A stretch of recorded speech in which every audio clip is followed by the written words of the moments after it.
Welcome back to Warner Park. A very lovely morning here at Warner Park, where we are about to see the commencement of the semi-final game between St. Kitts and St. Maarten, being played here at the Warner Park Cricket Facility in Basse-Terre, St. Kitts. The Kittitians in the bright green and decorated with bits of orange on the shoulders and on the waistline. They are batting first. So St. Kitts are batting first. We are going to let you know exactly who won the toss. The St. Martiners in the bright red with the white armband, some of them with the white bands covering the arms. So it's the first delivery being bowled from the southern or Lozak road end by the player with number is a bit difficult to pick up from here. We're going to get that for you as he gets closer to the stumps. He's way out at the top of his mark, but he's in now, and it's driven out towards mid-on, and there is a quick single by the Kittitians.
Six on the off. So it's a 6-3 field. St. Maarten.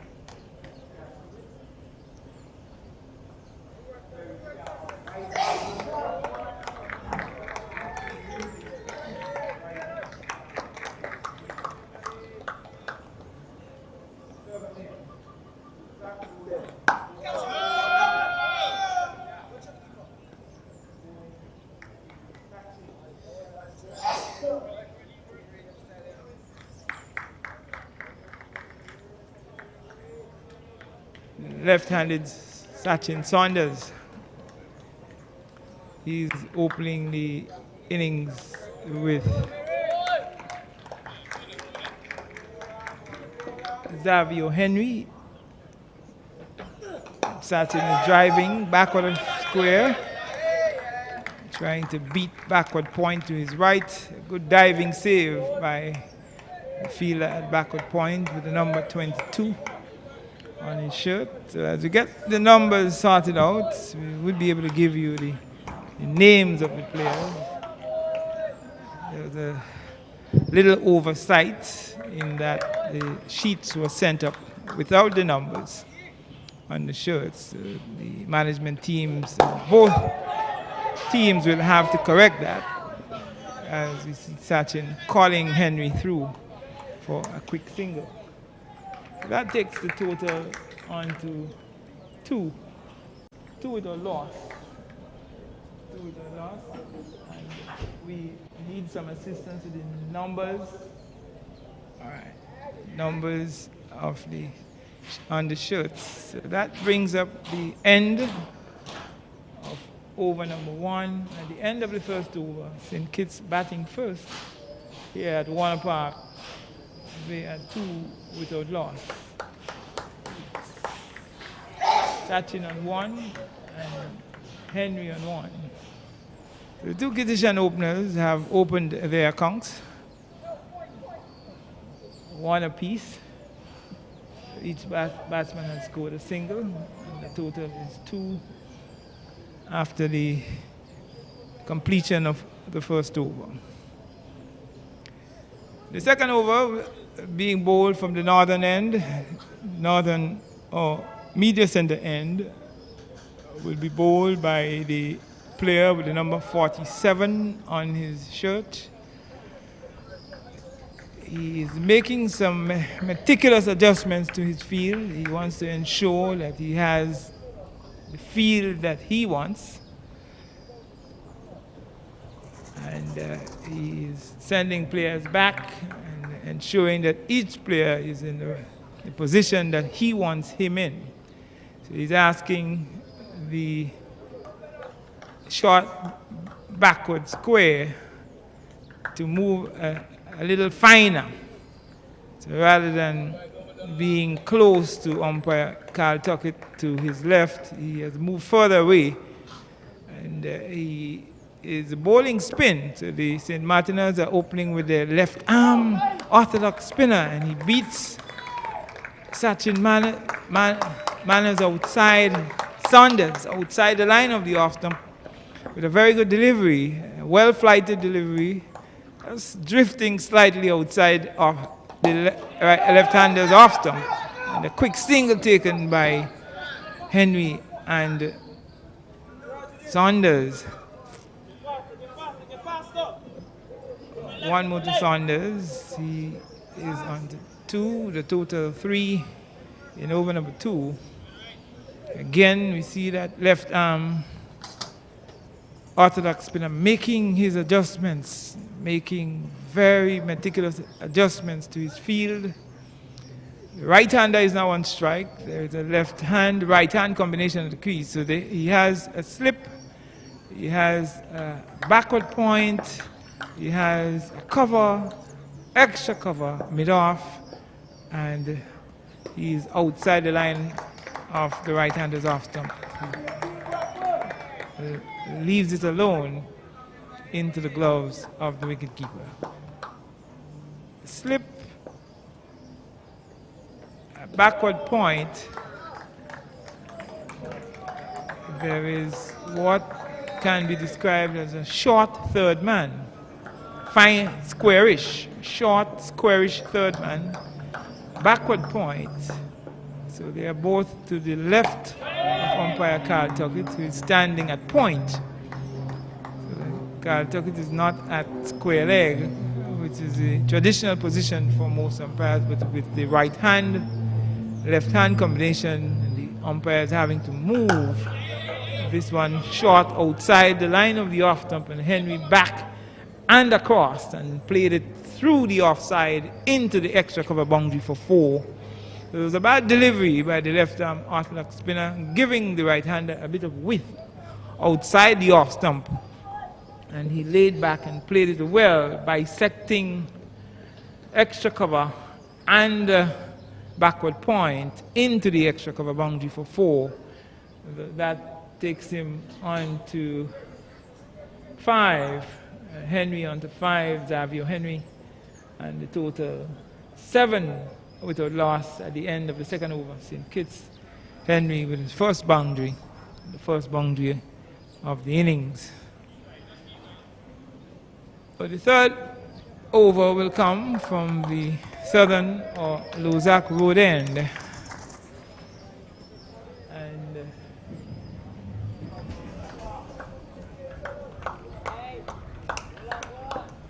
we will let you know in a moment who the bowler is. He has number 18 on his shirt.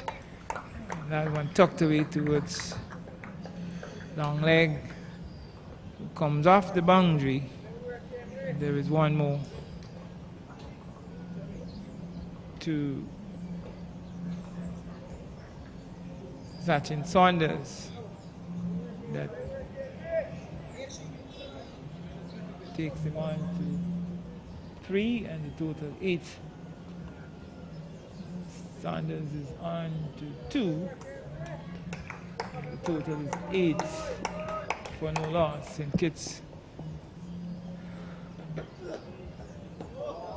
Shot lifting delivery outside the line of the off-stump.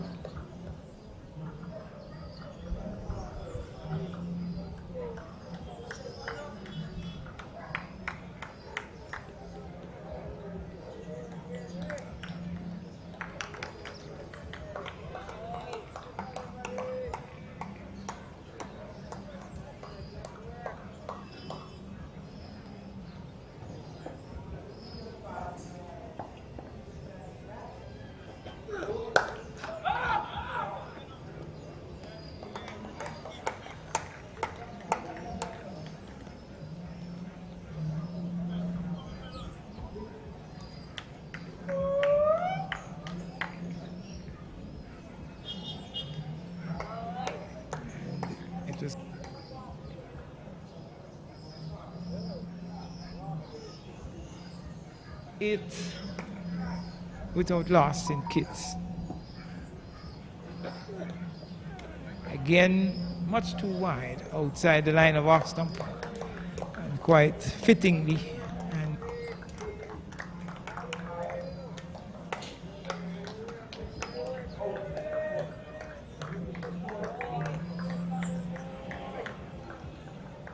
well, wicketkeeper has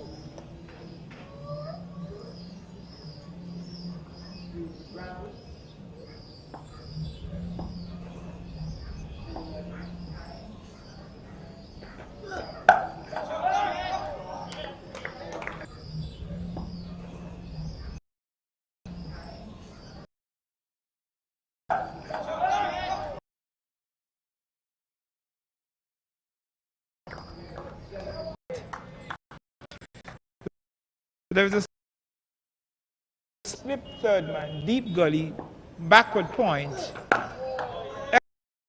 off. So those are the 6 players on the offside for St. Maarten. Tyanik Honore is number 14 in slip. Third man, deep gully, backward point, extra cover, and wide mid-off.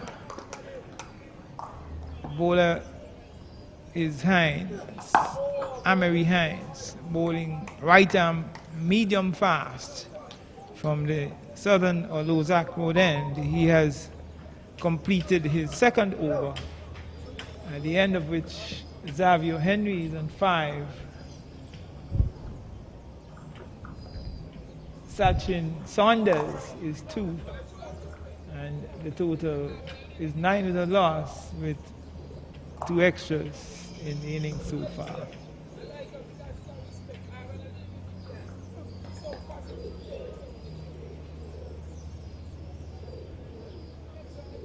The player with number 47 is Israel Maarten.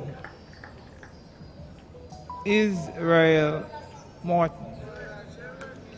And it is very interesting to see that there is a hyphen between ISRA hyphen ISRA dash EL. So he is the captain of the St. Maarten team, and he bowls a very good delivery. A delivery that spun back in from outside the line of the left-hander's off stump. And there was Saunders looking to tuck it away on the onside. Taken on the pad.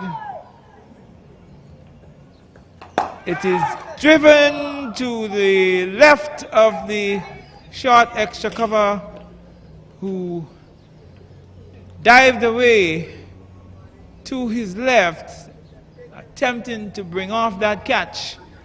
That's the player with number 22. He's the vice captain. That's Singh. Divanand Singh. Diving away to his left, trying to bring off that catch. So a life for Saunders. Life for Saunders on 2. The total moves on to 10. 10 without loss in kits. And the captain, Israel Maarten, is on a good line here. Good line and good length. Left arm orthodox. He is bowling around the wicket. And he is drifting slightly outside off stump. Left alone by Henry.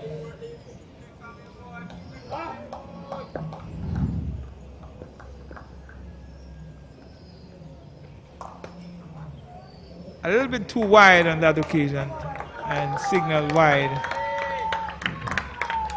Signal wide by the umpire.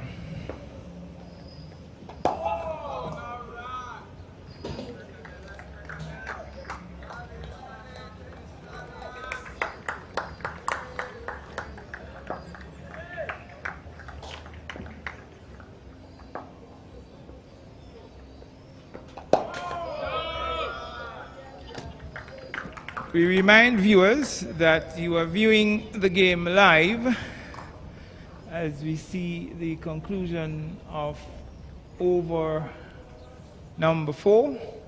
It's 11 without loss in kits, batting first at Warner Park, the 50-over encounter between St. Kitts and St. Maarten, under 19 men's Leeward Islands cricket.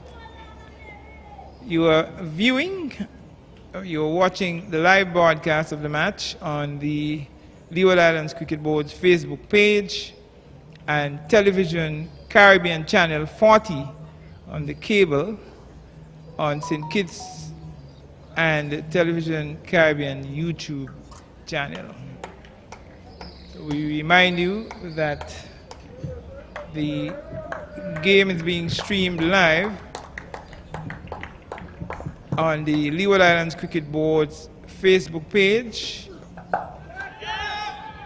This one is pulled away through deep backward square and it runs into the deep backward square leg boundary for 4. Short lifting delivery by Hines and hooked away backward of square by Sachin Manners for 4. That takes him on to 7. And the total advancing to 15 without loss. Wherever you are viewing, throughout St. Kitts and Nevis, Antigua, Barbuda, St. Maarten, Nevis, US, British Virgin Islands, Anguilla, Montserrat, wherever you are viewing, throughout the leewards, the windwards, and wherever you are in the world, we say a very pleasant and a rather blessed Saturday morning to you from Warner Park. We do hope that you had an enjoyable Good Friday, very blessed Good Friday, good one at that.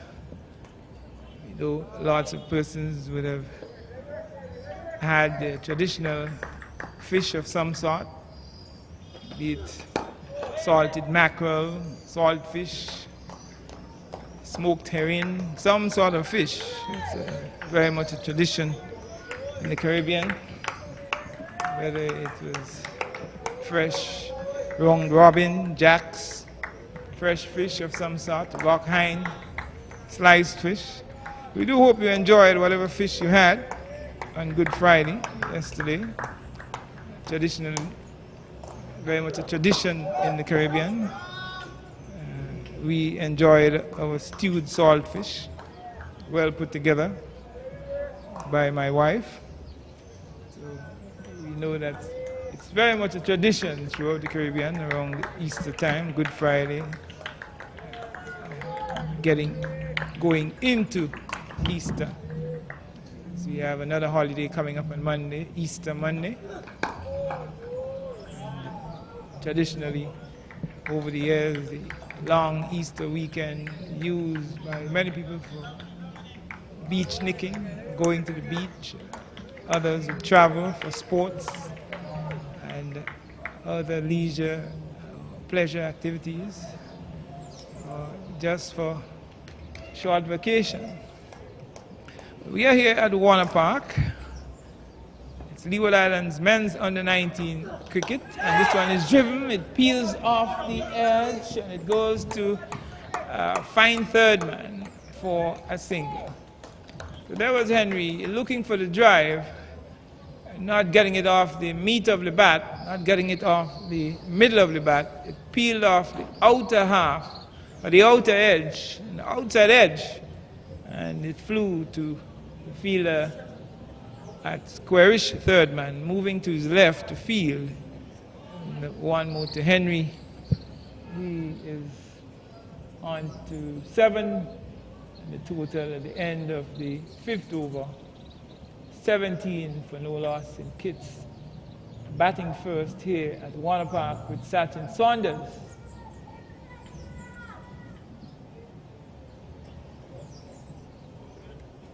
On 8. Saunders on 8 is the number 2 batsman. Xavier Henry is on 7. 17 without loss in Kitts. 2 extras, 2 wide so far. And the St. Maarten captain continues and bowls an excellent delivery outside the line of the right-hander's off stump. That's Israel Maarten, number 47, left-arm orthodox. Again, you can see him extracting some turn from off this turf. He's pitching, drifting slightly outside the line of off stump and turning away. The right-hander would want to be cautious here because there is a slip waiting. There's a short, squarish third man, backward point, cover and extra cover. The cover region fully protected. Another very good delivery by Maarten. A mid-off. Just teasing the right-handed Henry outside the line of off stump. Henry has faced 23 balls so far, and this time Maarten has strayed on the legs of Henry, and Henry tucks it away towards long leg for 2 comfortable runs. Israel straying a bit there on the pads of Xavier Henry and using the wrist and flicking it away towards long leg for 2 comfortable runs. That takes him on to 9.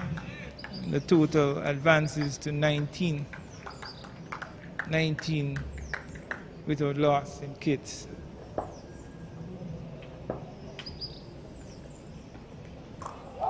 The St. Martiners, they were successful at the toss, so they won the toss. The St. Maarten captain, Israel Maarten, calling correctly, winning the toss and inserting St. Kitts, asking St. Kitts to have first strike. The St. Martiners seem to be backing themselves and have the confidence that they can chase whatever St. Kitts may put on the board. But normally when the toss is won at Warner Park being traditionally batting friendly pitch, batting friendly strip, real batsman's paradise over the years, most teams would bat first. St. Maarten seemed to have had the confidence to invite St. Kitts to have first strike. In the last game, Antigua versus St. Kitts, we played on strip number 4, if you're looking at it from our vantage point, from the media center end. There are 4 4 base strips, and they're now playing on the second strip. Short rising delivery from Maarten, played away towards short forward square leg. Fielder at square leg comes into field. That takes the left-handed Saunders on to 10. Total advances by 1 to 20 with Xavier Henry on 8, coming on strike, having faced 25 deliveries and struck 1-4. Saunders has faced 12 deliveries and he has struck 1-4. It's a bit short. There's a bit of hesitation by the two batsmen. I think the 2 runs were very much on, going deep to the fielder on the third man boundary, who had to move quite a bit to his right to cut that off. And that's the fielder with the number 60, Banty Williams, it looks like. 2 more runs to Henry. He is on to, and there he is looking for the drive. It comes off the outside edge. The keeper diving away to his right, looking to bring off a possible catch, but it was low, very low to his right. And it raced away to the third man boundary for 4. That would take Henry on to 15. The total going on by 4 to 26. 26 for no loss in over number 7. That over is being bowled by Amory Hines, right arm medium fast bowler. It's a bit outside the line of off stump on that occasion. So a partnership so far of 26 runs for the opening stand, opening first wicket by St. Kitts. Xavier Henry on 14. The scoreboard has him on 15. He really should be on 15. And Sachin Saunders on 10.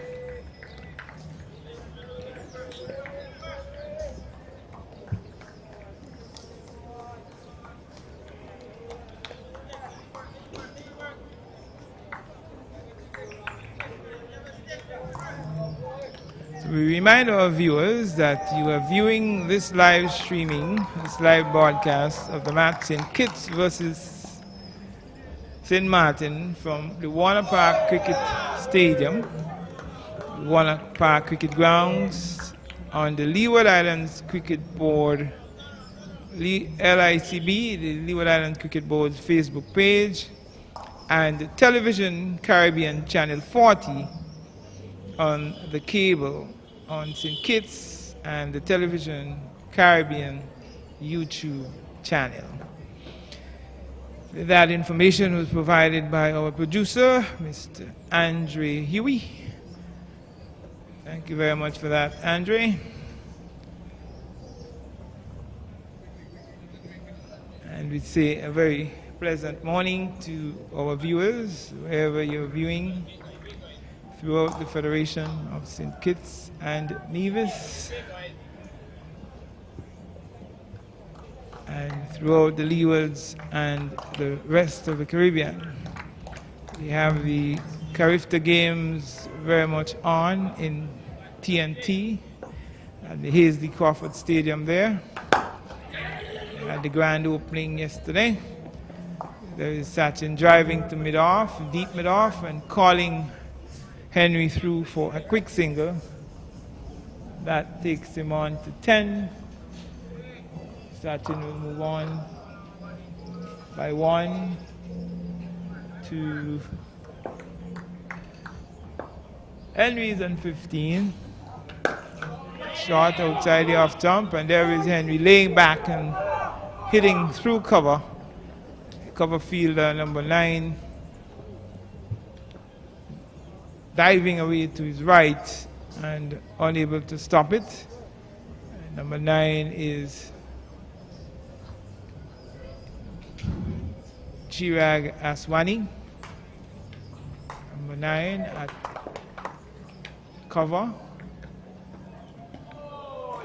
Delivery drifting outside the line of off stump and into the gloves of the wicket keeper.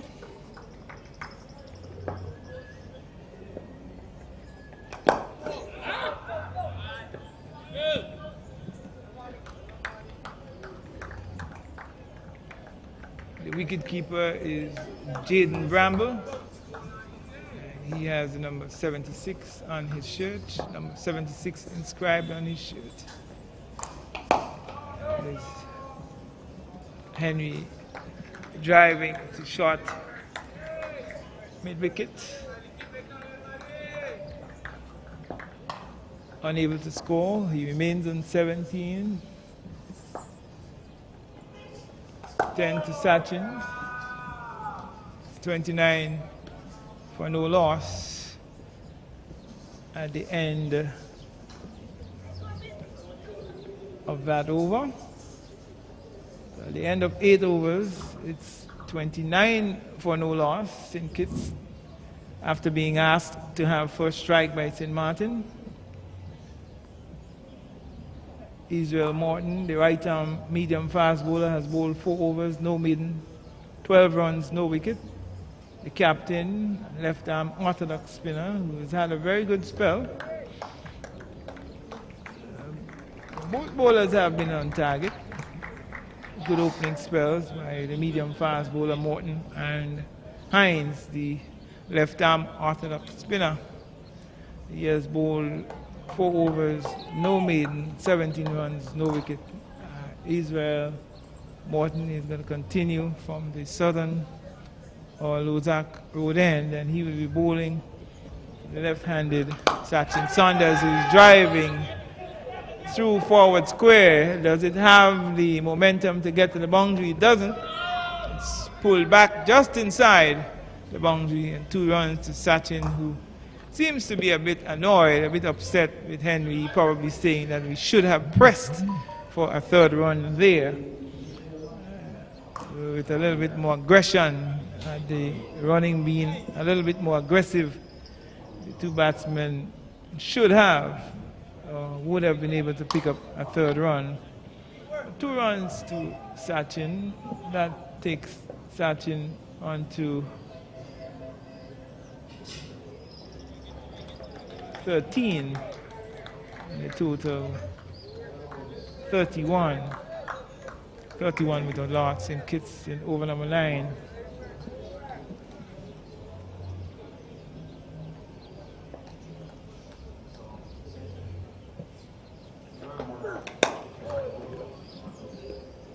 Looking for the drive through the offside, the right-handed Sachin. Doesn't time it, doesn't get it out of the crease, it stays right there in the block hole.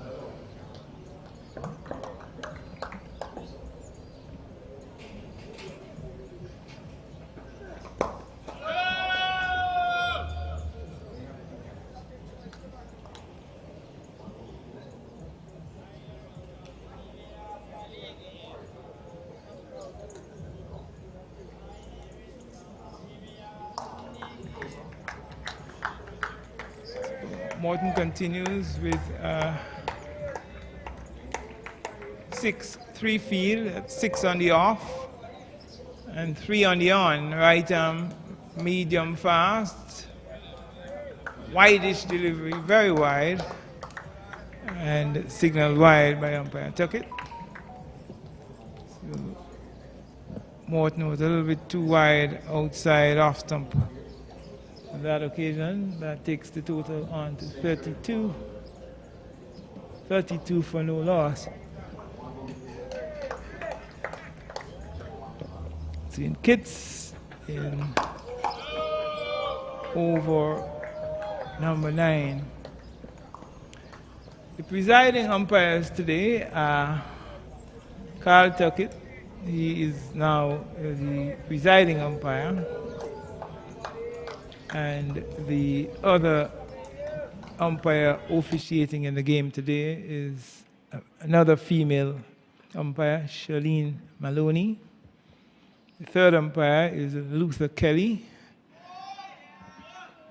Luther Kelly, the former St. Kitts and Leeward Islands opening batsman.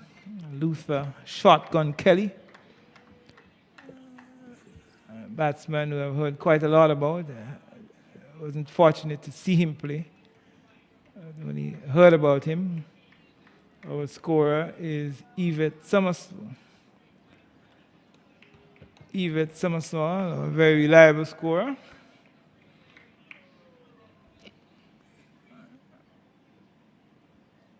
As Maarten comes in from the far end with the final delivery of over number 9, which comes to an end with Sergeant Saunders on 13, Xavier Henry on 16.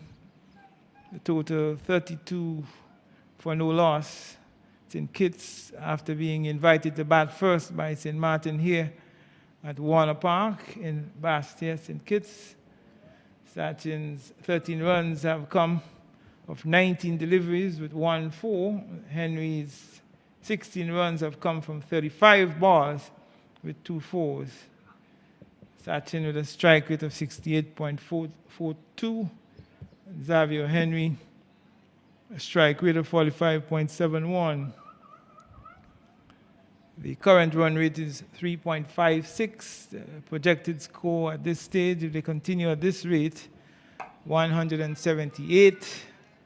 In the last 5 overs, they have scored 17 runs and lost no wickets. A good, solid opening partnership between Henry and Sachin, between Henry and Saunders, Xavier Henry and Sachin Saunders. And it will be very interesting to know if Sachin Saunders is the son or any relationship, any connection to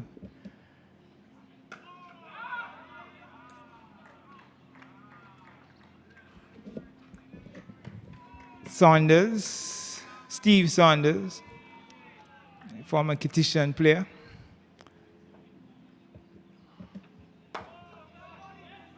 This one is on the bat, full, on the bat, but unable to put it away.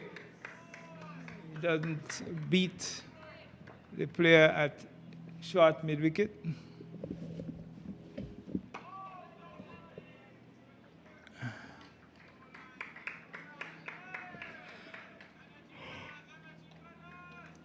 The player with, looks like Amelie Graham.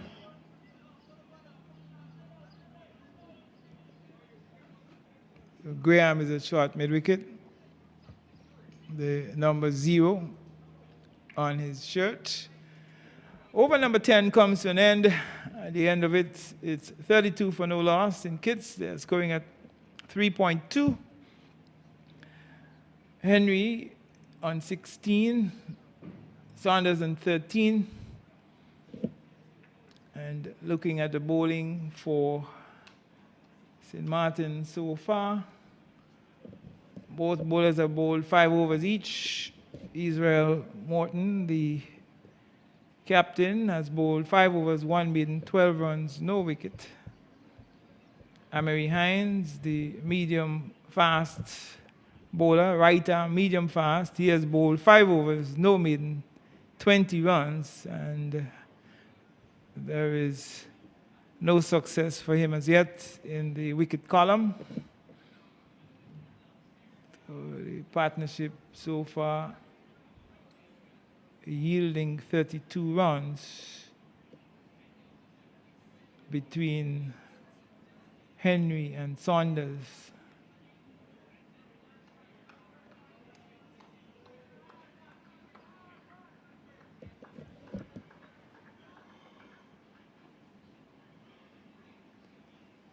There was a change in bowling from the southern or Lozak Road end. He's bowling around the wickets, right arm medium fast. His number is 60. That's Vanty Williams. Big medium fast bowler. Well built. And with quite some height. So he's coming from a high elevation. He's making a slight adjustment to his field. He also has a 6-3 field. And this one is lofted hard and high. Does it have enough to carry over the boundary? The signal is going to come now. Yes, it does. A good stroke by Sachin Saunders. Pitched up on about middle and off, or middle and leg, thereabout. And there was Saunders into the lofted drive and lifting the big medium fast bowler over long on for 6. And that would take Saunders up by 6 to 17 or 18. That would take Saunders up to 18, 12 to 18. There very well have to be another correction to his score. But that 6 would push the competition total to 38. And Saunders going on by 6 to 19, and Henry on 16. According to the scoreboard, it's 18, so we'll work with what the scoreboard has. I'm looking at 13 here. 13 plus 6 would give me 19. We'll get that confirmation in a while. And he is pushing tentatively outside the line of off stump. And that delivery being held back slightly by Williams. So a good comeback delivery by Williams, beating Saunders outside the line of the off stump. The total on the scoreboard to our left is 38. It shows that Henry's on 17 and Sachin Saunders on 18. We're going to get that confirmation.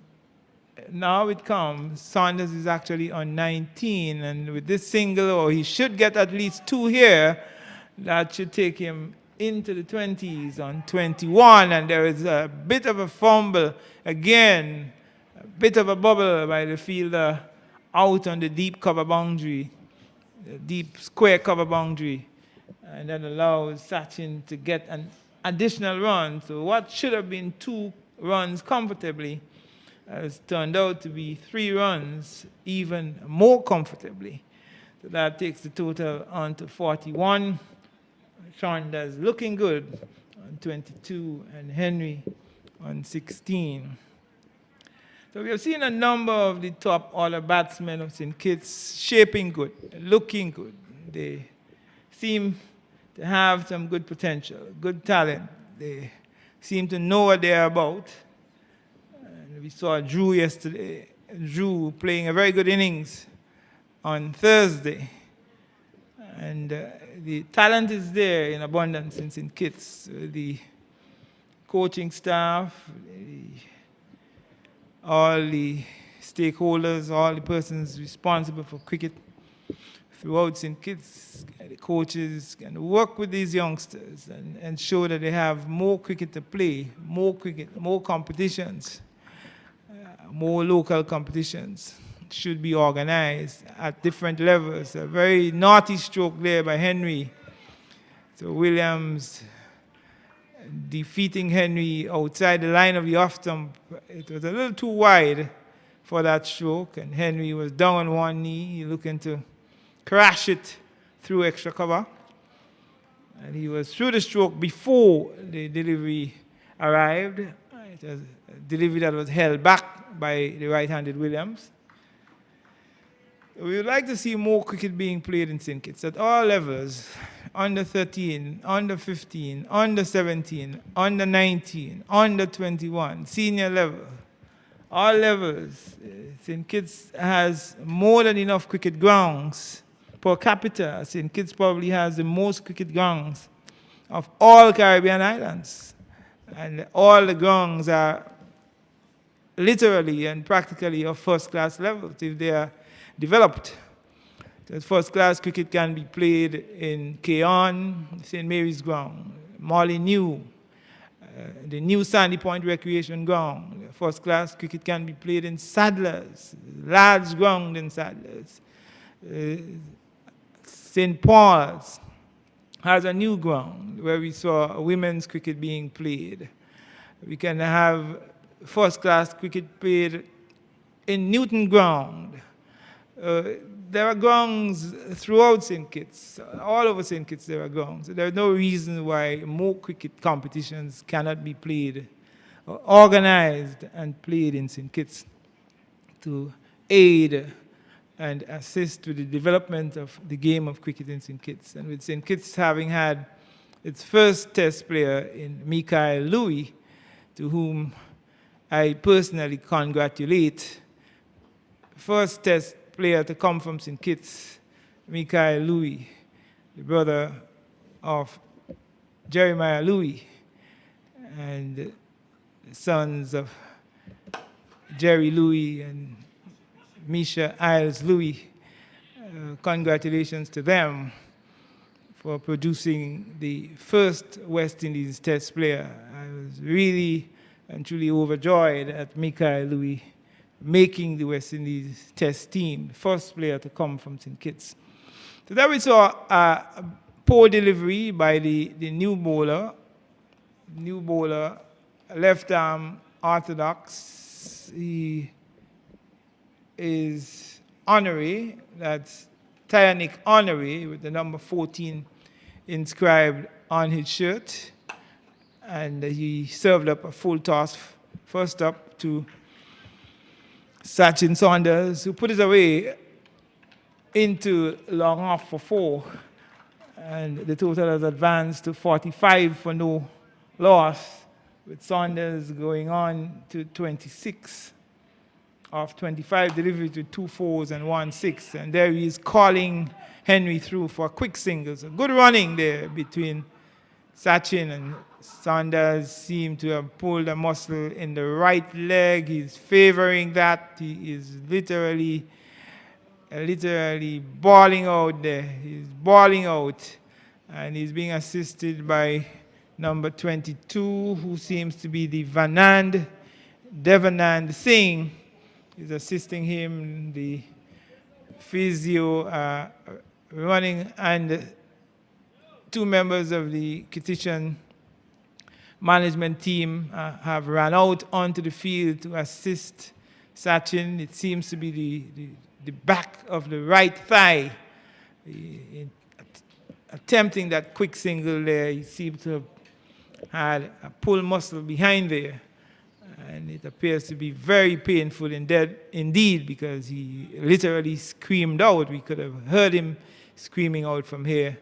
So there was a slight hold up in play as the physio is assisting Sachin. As to whether he would retire hurt, we'll have to wait and see. He's getting a bit of a stretch on that leg. I guess they would want to give him some water as well to rehydrate. In the meantime, Henry has gone very close to the boundary. And I guess the players would use the opportunity to refresh themselves. You see quite a number of bottled water being taken out onto the field to the various St. Maarten players. Umpire Carl Tuckett is having a word with Singh. He's having a word with Singh and another St. Maarten player very close to the stumps on the northern end. It's very likely that Sachin may retire hurt. That's a possibility. And the Kittitians may have to send in Drew, the number 3 batsman. That is mere conjecture at this point. It's still being attended to. The pads have been removed there. Everything has been removed. So Drew is making his way on to the middle. He's making his way into the middle. And Sachin would have to retire to the pavilion to get some rest and get some attention to that right leg. He is not a small man by any means. He's a heavy body young man, well built, not very tall, about medium height, maybe similar height to that of the former Kittian off-spinner Norval McCall, similar height, and probably very close in terms of the body structure, in terms of build. Sachin is making his way off the field, retiring hurt on 27 with a score on 46 of the third delivery of over number 12.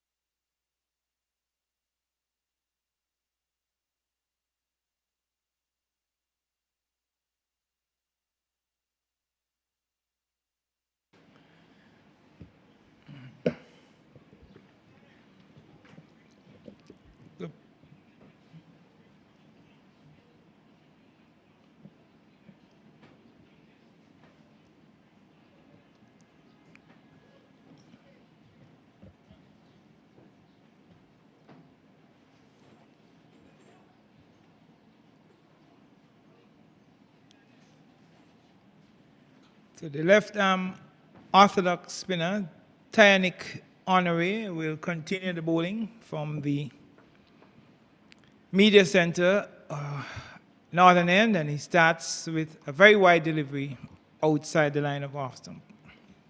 Much too wide. The batsman didn't have to play. He shaped the play, but there was no need to play. It was much too wide, and signaled wide by the female umpire. That's Miss Shirlene Maloney. So we saw Thelma Gums earlier on in the competition. So we have at least 2 female umpires officiating in this Leeward Islands under-19 tournament being played here at Water Park. There is another game on at this stage, played out towards short mid-wicket, to the right of short mid-wicket. There was the batsman Drew exploring the possibility of a single, which was not on. Henry loudly shouted to him, "Stay your ground." That brings up the end of over number 12. At the end of it, Henry remains on 16. DeAndre Drew is yet to score. The current run rate is 3.92. A projected score of 196. In the last 5 overs, St. Kitts men's under 19, they have scored 21 runs without any loss. They are yet to lose a wicket, but they have had the retirement or the young Sachin Saunders retiring hurt on 27 in the 12th over. The third delivery of over number 12, Sachin retired hurt for 27, pulling a thigh muscle, right thigh muscle, and really screaming out. He was in a lot of pain. He was batting well. He would want to work on that right thigh, have it massaged. He would want to apply some ice to it. Even some wide delivery there by Williams, much too wide outside the line of the off stump. So they would want to apply some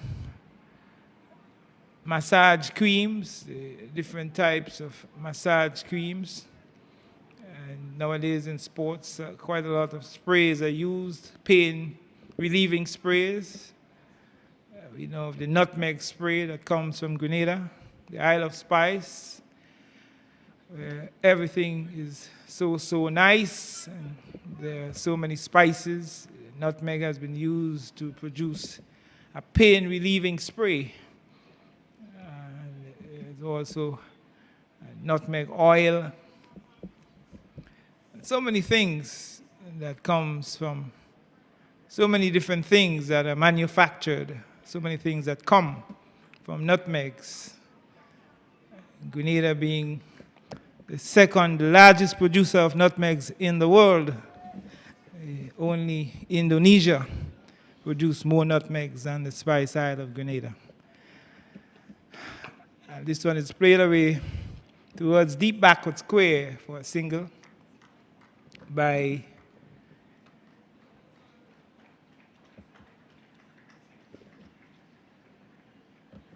Drew, and that takes him off the mark.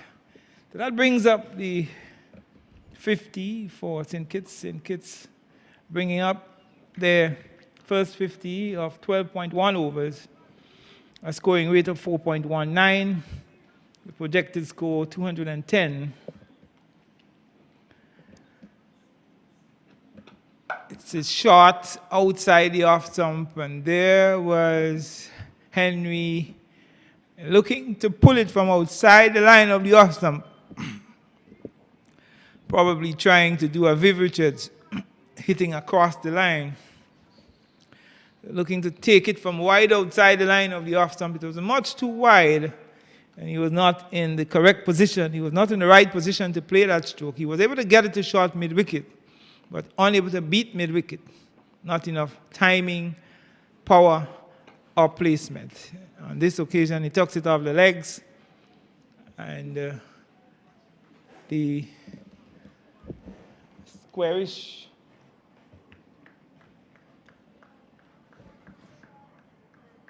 the long leg comes off the boundary and fields. And there is one more to Henry. He has moved on to 17, the total 52 for no loss in Kitts.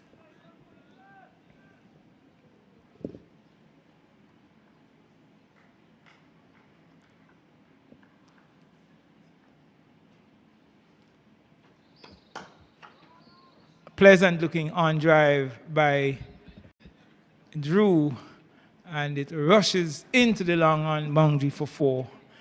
Lovely stroke, pitched up on about middle and leg, and there was Drew into the on drive and driving straight through mid-on, out towards long on, into the boundary for 4. A desperate chase and a valiant effort by the fielder, chasing from deep mid-off, but unable to cut it off. So 4 more to Drew. Drew moves on to 5. Henry's on 17 at the non-striker's end. And the diminutive Drew continues to look good. He's on 5 with 2 4s. 5 with 1 4. Correction. The second 4 comes now as he drives again gloriously, pleasantly, through offside, through long off for 4 more. That would take him on to 9, and the Kittitian total on to 60 in over number 13, the 5th delivery of the 13th over. So two consecutive 4s there by DeAndre Drew.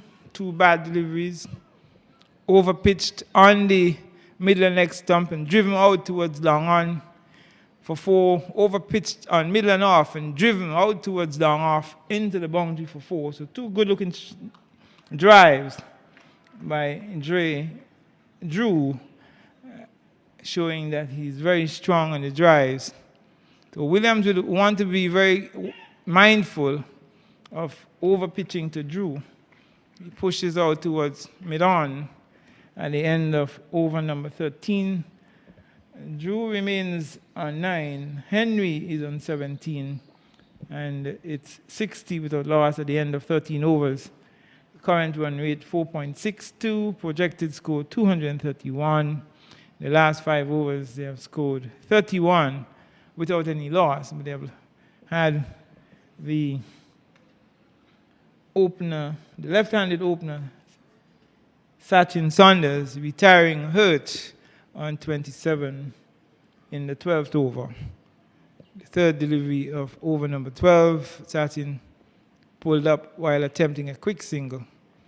And he is back in the pavilion resting that right hamstring, right pull muscle of the right thigh.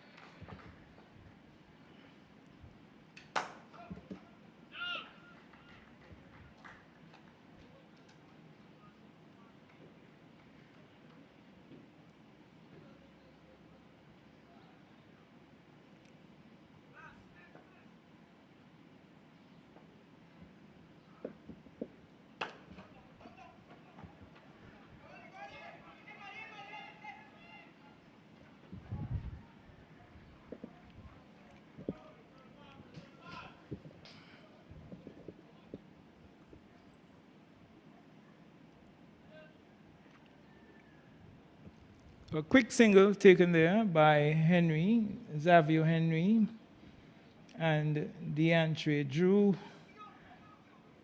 moving Henry on to 18. Drew on 9 comes on strike. It's 61 without loss in Kitts after being asked to bat by St. Maarten in this semifinal game being played at Warner Park in the Leeward Islands Men's Under-19 tournament. The other semifinal is being played at the Connery Ground. That's very close to the R.L. Bradshaw International Airport and the roundabout there. A new field that was developed, erected after the Stanford complex, which is now the Ministry of Finance's complex, in which is also housed the Ministry of Education. So after that building was erected for the purposes of the famous Allen Stanford, and after Stanford had his difficulties, his challenges with the U.S. government, the building was occupied by the Ministry of Finance and the Ministry of Education here. And then a new ground was erected on the opposite side of the road, on the other side, very close to the basketball court, and they also developed a football field in that area there as well for the people of Connery. The Connery ground, again, is also of first-class level, a very flat, picturesque, lovely ground. That ground is hosting the other semifinal between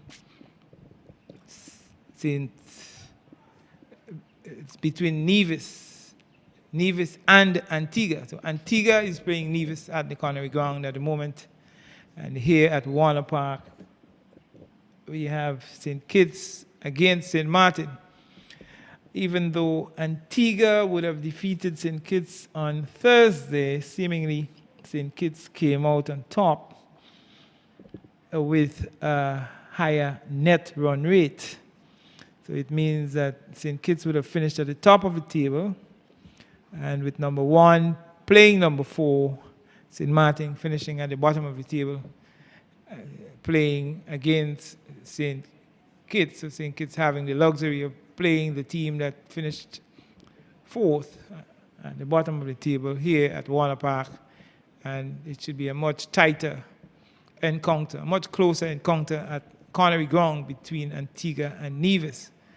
Those two teams are about evenly matched. The Antiguans have proven that they are very tough team. We see a change in bowling from the southern end, and it's the player with the number 0, Amelie Graham. So Amelie Graham is introduced into the attack. He's bowling right arm. A dead ball is signaled by umpire Tuckett. So apparently something wasn't quite right while he was moving in, while he was coming in to bowl. I guess umpire Tuckett would have pointed that out to him. So he's bowling over the wicket, right arm leg spin, it appears. And that one driven to short extra cover and knocked down. So no run scored. Yeah, he's bowling a right arm leg spin. Very much on target. And played away towards wide mid-on. And there is no addition to the total.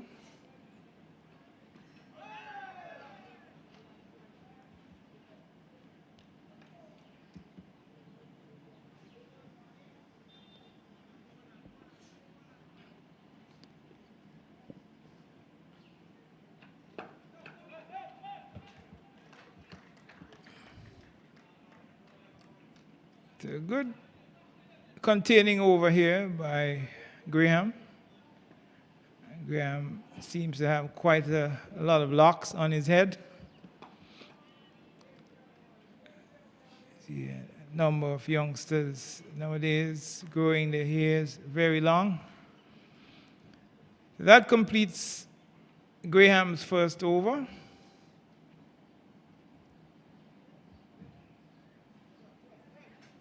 At the end of his first over, that's Amelie Graham. He conceded 1 run. No, he started with a maiden.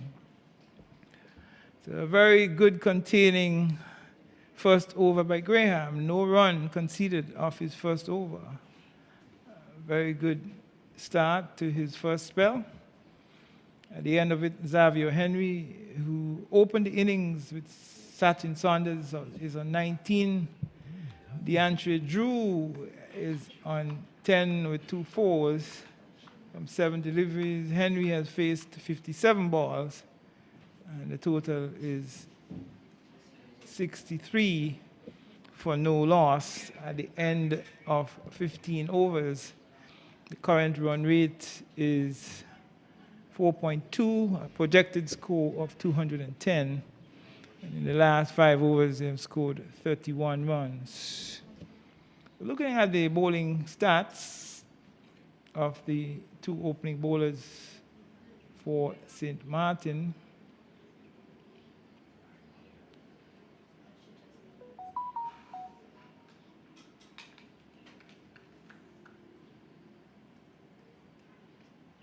Tyanick Honore, who has bowled 2 overs, no maidens, 9 runs, no wicket. He's into his 3rd over.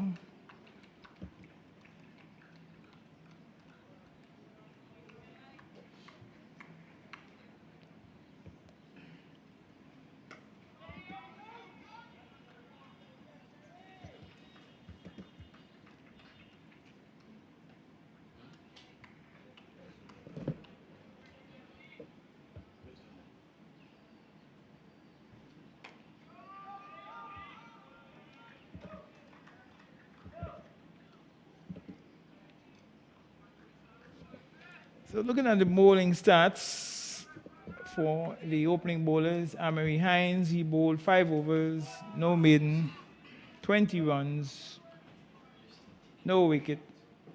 The captain, the left-arm orthodox spinner, Israel Morton, 5 overs, 1 maiden, 12 runs, no wicket. Vanty Williams has bowled 2 overs for 22 runs. A very healthy economy rate, high economy rate of 11. Honorary into his 3rd over, 2.5 overs, 9 runs, no maiden, no wickets. Amity Graham, 1 over, 1 maiden. He's into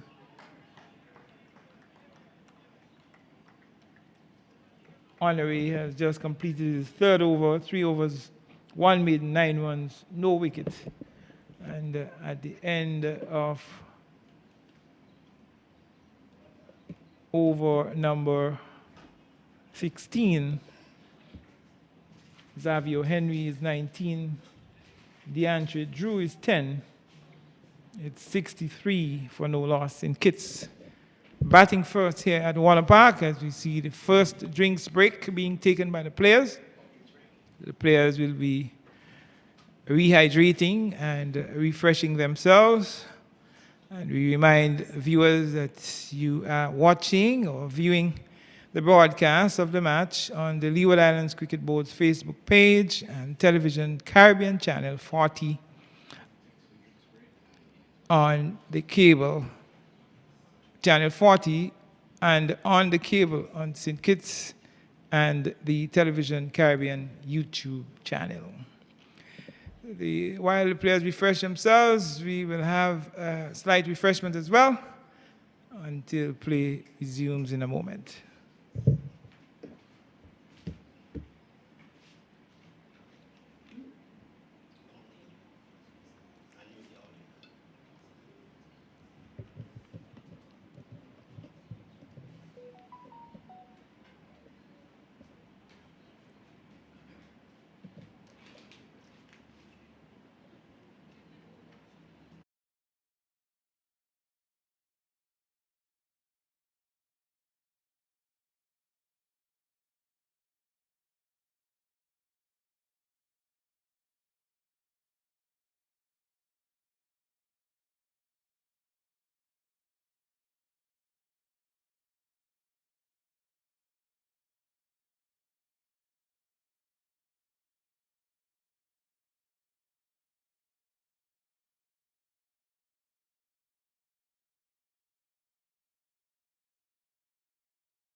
by Henry.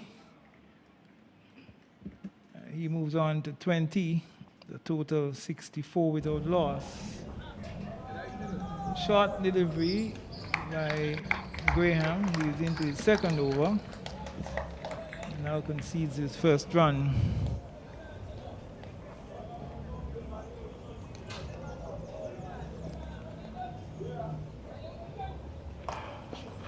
And this one is swept away towards short.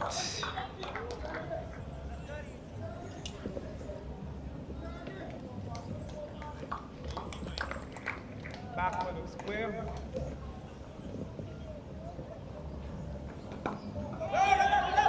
Quick single taken by Henry and Drew.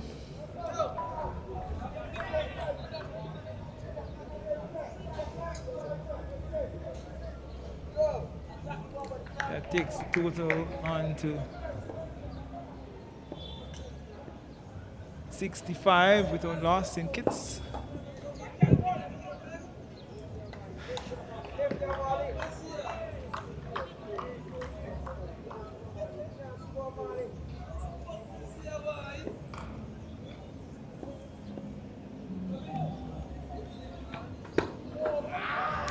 Very good delivery there.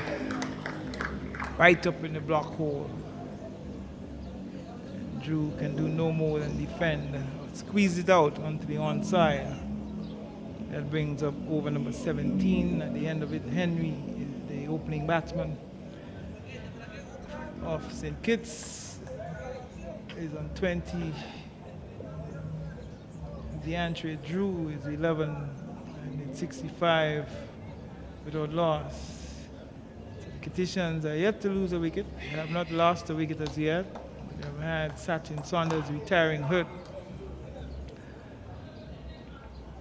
in the middle of the 12th over on 27. 27 of 26 deliveries with 2 fours and a 6. Straight 6. Left arm orthodox shot outside off stump, played away towards the sweeper on the cover boundary. One more to Drew.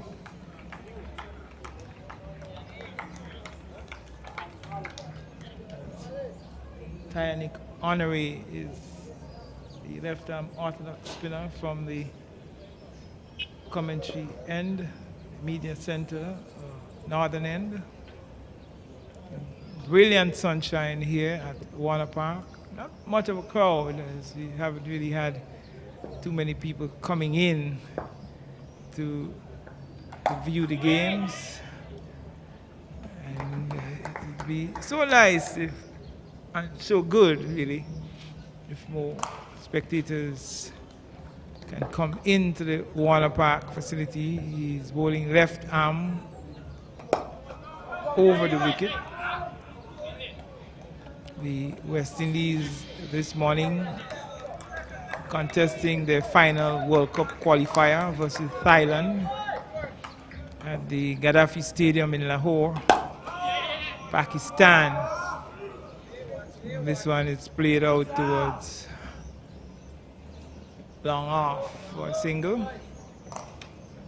So Captain Haley Matthews won the toss and chose to field first. So Thailand, they were inserted by the West Indies women.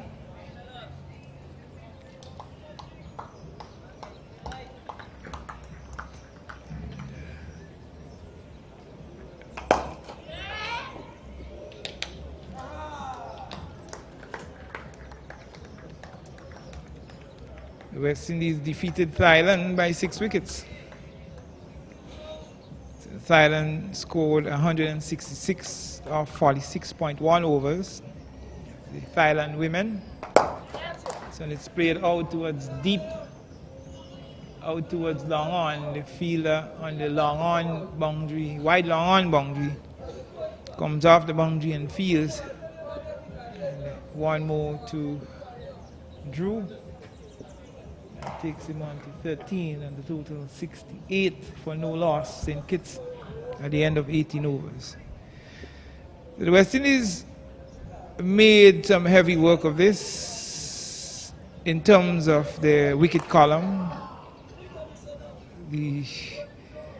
I said heavy work, but I may very well have to take that back. I'm looking more at the wicket column, but if one is to look at the overs column, they scored the 166 runs off 10.5 overs.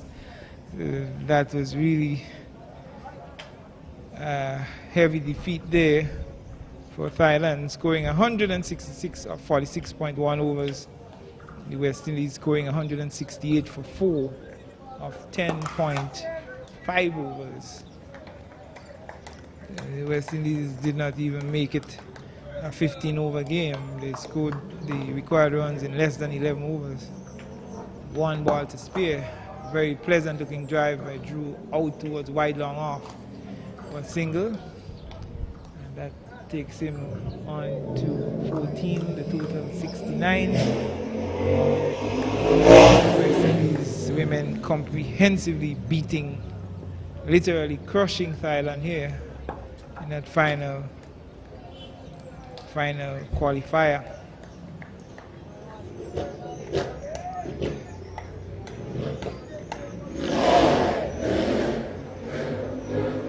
From the 166 scored by Thailand, we had Chantham getting 66 from 98 deliveries with 7 fours. Buchatham got 29 of 42 deliveries with 4 fours.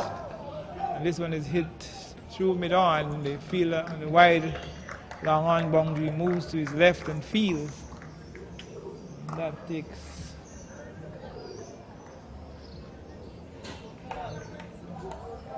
the total on to 70. 70 for no loss. In over number 19, the 5th delivery, and that brings up the end of over number 19 with Xavier Henry on 22 off 67 deliveries with 4 fours. DeAndre Drew, who replaced the retired, the injured Sachin Saunders on 14, DeAndre Drew on 14, Saunders retiring on 27. Drew has faced 21 deliveries and struck 2 fours. At this stage, it's St. Kitts building on their solid start. Current run rate of 3.68. A projected score of 184 should they continue at this current run rate, 3.68. In the last 5 overs, the St. Martiners have tightened up. St. Kitts scoring only 7 runs without the loss of a wicket. Looking at the Thailand women's scorecard, Buchatham got 29 of 42 deliveries with 4 fours. Janida Sathiruan got 21 of 18 deliveries with 4 fours. Nanapat Koncharuenkai got 14, 35 deliveries, 1 4. And Chantham, Nathakan Chantham scored 66 of 98 deliveries with 7 fours. So we have seen the completion of 19 overs. We are now into the 20th over, being bowled by the left-arm orthodox spinner.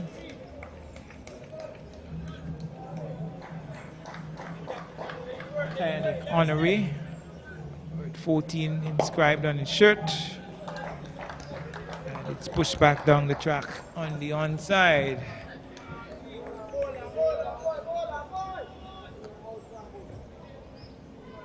Quite gently, and he's taking it on the full, looking to beat the short mid-wicket to his right, looking to beat him to his left, unable to do so. None of the other Thailand women got into double figures. There were 12 extras. Extras got into double figures. So Thailand. Over number 20 come to an end here at Warner Park with St. Kitts on 71 for no loss. Run rate of 3.55. So the Kittitians are not scoring at any rapid rate. The run rate is 3.55, just a shade under 4. And should they continue at that run rate, they would score 178. But nonetheless, they are yet to lose a wicket. So the St. Martiners are yet to dismiss any one of the Kittitian batsmen. They are yet to make a breakthrough. St. Kitts has only had the injured Sachin Saunders retiring hurt.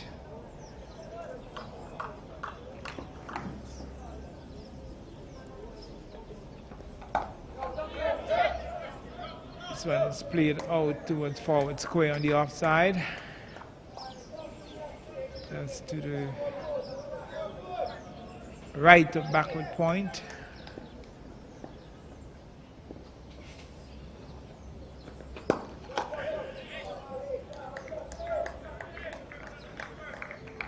The West Indies women actually won the toss and they elected to field first. So they invited Thailand to have first strike. This one is played away out toward mid-wicket, but safely. The fielder on the deep mid-wicket boundary, that's Tyanik Honoré, comes in from off the boundary to field. And there is one more run to Xavier Henry to take him on to 24. DeAndre Drew on 14 comes on strike. One would wonder whether he is in any way related to the current Prime Minister of St. Kitts and Nevis, Dr. Terence Drew. He looks very solid, a very solid right-handed batsman. He scored a half century against Antigua. So the bowling for the West Indies women as over number 21 comes to an end. It's 73 for no loss in Kitts after being invited to bat by St. Maarten. St. Maarten under 19 men. Janelle Henry had 2 overs, no maiden, 10 runs, no wickets. Hayley Matthews, she had her full quota of 10 overs, no maiden, 54 runs, 1 wicket. Karishma Ramharak also had her full quota of 10 overs, 1 maiden, 26 runs, no wicket. Aliyah Aline, and he bowls him. So there we saw Drew looking to play on the onside, playing across the line of that delivery, looking to play through mid-wicket or through forward square. He missed, and he has been bowled. He has been bowled by the left-arm orthodox spinner, bowling Tyanik Honoré, bowling from the media center or northern end. St. Kitts, they lose their first wicket with a total on 73 in over number 22. The first delivery of the 22nd over being bowled by Tyanik Honoré. Drew losing his middle and leg stump, being knocked back by Honoré, and Drew goes for 15. Drew has been bowled by Honoré for 15 off 27 balls with 2 fours, a strike rate of 55.56. St. Kitts, a very solid start. It's not a rapid scoring rate by any means, 3.45. Nonetheless, they have wickets intact. They have just lost their first wicket. They still have 9 wickets intact. And there are still some 28 overs to go after this over, the 22nd over. 5 deliveries and 28 overs left in the St. Kitts innings. So Aline had 10 overs, no maiden, 41 runs, and she picked up 3 wickets. This one is played away towards mid-wicket. They are pressing for the second run. There was a bit of hesitation by the 2 batsmen, and good common sense prevails in the end with Xavier Henry sending back the new batsman, who is Tilokani. So Kunal Tilokani has opened his account. He has gotten off the mark with a single to deep mid-wicket. Total advances by 1 to 74. So the most successful bowler for the West Indies women against Thailand in that World Cup qualifier was the Spice Islander, my compatriot, Miss Affie Fletcher. So Miss Affie Fletcher had 10 overs, 1 maiden, 20 runs, very economical indeed. 4 wickets, an economy rate of 2, exactly 2. Ashmini Munisa, 4.1 overs, no maiden, 15 runs, 2 wickets. So the West Indies, they restricted Thailand to 166 of 46.1 overs. Affie Fletcher having a very good bowl, picking up 4 wickets for 20 runs. Single to backward point to Tilokani, takes him on to 2. We are in over number 22. 5 deliveries gone, 76 for 1. And Aline picking up 3 for 41 from 10 overs.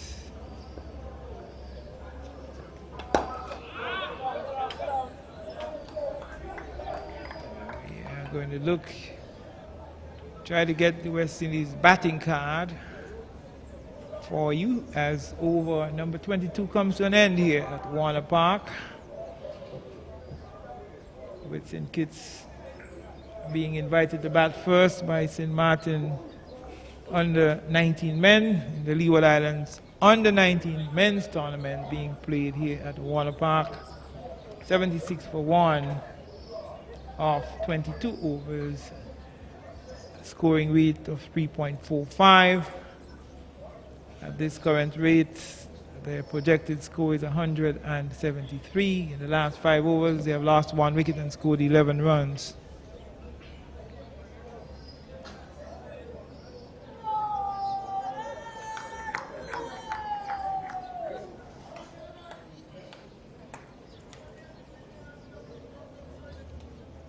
So the Thailand women, they were 30 for 1 in the 6th over. That was Suthi Ruang.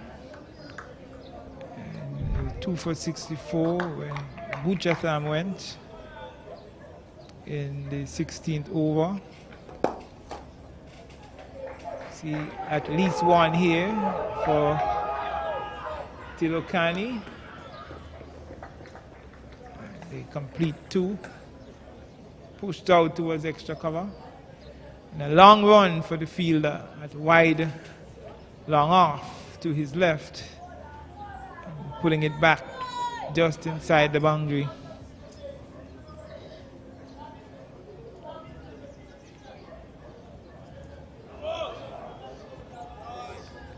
Two more runs to Tilokani, that takes him on to 4.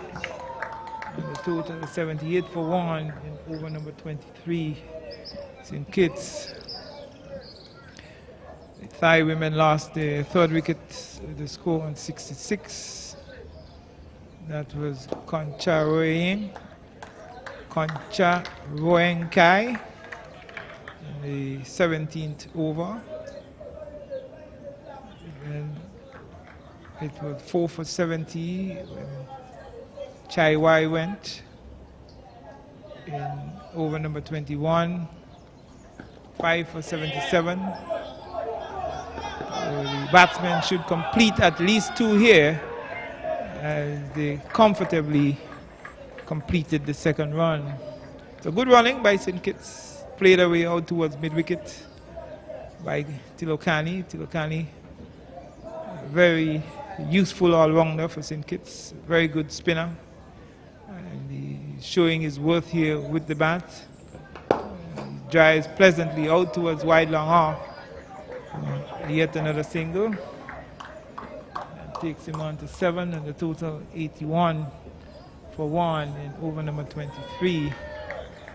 So Tilokani looks a very good potential. He looks a very talented cricketer, both bat and ball. Played away out towards short forward square. Feel that short straight mid wicket, running to his right to field, and one more to Tilokani to take him on to 8, the total 82 for 1 at the end of 23 overs in this 50 over encounter between St. Kitts and St. Maarten, being played here at Warner Park in Bastia, St. Kitts. St. Maarten, they play quite a lot of cricket in St. Maarten. St. Maarten, a small place, probably one of the smallest countries in the world, the smallest piece of real estate in the world that is shared by 2 different nationalities. There is French St. Maarten, French side, and Dutch St. Maarten, the Dutch side, a very, very beautiful little island with some lovely beaches. They're very big on tourism. Lots of cruise ships and plenty of very impressive casinos for those who enjoy casinos. And they do not have as many cricket grounds as St. Kitts. You see a change in bowling from the northern end. The captain has brought himself back into the attack. Left arm orthodox spinner. He's bowling around the wicket to the right-handed Henry.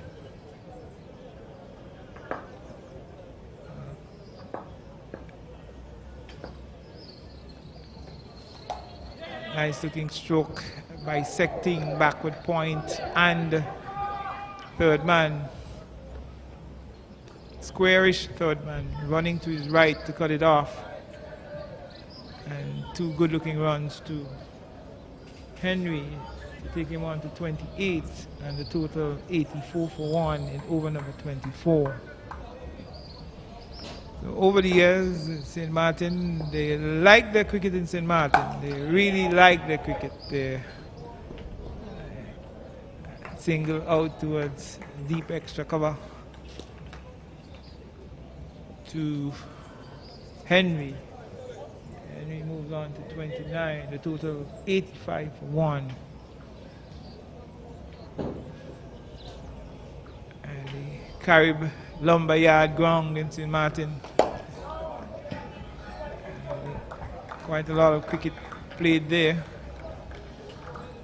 And I guess that is where young Casey Carty could have honed his skills and developed his cricket. He's the son of Keith Carty, the Anguilla-born St. Maarten cricket commentator. I've had the pleasure of working with in St. Maarten and here in St. Kitts as well. One very good memory I have is purchasing a cricket bat for the young Casey Carty on one of my trips to St. Maarten from Keith Atherton. His dad, Keith Carty, asked me to purchase a bat for him when he was a junior player, a junior bat. And I'm very, very pleased to know that I would have played a little part in the development of Casey Carty in purchasing that junior bat for him so many years ago when visiting St. Maarten to cover a game there, along with Reds Pereira, Joseph Reds Pereira, Pastor Worm, Stevenson Worm out of Grenada, my compatriot, and Keith Carty himself. It's very, very pleasing to see young Keith Carty coming through. Casey Carty, I should say. His dad is Keith Carty, Casey Carty coming through the junior ranks and the senior ranks of Leeward Islands cricket and making it into the West Indies Test team. Test cricket being the highest level of the game. The left arm spinner comes in from the southern or Lozak Road end, in the 25th over, 87 for 1, St. Kitts.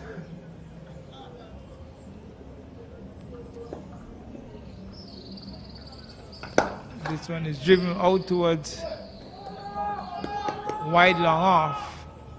And single to Henry. Takes him into the 30s. 31 not out. He opened the innings with Sachin. You see a pleasant looking drive here out towards wide long off again by Tilokani.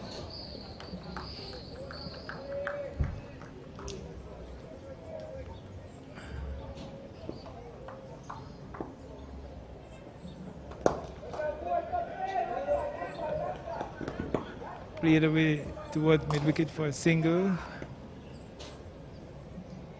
by Drew.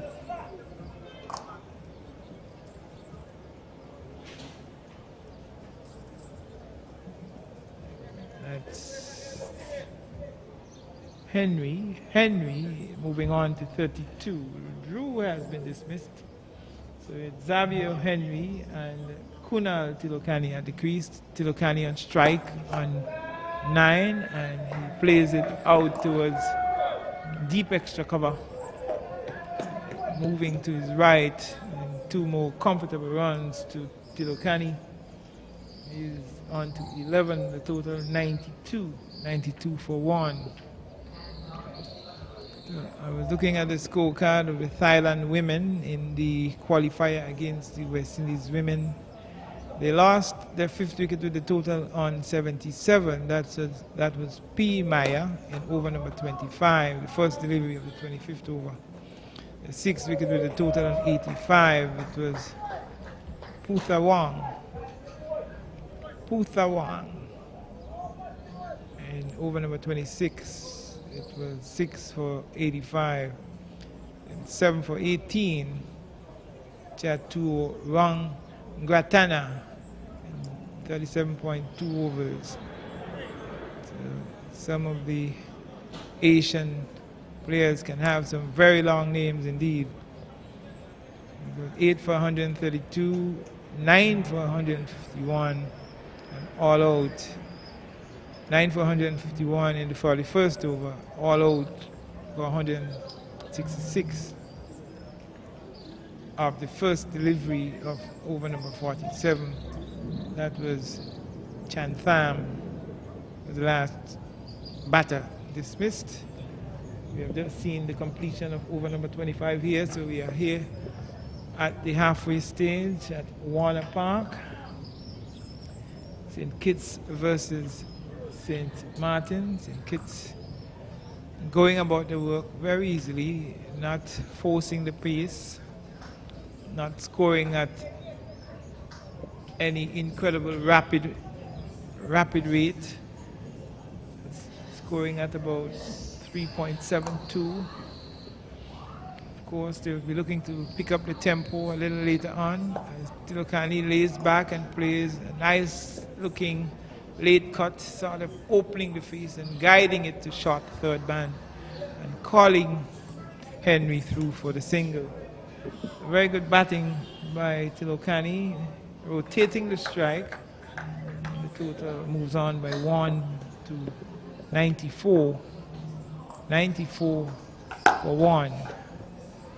So again, St. Kitts, after being invited to bat by St. Maarten.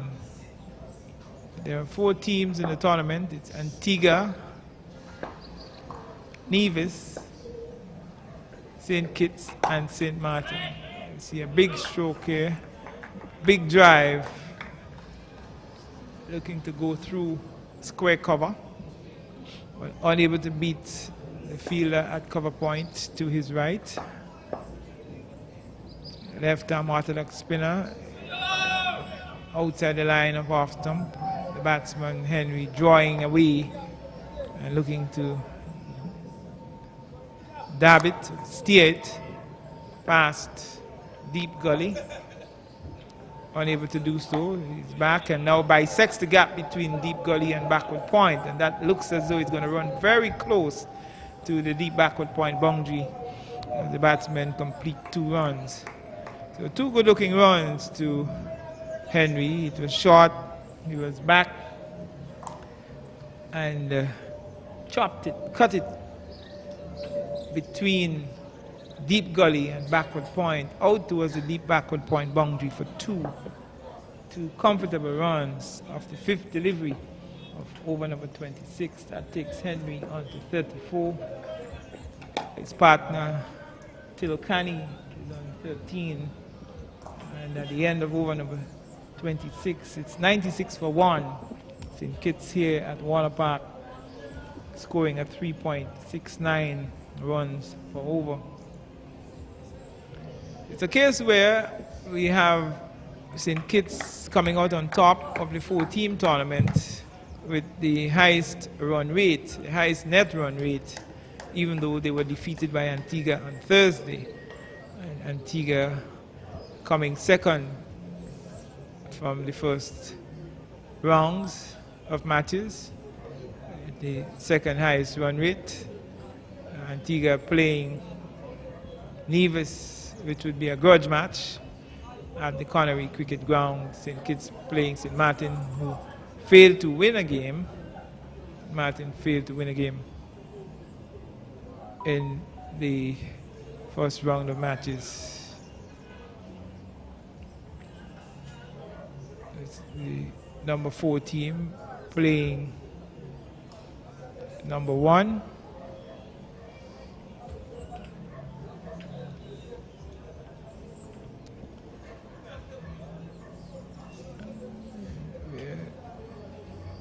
There was a change in bowling from the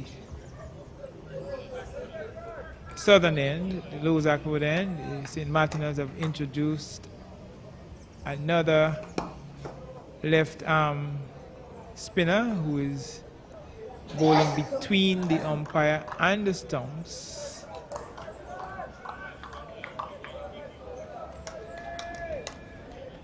And he is bowling a very short run around the wicket. He's bowling to Tilokani. He started with 2 very good deliveries on off stump. I'm going to get his name for you very shortly. That's McRae. McRae has started on a very good line and length. Very short player. Raduma McRae. Very unique name. Not a name that now he bowls a wide. Very wide outside the line of leg stump. Signal wide by umpire Carl Tuckett. So his name is Raduma Macrae, that's R-A-D-U-M-E-R, M-C-R-A-E. So he does have part of a big name, former West Indies player Alan Ray.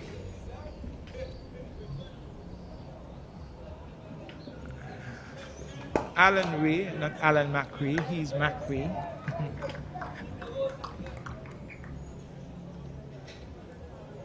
R-A-E. So he started on a very good line, very good line, very good length. Nothing loose so far, except the wide. This one is pushed out towards deep. Mid-on.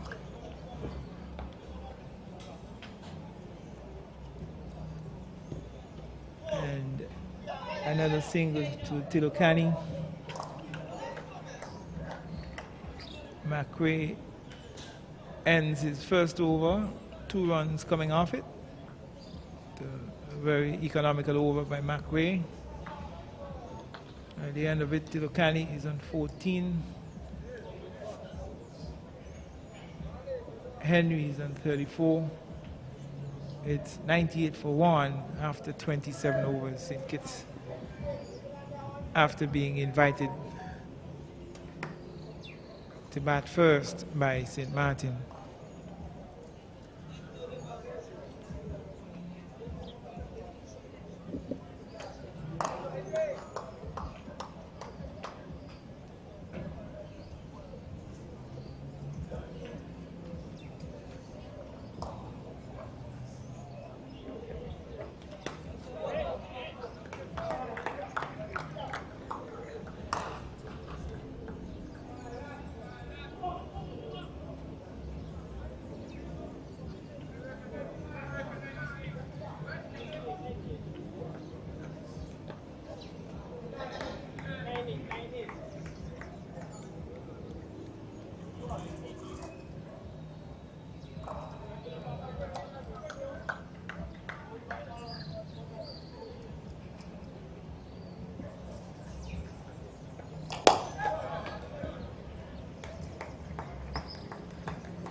First over ball by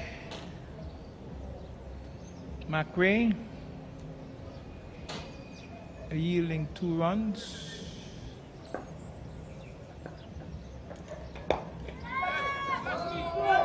And is he going to be caught? Yes, a brilliant catch. Brilliant one-handed catch.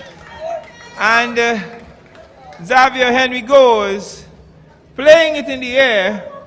And the fielder at short extra cover, having to cover some grounds, to cover quite a bit of grounds to his right, dove away and came up with a brilliant catch, inches from the ground.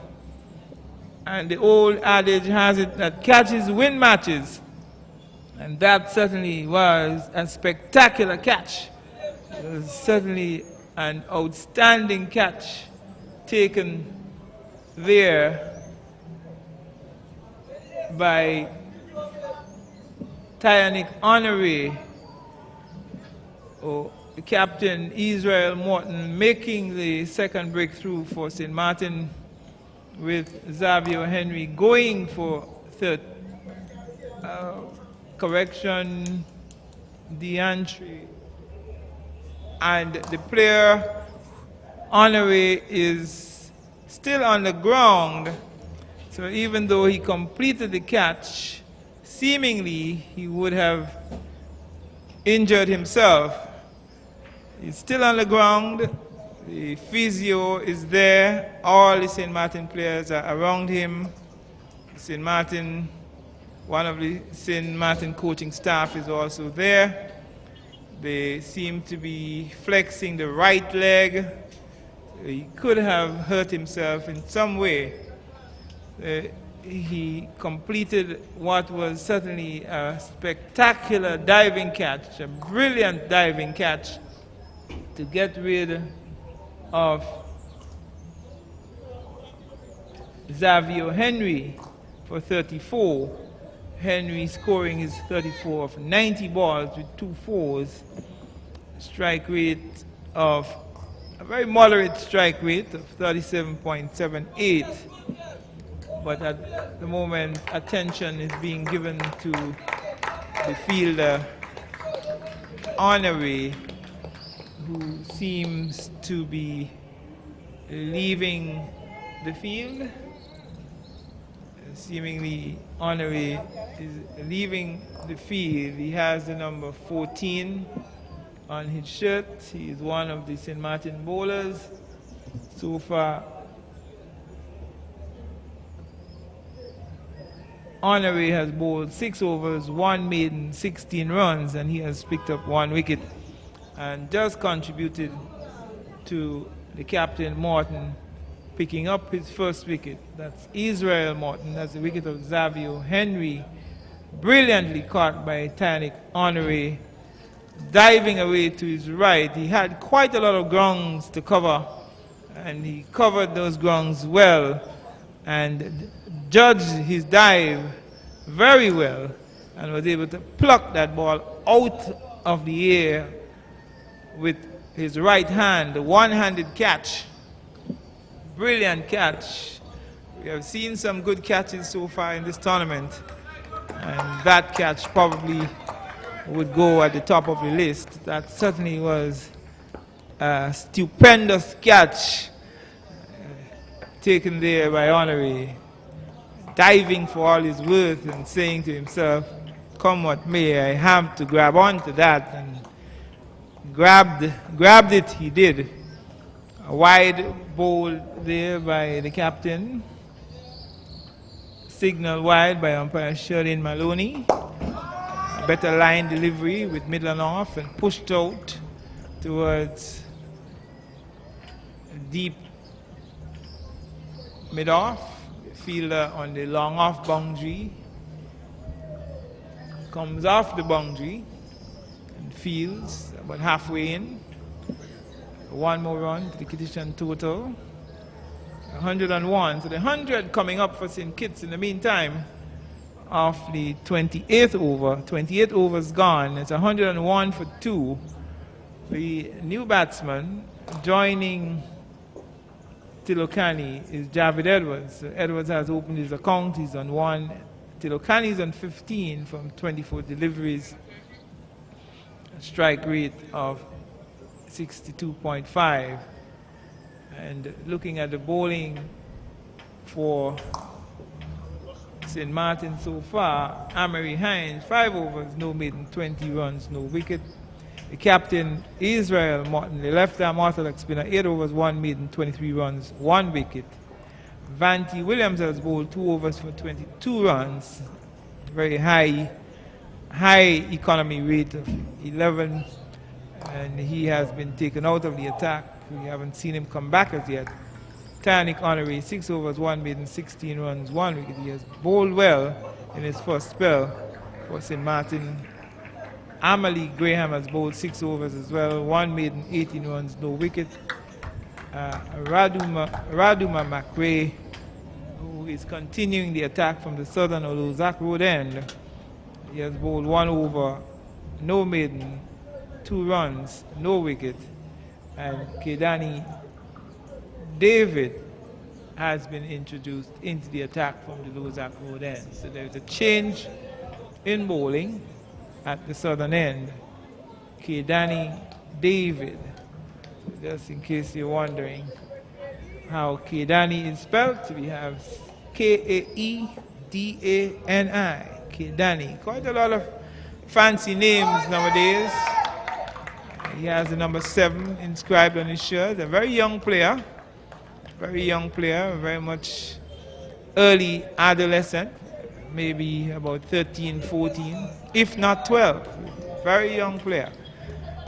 Very much like the young mentor of Antigua. He's a little bigger in stature than mentor. Always a pleasant sight to see these youngsters, these young players in under 19, under 17, under 15 teams. He's bowling left arm medium pace. Left arm medium pace as the batsmen go through for a single. So he gets to be getting that natural left arm swing. And of course, as he grows and he puts on more body and becomes stronger, he would be able to increase that pace. Very gentle left arm medium pace, a very short run.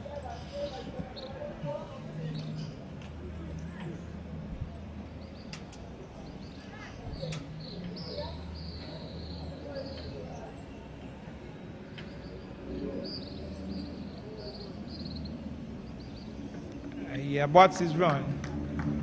So apparently the momentum and the rhythm was not quite there. So he aborted his run, did not deliver, turned back, he went back to the top of his mark. Left arm, medium fast, he's bowling over the wicket.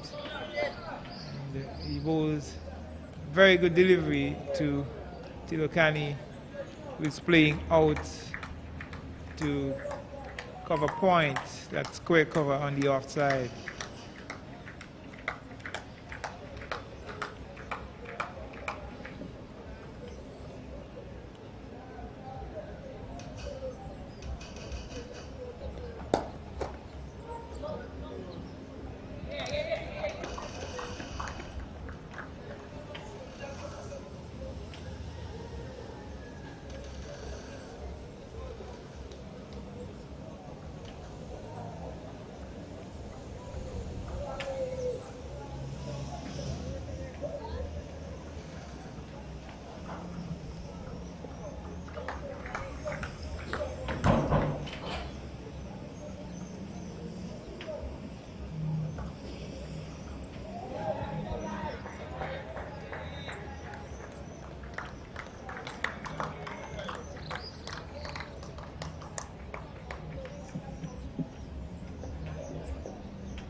Again, the young bowler pulls up and a dead ball is signaled by umpire Carl Tuckett.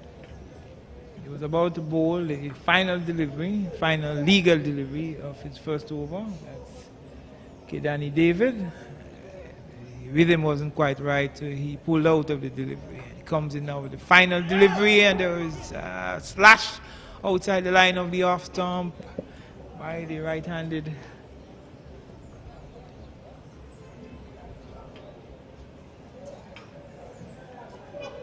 Edwards, taken behind by the wicket-keeper.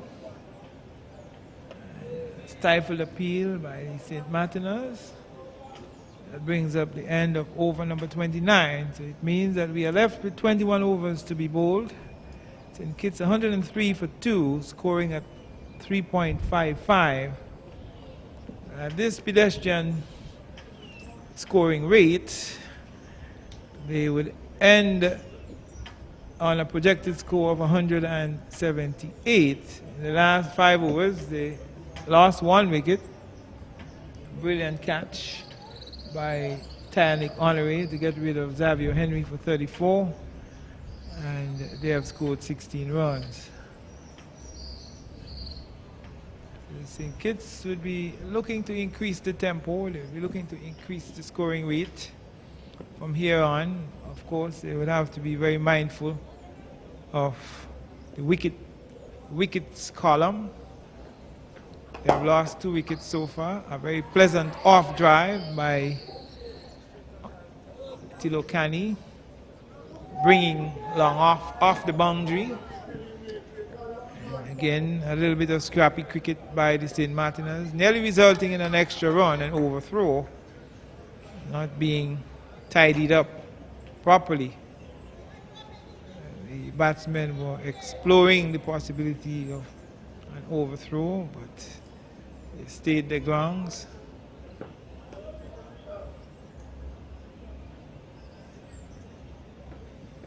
This one is played towards backward point for a single by Edwards. Edwards moves on to 3, total 105 for 2 in over number 30.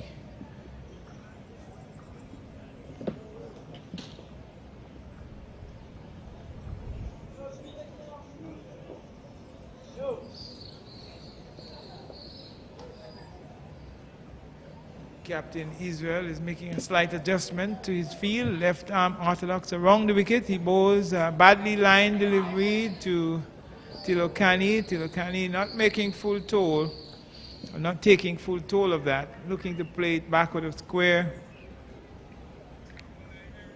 And it would have come off an inside edge. Went towards a short. Third man for a single. 106 for 2. Played in the air by Edwards, but away from mid-off, to the right of mid-off.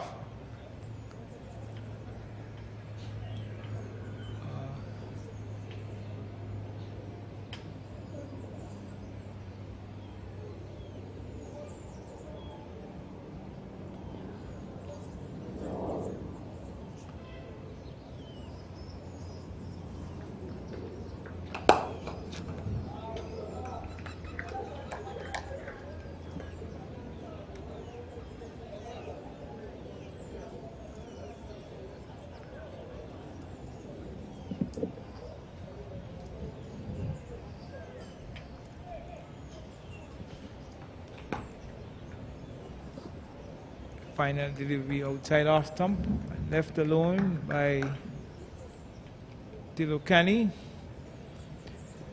At the end of 30 overs, St. Kitts, after being asked to bat by St. Maarten, 107 for 2, with Kunal Tilokani not out on 18 of 30 deliveries.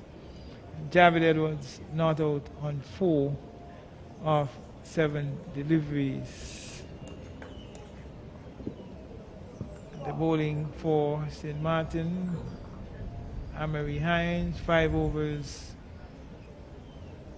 no maiden, 20 runs, no wicket.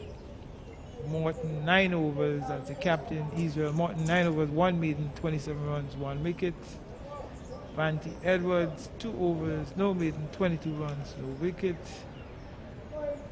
Tanik Honore, who has gone off the field with a slight injury, 6 overs, 1 after taking a brilliant catch. 6 overs, 1 maiden, 16 runs, 1 wicket. Amalie Graham, 6 overs, 1 maiden, 18 runs, no wicket. McRae, Aduma McRae, 1 over for 2 runs, no maiden, no wicket. Kedani David into his second over. First over cost 2 runs, no wickets. Single out towards wide long off for Edwards. Takes him on to 5. Total 108 for 2 in the 31st over.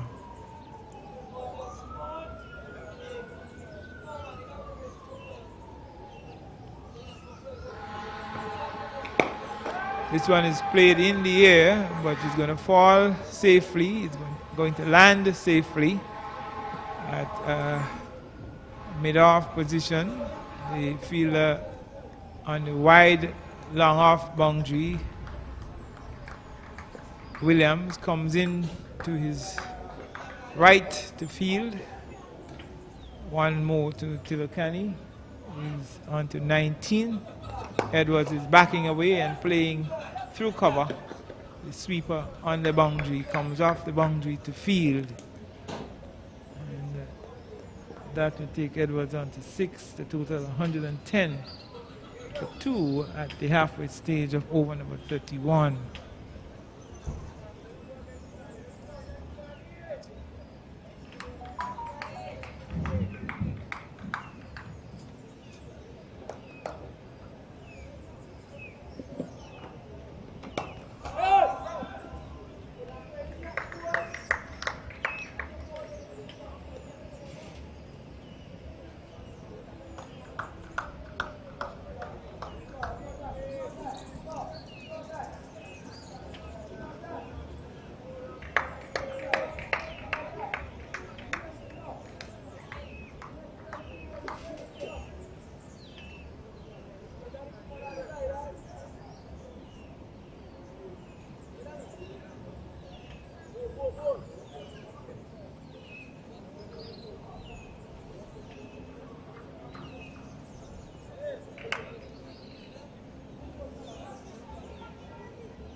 Quick single taken there by Edwards and Tilokani. One more to Tilokani. He's into the 20s. He's on 20 of 33 deliveries. 111 for 2.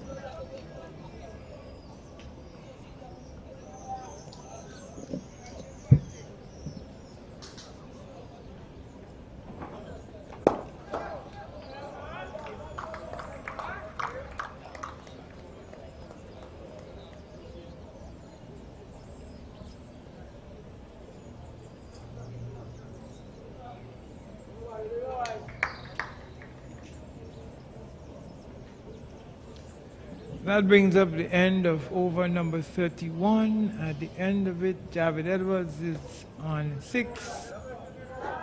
Kunal Tilokani is on 20.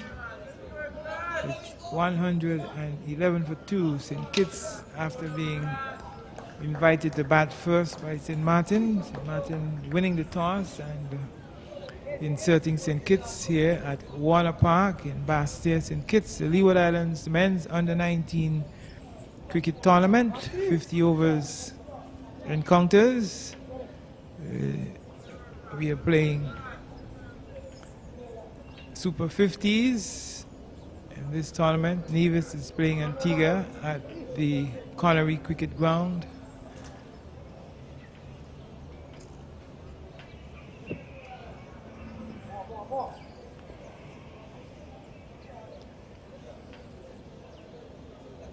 Which is sort of a very pleasant looking cover drive there by Tilokani. That brings him one more run. He's on to 21. Total 112 for 2 and over number 32.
and he is bowled.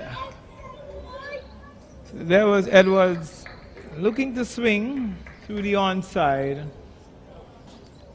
and missing, and he is bowled. So Edwards has been bowled by McRae for 7. The Kittians lose their 3rd wicket with a total on 114 of the 4th delivery of over number 32. Edwards looking to swing through the onside, missing and being bowled by Waduma McRae for 7 of 12 deliveries. The Kittians lose their 3rd wicket, and they are scoring at 3.6 in over number 32, the 4th delivery of the 32nd over. There's a projected score of 180. In the last 5 overs, they have lost 2 wickets and scored 17 runs. They would want to be very mindful that they're not out of the woods as yet. They would want to increase their scoring rate. They would want to up the tempo, pick up the scoring a bit, while keeping wickets intact. They would want to be very mindful that they don't lose too many wickets and maintain too much of a pedestrian run rate or a slow run rate, whereas they will be forced to take extra chances towards the end and find themselves losing wickets at regular intervals. A very good breakthrough there by Waduma McRae, 4th delivery of the 2nd over. 1.4 overs, no maiden, 5 runs, 1 wicket. The young McRae bowling from the northern or media center end. The new batsman going out to join Tilokani. The name has not yet been posted on our screen.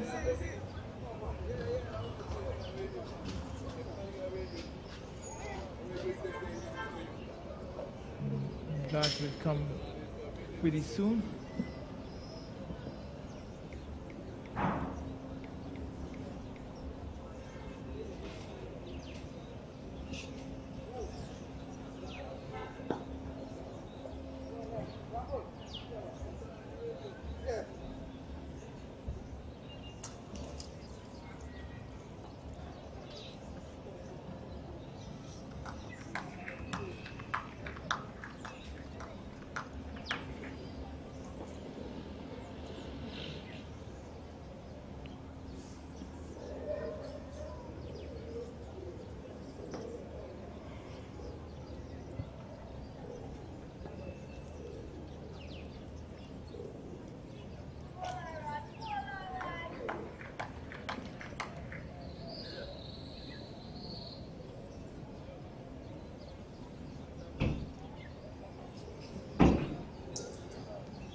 We remind you that the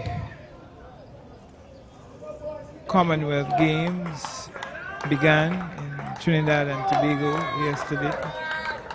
The Carifta Games, correction. Carifta Games, not Commonwealth. So I'm getting my C's wrong. Carifta Games, very much on in Trinidad and Tobago at the Hazley Crawford Stadium in TNT. Lots of action there. Plenty of action there. Athletic action.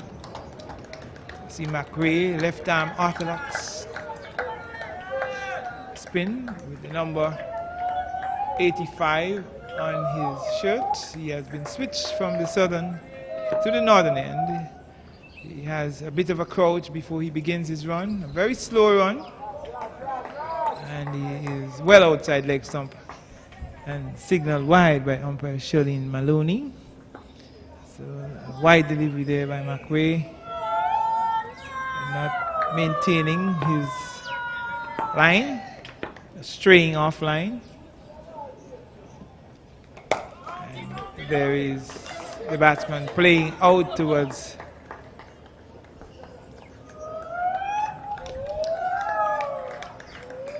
cover,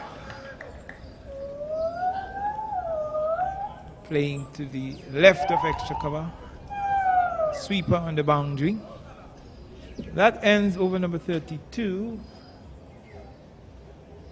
Kunal Tilokani remains not out on 22 of 35 deliveries, a strike rate of 62.86. He has been batting for 45 minutes. The new batsman is the Kittian wicketkeeper Eret Richards.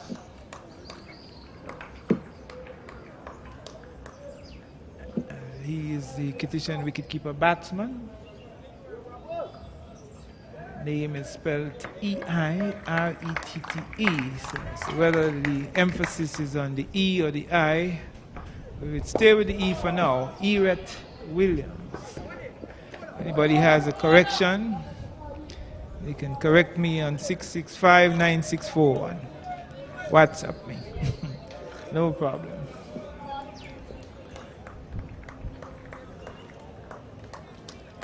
One more to the Kittian total. It moves on to 116, 116 for 3 in over number 33. The West Indies women crushing Thailand. Big full toss. And luckily for the young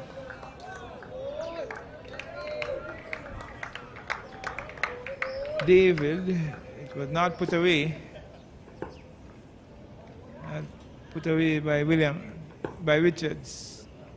David comes in again and it's played out towards long off. Wide long off comes off the boundary. Fields. One more to Richards.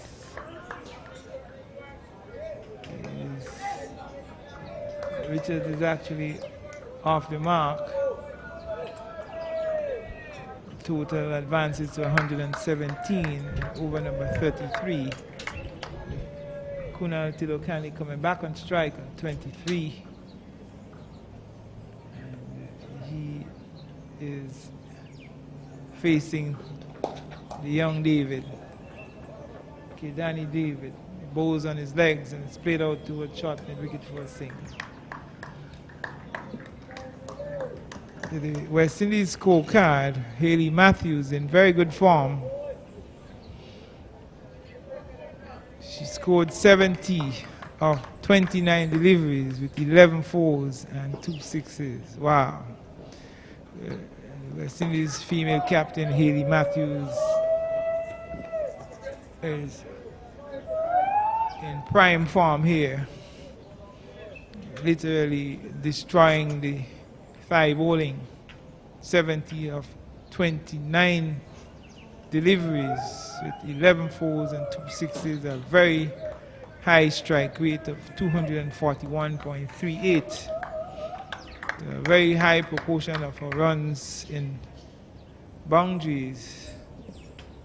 44 runs in fours and 12 runs in sixes.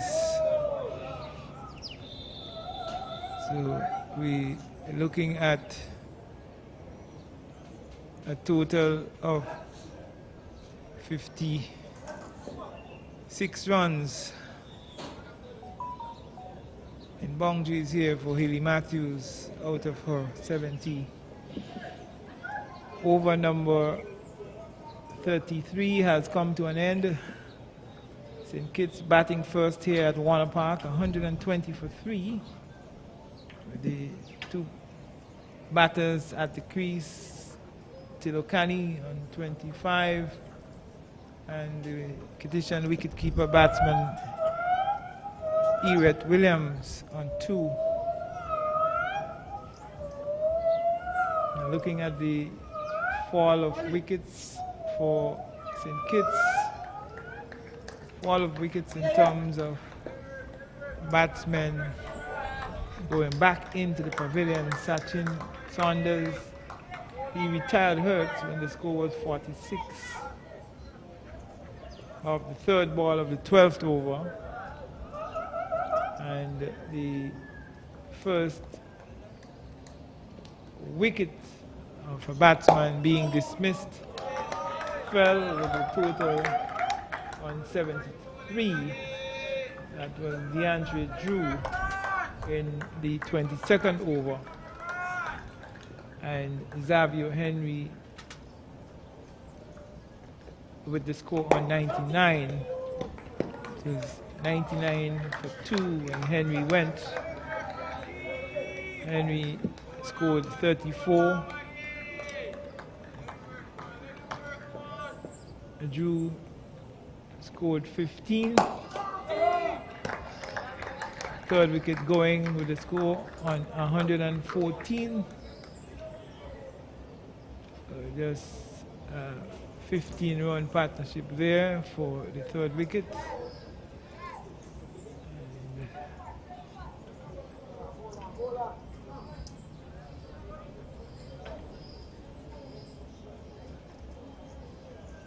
The third wicket was Javed Edwards in the 32nd over. Fourth delivery of over number 32.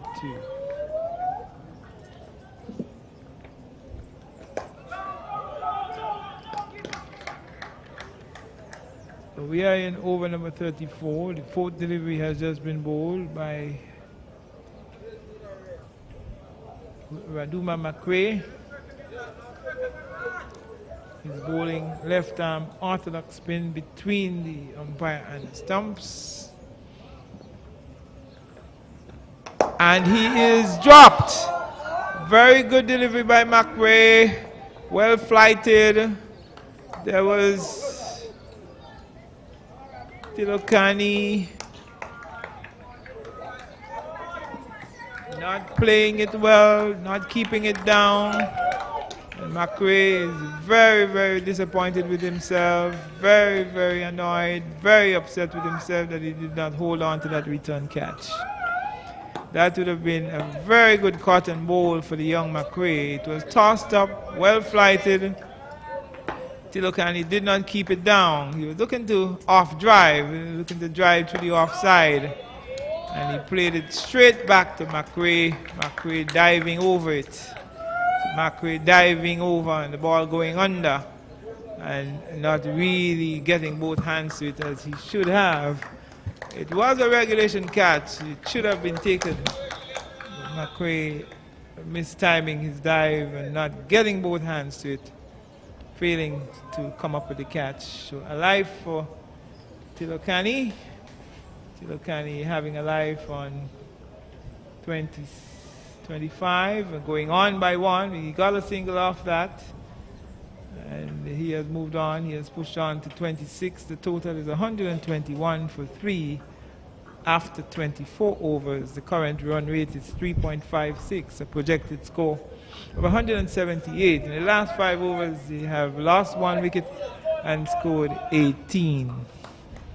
So Haley Matthews taking the attack to the Thai women with 70 of 29 deliveries with 11 fours and 2 sixes, 241.38 her strike rate. Chanel Henry got 48, again a very high strike rate, 282.35, so her strike rate is even higher than that of Haley Matthews. She scored her 48 of 17 deliveries with 3 fours and 5 sixes. Haley Matthews was caught by Sunita of Chaturangratana. Very long name indeed. So she was caught. Sunita Chaturangratana, bowled by Chanita Suthiruang. So Chaturangratana was the catcher. That's Sunita. She was responsible for the dismissal of Haley Matthews, the bowler being Chanita Suthiruang. And we have Joseph scored 26 of 12 deliveries with 4 fours and 1 6. So a very high proportion, high percentage of boundaries in the West Indies reply. The 266 scored by Thailand. Campbell made 9. There we see a lovely cover drive played there by Richards outside the line of the off stump, and Richards hammered it through cover for 4. So a loose delivery by the young left arm medium fast bowler David, that's Kedani David, a bit short outside the line of off stump, giving Richards enough time to get onto the back foot, and he hammered it through cover for 4. That takes him to 6, and the total 126 for 3 in over number 35. Again, another glorious cover drive by Richards out towards extra cover for 4. Diving attempt by the extra cover fielder to cut it off, but he was unable to do so. So Richards is looking to increase the scoring rate here. He's looking to up the tempo for St. Kitts in over number 35, 2 consecutive 4s. That takes Richards on to 10. Irate Richards, the Kittitian wicketkeeper batsman. So he's scoring at a runner ball, 10 from 10. Total 130 for 3. As the young David bowls on next stump and played away towards short, straight mid-wicket. The over comes to an end. No run score of the final delivery of over number 35. Richards, who has increased the scoring rate somewhat with 2 4s of that last over. He's on 10. Tilokani is on 27 of 44 deliveries, and the total 130 for 3 at the end of 35. The West Indies really making light work of Thailand in this World Cup qualifier. Let's hope that they can take this momentum, this rhythm into the World Cup.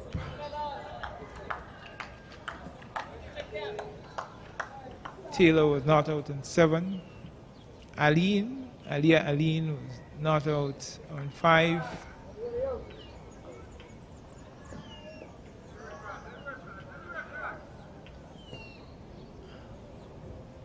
The West Indies lost.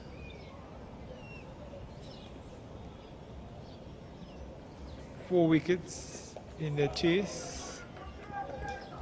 See this one steered down towards short third man for a single by Tilokani. That would take him on to 28, and the total 130.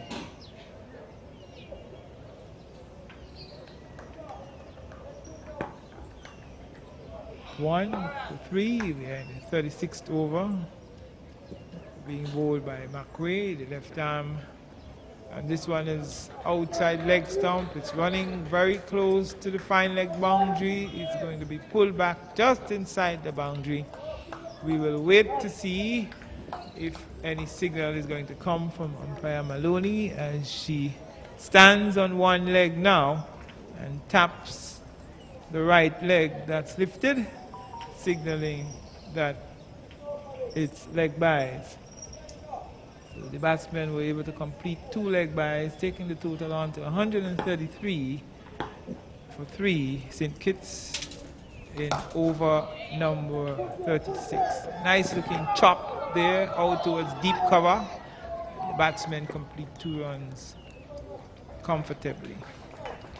It was short outside the off stump, and Richards was able to get on the back foot and hammer it out towards the sweeper on the cover boundary, who came off the boundary to field but was unable to prevent the second run.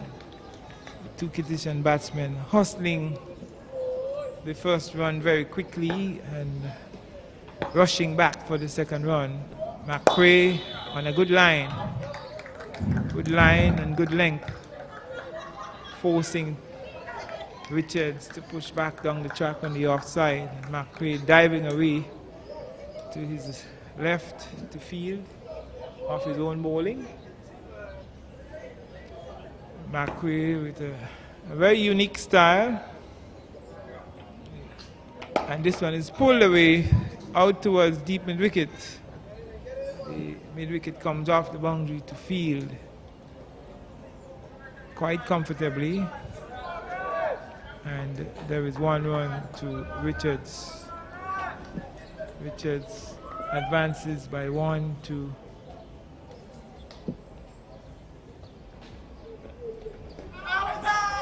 That was appeal by the St. Martiners, but it is signaled wide by umpire Charlene Maloney. Umpire Charlene Maloney, the presiding umpire from the northern end. One more to the Kittian total, 137 for 3 in over number 36. So the final legal delivery coming up, bowled by McRae outside the line of the off stump of the Kittian right-handed batsman,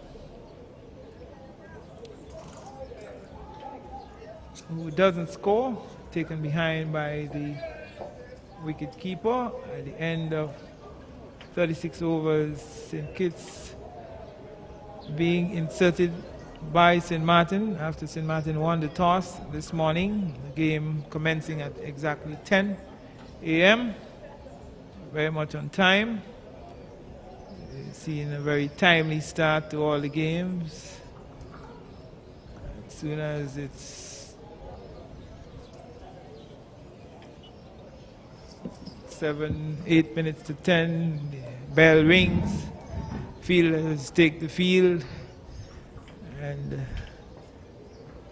the batsmen trot out towards the middle. So we have had a very timely start in all the games so far. Tilokani is on 28th. Ewart Richards is on 13 from 15 deliveries with 2 fours. 2 glorious cover drives. Tilokani has scored his 28th of 46 deliveries with no boundary, not 1-4 as yet in his 28th. 137 for 3, 36 overs gone, some 14 overs left.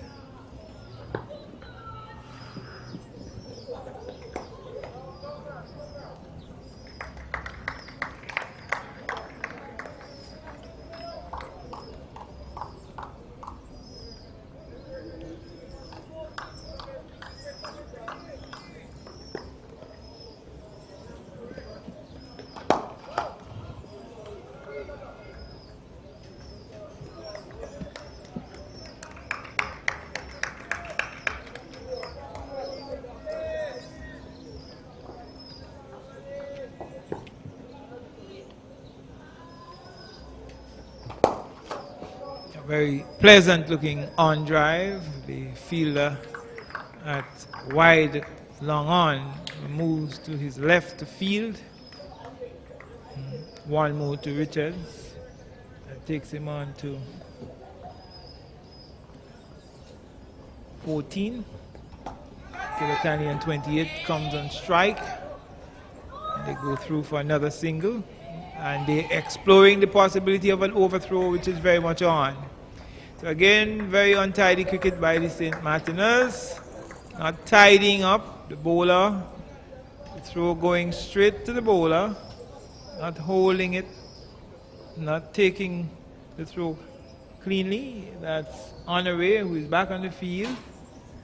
He's between the umpire and the stumps. And there we see a lovely lofted drive, but it doesn't quite have the timing and the power to go to the boundary.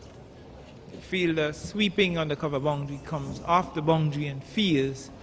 One more to Tilokani. That takes Tilokani on to 20. Tilokani has gone into the 30s actually. He's now in 31. The total is 141 for 3 St. Kitts at the end of 37 overs. There are 13 overs left. And St. Kitts scoring now at 3.81 runs per over. The projected score has increased to 191. In the last 5 overs, they haven't lost a wicket, and they have scored 26 runs. So this game is coming to you live. We are streaming live via Facebook and YouTube, wherever you are in the Eastern Caribbean, throughout the Federation of St. Kitts and Nevis, throughout the Leeward Islands, Antigua, Montserrat, Anguilla, the U.S. and British Virgin Islands. We say a very pleasant afternoon to you. It's just about 12:41 by my clock. Just about 12:41 by the time on my mobile phone. A very pleasant afternoon to you, wherever you are. And we do wish you a very blessed Easter.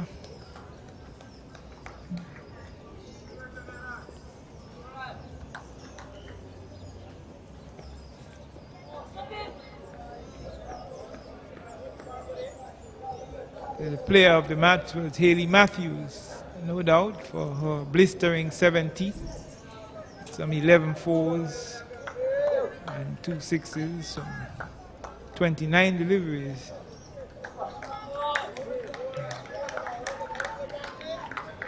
That's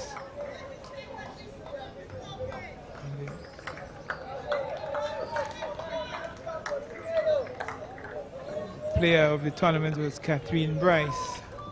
So that's the women's qualifier at the Gaddafi Stadium in Lahore, Pakistan. This one turned away to a short mid wicket on the onside for an easy single by Tilokani, taking him on to 32. So even though Tilokani has not been very explosive, he has applied the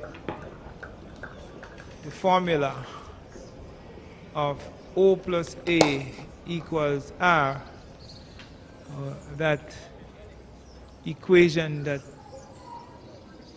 would give you plenty of runs as a batsman. O plus R, O plus A equals R. And that's occupation plus application equals runs. There we see him playing a very pleasant drive to mid-off, unable to beat mid-off, straight to mid-off. Tilokani has applied himself, having occupied the crease for some 45 minutes and facing 52 deliveries. This one is played away into the long leg boundary for 4. Another 4 to Tilokani, his first boundary. So he probably has heard me. He had scored 32 runs without scoring a boundary. He has now scored 36 runs of 53 deliveries with his first 4.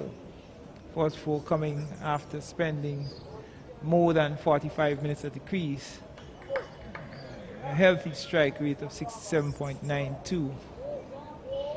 So that brings up the end of over number 38. At the end of the 38th over, it's 147 for 3 with the Kittians closing in on 150.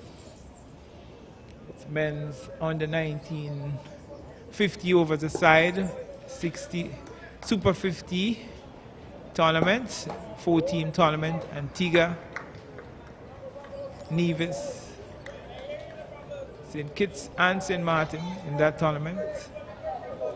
Only 4 teams. We do not have Anguilla, we do not have Montserrat, neither do we have the British and US Virgin Islands in the tournament. So the tournament could have had at least 8 teams. 4 teams are not participating.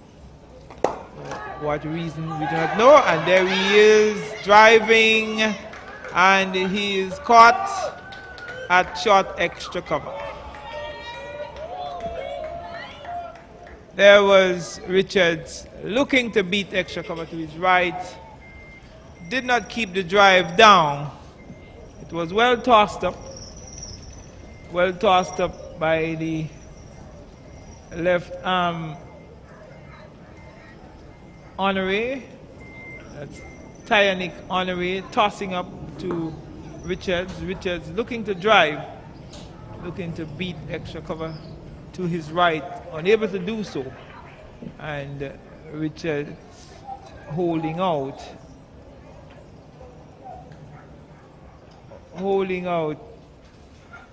at short extra cover. And Irett Richards being well caught by the captain Israel Morton of the bowling of Tyanick Honoré for 15, in which he struck 2 fours. Batted for 26 minutes, a strike rate of 65.22, and he faced 23 deliveries for his 15 runs. So he occupied the crease somewhat with Tilokani, who is still there on 36, and they would have taken the score from 3 for 114 to 147. So a partnership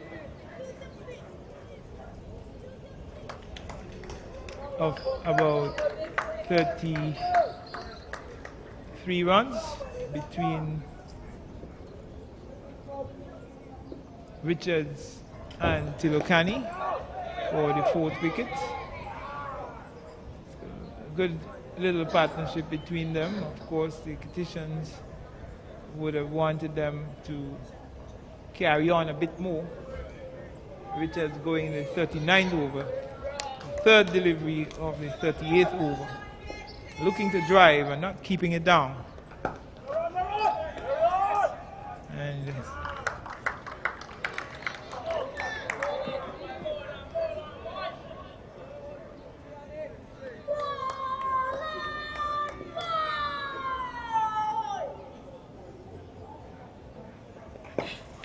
Bergen is the batsman who has joined Tilokani.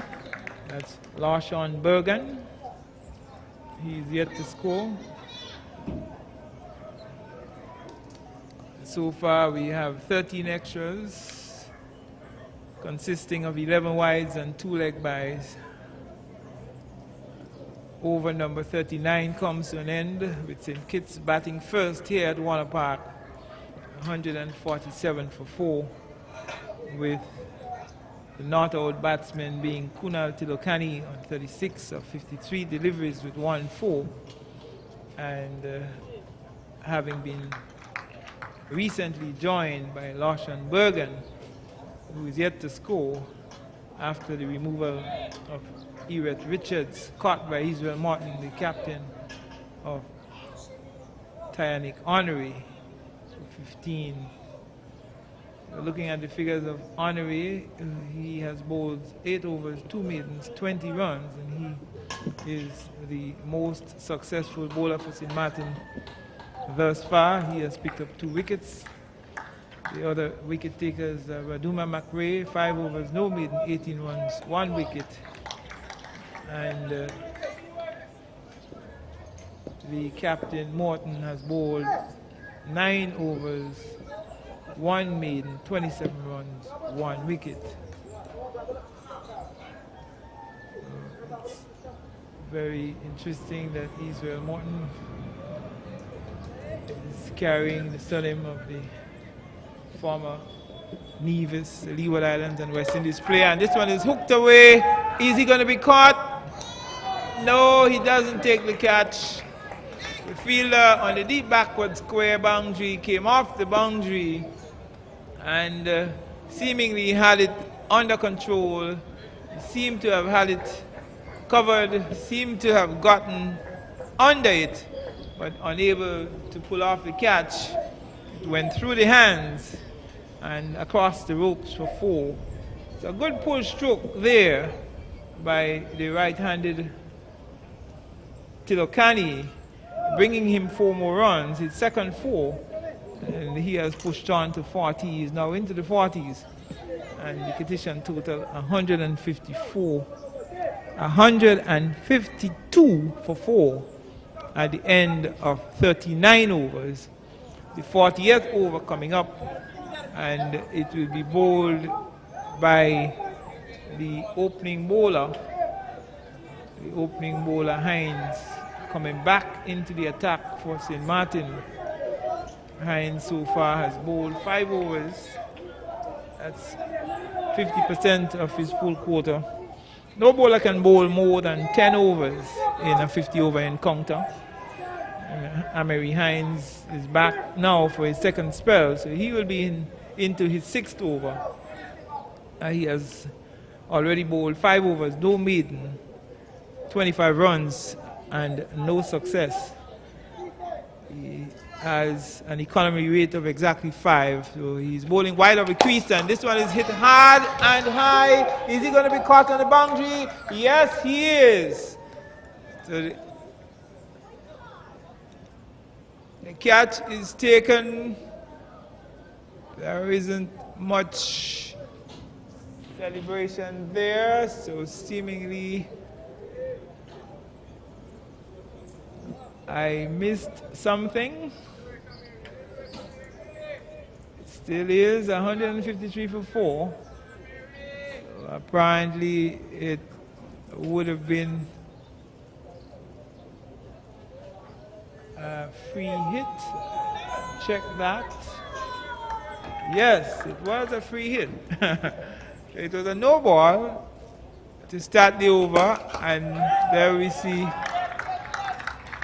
a good save by the fielder there at straight mid-wicket. Short. So Hines transgressed by overstepping the front crease with his first delivery. So that was an oversight.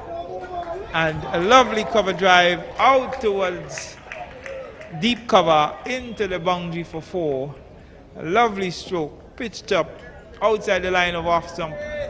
And there was the condition number 5 batsman getting onto the front foot and driving fluently out towards cover into the boundary for 4. That takes Bergen off the mark. So what a way to get off the mark, and the condition total advances by 4 to 157. It's played out towards mid-wicket. It seems to have the legs, it seems to have the momentum to get across the mid-wicket boundary as it does so now for yet another boundary for Bergen. So Bergen is scoring in boundaries, 2 consecutive 4s, one through cover and the other one short on about leg stump and played away through mid-wicket for 4 more. Bergen quickly moves on to 8, and the conditions into the 160s, 161 for 4 of the 4th delivery of over number 40. And there is Bergen looking for a big heave outside the line of off stump. A little too wide, a little too much outside off stump for that stroke. And his head in the air, head not over the delivery, not getting across to the pitch of the delivery as well, and into the gloves of the St. Maarten wicketkeeper. A big full toss, the top edge, it goes towards third man and into the boundary for 4. So a bad delivery by the St. Maarten opening bowler Hines, serving up a big full toss, and there was Bergen looking to swing it over mid-wicket for 6. He was looking for a maximum over mid-wicket, but didn't quite get it from the middle of the bat. He got a top edge, and it went high in the air towards third man. The unprotected third man. There's Bergen again looking to charge Hines. And Hines saw him coming, bowled it wide outside the line of off stump. So that brings up the end of Hines' 6th over. 6 overs, no maiden, 39 runs, no wicket. Bergen is there, blazing away on 12 with 3 fours. So he's scoring all his runs in boundaries. He has scored all his runs in boundaries of 9 deliveries. He has scored 12 runs with 3 fours, and the condition total 166 for 4. Current run rate 4.15, projected score of 208. They have lost 1 wicket for 36 runs in the last 5 overs. So we have seen some intention here, some aggressive intent by Bergen, looking to push the score, looking to increase the scoring rate for St. Kitts. The bowling will continue from the southern end, Lozak Road end. There we see Tilokani getting onto the front foot and driving out towards long off for a single. That would take him on to 42. And the total 167 for 4. So the new over is being bowled by Honoré, who is into his 9th over. 8.1 overs, 2 maidens, 21 runs. And he has been the most successful bowler for St. Maarten thus far, picking up 2 for 21. So it's played out towards cover, deep cover. Sweep on the boundary, moves to his left and fields. And there is one more to the Kittian right-handed.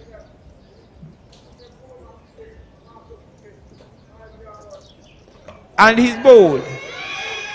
There was Tilokani stepping down and looking for that drive, and beaten in the flight, and he lost his leg stump. So Tilokani has been bowled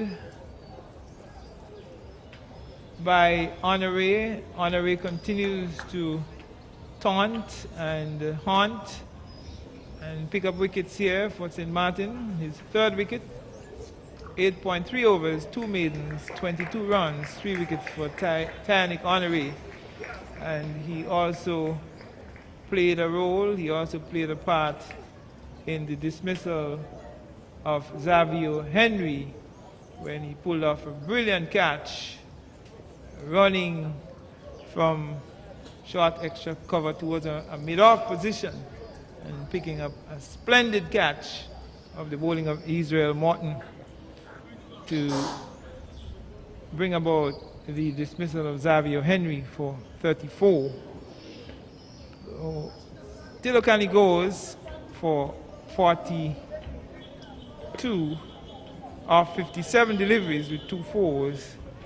It's been a very steady hand played here by Tilokani, the Kittian off-spinner and middle-order batsman. Strike rate of 73.68. He scored 85 runs. And the Kittitians are now 168 for 5 in over number 41. After this over, there will be 9 more overs. So they can build on this total of 168 with the batsmen at the crease, upping the tempo, increasing the tempo. The 4th delivery of over number 41 coming up, being bowled by Honoré, Titanic Honoré. He's bowling between umpire Tuckett and the stumps. He's bowling left arm, and this one is hit out towards the fielder at wide long on. He didn't quite field it cleanly. It came off his boot and trickled out towards a straight long on position. And 2 more runs to the Kittian left-hander. That's Caden Francis. Francis, one of the opening bowlers for St. Kitts. He bowls right and bats left. So he is what you can call ambidextrous to a certain extent. He has played out towards deep backward square, and he looks to be in a very positive mood. A no-nonsense mood. Francis picks up 2 more runs towards deep backward square. The fielder at deep mid-wicket moving to his left to field. 2 more to Francis is on to 4, and the total 172 for 5. St. Kitts after 40.5 overs. Final delivery of over number 41 coming up to be bowled by Tyanic Honoré, in completing now. He was about to complete his 9th over. He bowls and it goes in the air, but it seems as though it's going to land safely. The batsmen have already completed 2, and there is the wicketkeeper moving from behind the stumps, pulling off 1 glove and running towards deep fine leg position to field.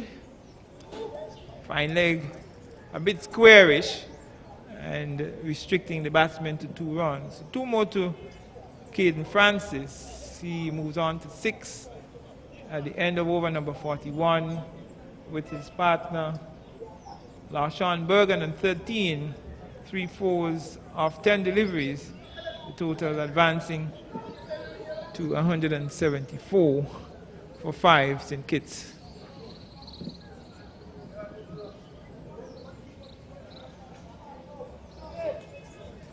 We remind you that you are listening to the live streaming, listening and viewing the live streaming of the match, of this match, the Leeward Islands Under-19 cricket tournament being played here at Warner Park on the Leeward Islands Cricket Board's Facebook page and Television Caribbean Channel 40, on the cable on St. Kitts, and the Television Caribbean YouTube channel. So we are streaming live both on Facebook and YouTube, and you can pick up the live stream there. Live streaming can be picked up on both Facebook page of the Leeward Islands Cricket Board and the Television Caribbean YouTube channel. Channel 40, the cable on St. Kitts. This one is very wide outside the line of off stump by McRae. The batsman doesn't play. The batsman didn't have to play. Much too wide outside the line of off stump. And the total, another wide by McRae. So McRae is losing his bearings here. Very much off radar.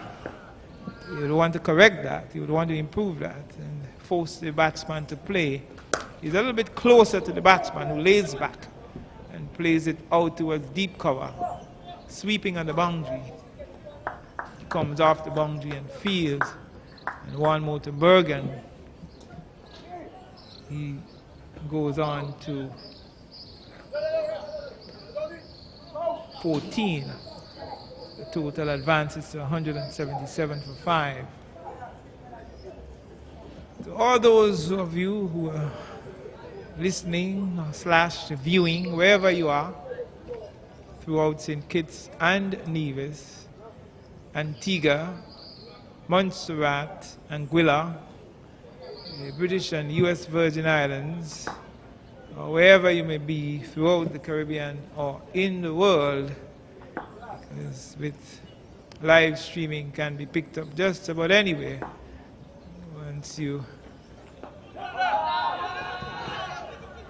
have the link, or you can go to YouTube and do a search, go to Facebook and do a search. The live streaming is there. So a very pleasant afternoon to you, very pleasant evening according to where you are. This one is played out towards wide, long off. Long off moving to his right to field. And another single to the left-handed Francis. Takes him on to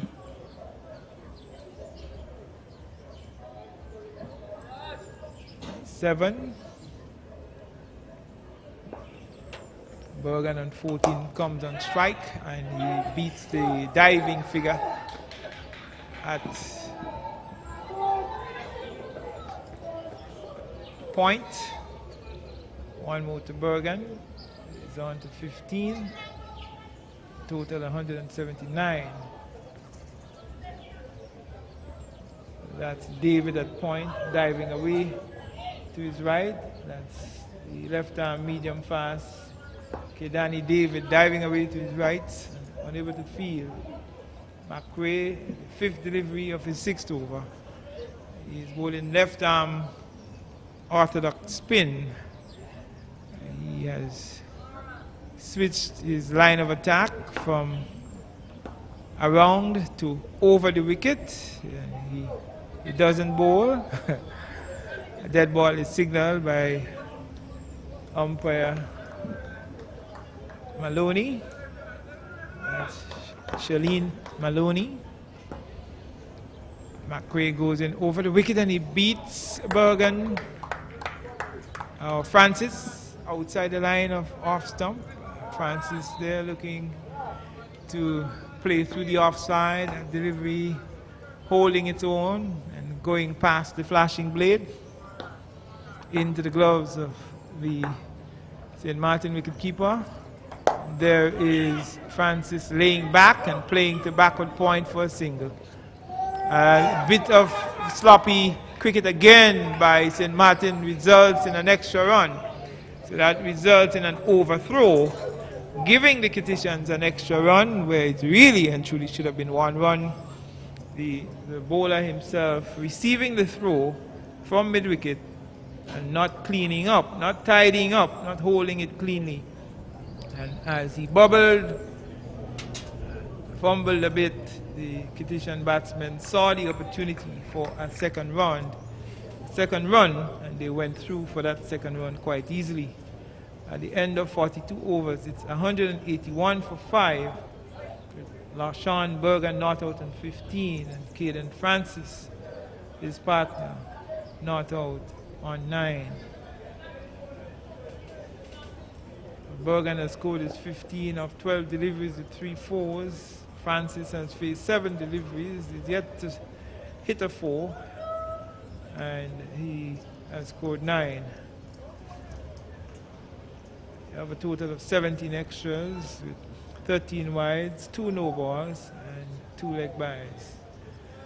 The batsmen yet to bat for St. Kitts: Elijah Lewis, Kasim Challenger, and Devante Walters. Walters coming in to the Kititian team for this game, as well as Challenger.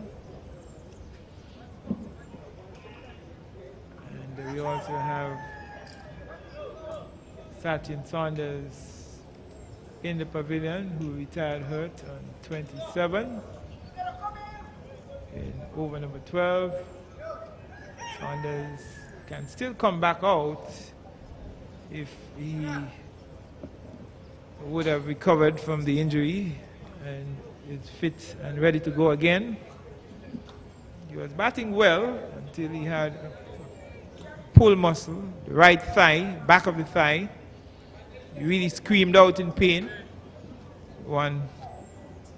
We would hope that he has recovered somewhat and is okay to bat again for St. Kitts. The Kittians, I'm pretty sure, would want him to come back, to go back out into the middle to bat again if needs be. The need arises. Now 182 for 5 in over number 43. See some changes being made to the field. The umpire moves from point to square leg. Umpire Shalene Maloney moved from point, the left-hander on strike, to square leg, the left-hander on strike.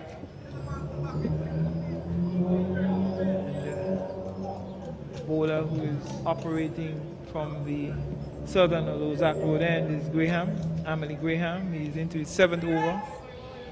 Before this, he had 6 overs, 1 made, 19 runs, no wicket. Tallish young man, long locks. He's bowling from the Lozak Road end with a 6-3 field. Confirm that in a while.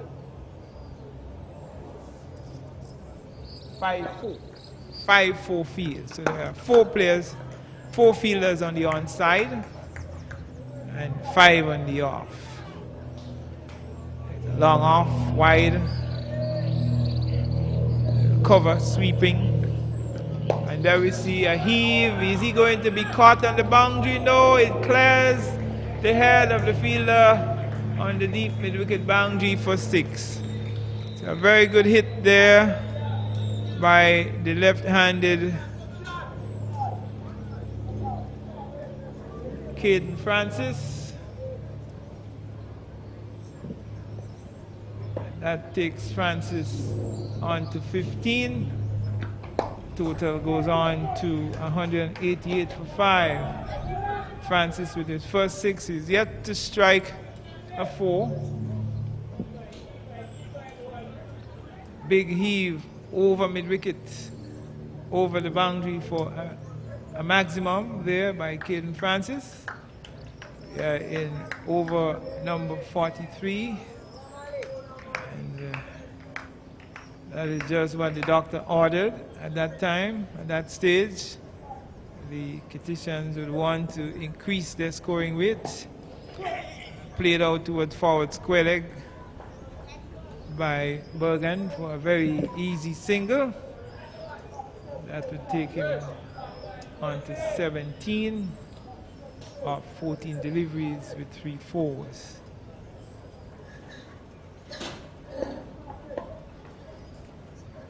Graham with the final delivery of his 7th over, and he's struck hard and high by Francis over the long off boundary for 6.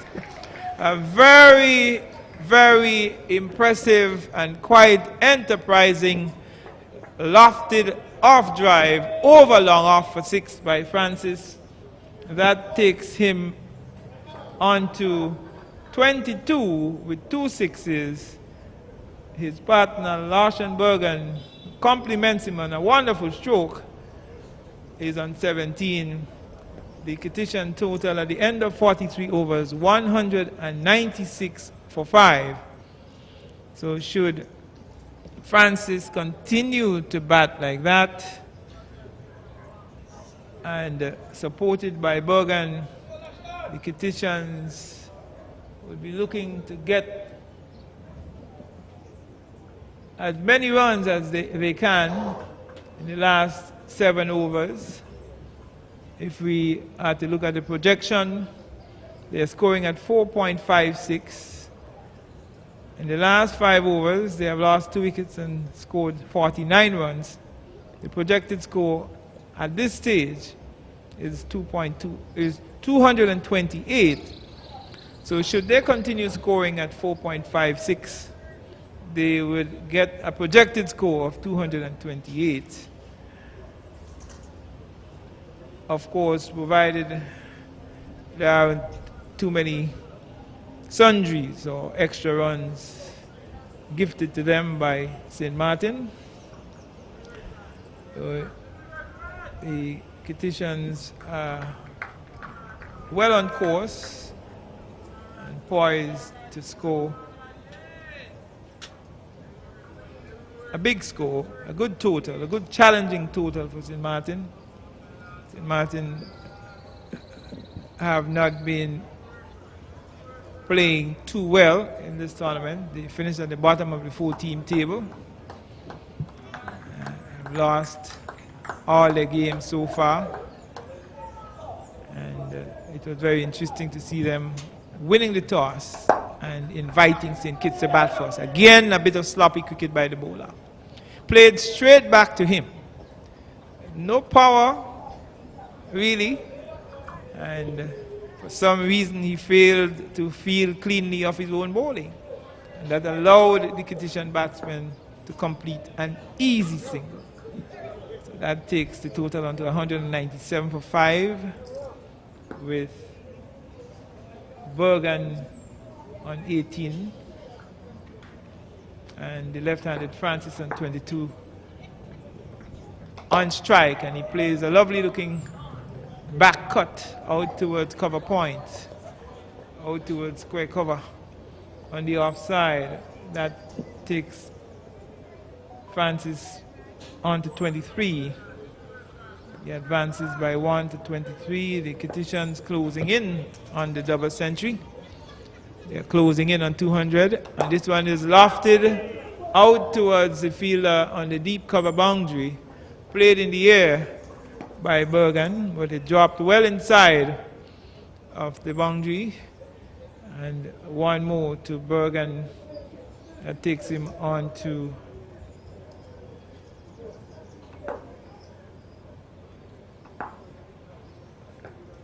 19. Another run scored by the Kittitians, bringing up their 200. 200 coming up off 43.4 overs. The 200 coming up off the fourth delivery of over number 44. Bergen pushes on to 19. And the very aggressive kid, Francis, the left-handed opening fast bowler.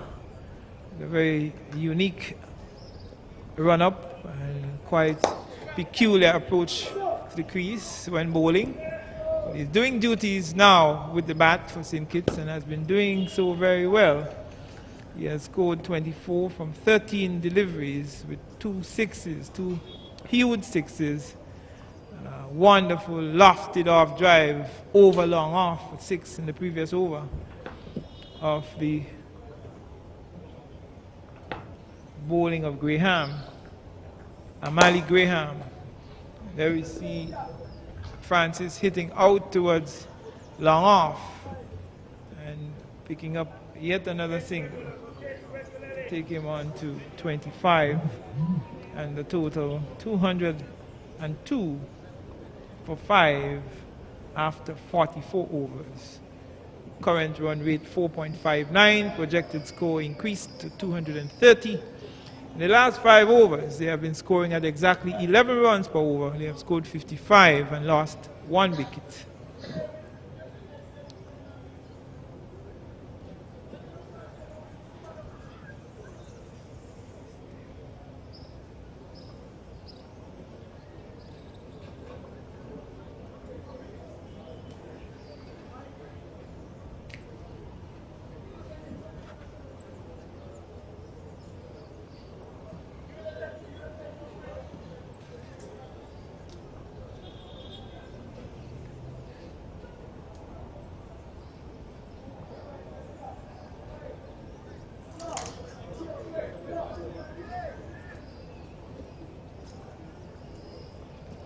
An update on the game being played at the Connery Cricket Ground between Nevis and Antigua. Nevis under 19, 101 all out. Wow. The Nevis, they have been dismissed for 101, and Antigua batting 22 for 1. So Nevis scored 101 of 35.5 overs.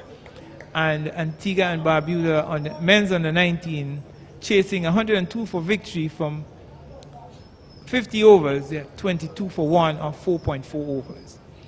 Thank you very much for that update. Our producer, Andrew Huey, very much on the ball. So it seems like there will be a very early finish at the Connery ground. Nevis skittled out for 101 in only 10 overs. And the batsmen are hustling back for the second run here at Warner Park. 2 more runs to Bergen. So that is looking somewhat similar, a bit comparable to what we saw with the West Indies women and the Thailand women this morning. The West Indies winning inside 11 overs after dismissing Thailand for 166 of 46.1 overs. The West Indies getting 168 of just a little over 10 overs, getting to 168 in slightly over 10 overs. So we have a similar situation, which is somewhat in the reverse in that Nevis batted first and skittled out for 101 in 10 overs. And there we see Francis playing out towards long off for another single. That takes him to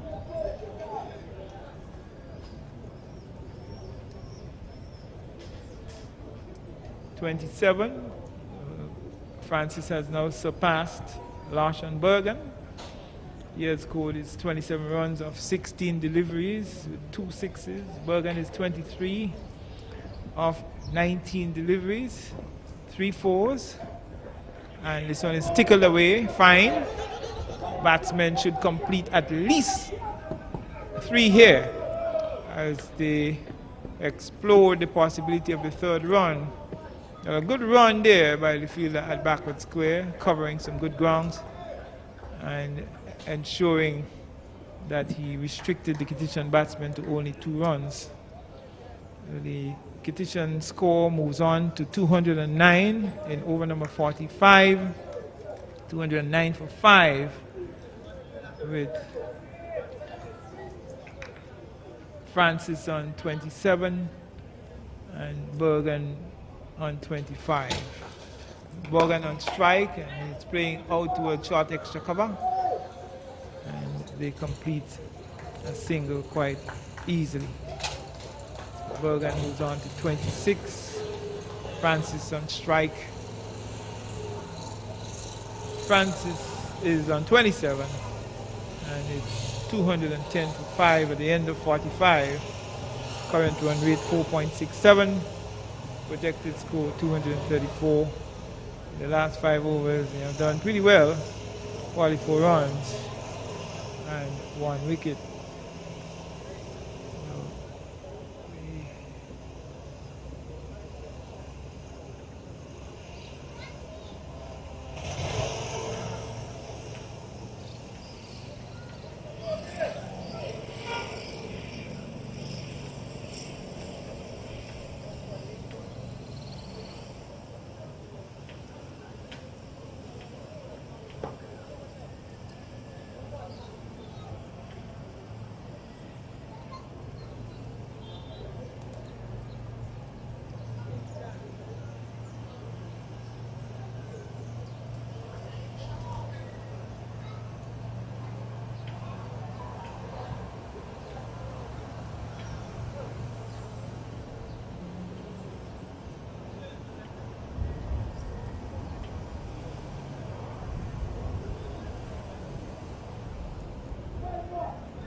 Should be at least 2 here as it's played away out towards mid-wicket. And again, another bit of sloppiness allows the Kittian batsman to turn for yet another overthrow. So what were comfortably and easily 2 runs has turned out to be 3 runs. The throw coming in from the fielder and the bowler unable to clean it up, unable to collect it cleanly. It rebounded off his body and went towards a mid-on position that allowed the left-handed Francis to get a 3rd run. And here is Francis driving out towards wide mid-off and picking up yet another single. Francis has advanced to 28. Total 214 for 5 in over number 46. The bowler is young McRae, Raduma McRae, between the umpire and the stumps, around the wicket. And here we see a heave out towards, and he is caught. Caught at long on. Very good catch. The fielder having to move a few paces to his left and picking up a good catch on the long on boundary to get rid of the right-handed LaShawn Bergen. So Bergen is out, caught by the long-on fielder of the bowling of Raduma McRae, who has picked up now his 2nd wicket. St. Kitts losing wicket number 6, the total on 214. A good hand played here by Bergen, caught by the captain himself, Israel Maarten, on the long on boundary, straight long on boundary. So Bergen was looking to hit straight. He did hit straight, but straight to the captain Maarten, who held a very comfortable catch indeed. It didn't quite have the power and the elevation to clear Maarten on the boundary. He was right there, just a few paces, a few steps to his left, and held on to the catch quite comfortably. So Bergen goes caught by Maarten of Raduma McRae for 29, 3 fours. He batted for 40 minutes and he faced 24 deliveries. So a good breakthrough here for St. Maarten. The Kittitians haven't really been able to run away with the scoring. They are scoring at 4.69. The St. Martiners have bowled reasonably well. They have been a bit scrappy in the field in terms of their fielding, allowing a number of extra runs through overthrows, not backing up well, not cleaning up well. But generally, the bowlers have been spot on. The bowlers have been pretty good. The Kittitians have kept the wicket intact, and they've built some good partnerships. And as a result, they are sitting high and dry on 214 for 6. There is a lot of appeal, and he's given out caught at the wicket. Another wicket goes for St. Kitts. Caught at the wicket. There he was looking for the drive. Outside edge found. And the catch taken behind by the wicket keeper of the bowling of McRae. McRae now picks up his 3rd wicket. 7.5 overs, no maiden, 35 runs, 3 wickets for young McRae. Left arm orthodox spin, bowling between the umpire and the stumps, bowling around the wicket between umpire Charlene Maloney and the stumps, and inducing the off drive. Elijah Lewis looking for the off drive. The outside edge found, and the catch well taken behind by wicketkeeper Jaden Bramble. So Raduma McRae picks up his 2nd wicket. The Kittitians lose wicket number 7 of the fifth delivery of over number 46. 7 for 214. St. Kitts, after being invited to bat by St. Maarten here at Warner Park in the Leeward Islands men's under 19 cricket tournament. 50 overs encounter, 50 overs aside. We have heard that Nevis, they have not done well against Antigua. They have been skittled out for 101 of exactly 10 overs. And when we last heard, Antigua were 2 wickets down for 22 runs. So Antigua, they need only 102, and they have all of 50 overs to do so. This one is played out towards the right of extra cover, or the right of wide mid-off. And that's Williams moving to his right to field. And one more to the Kittitians at the end of over number 46. It's 215 for 7.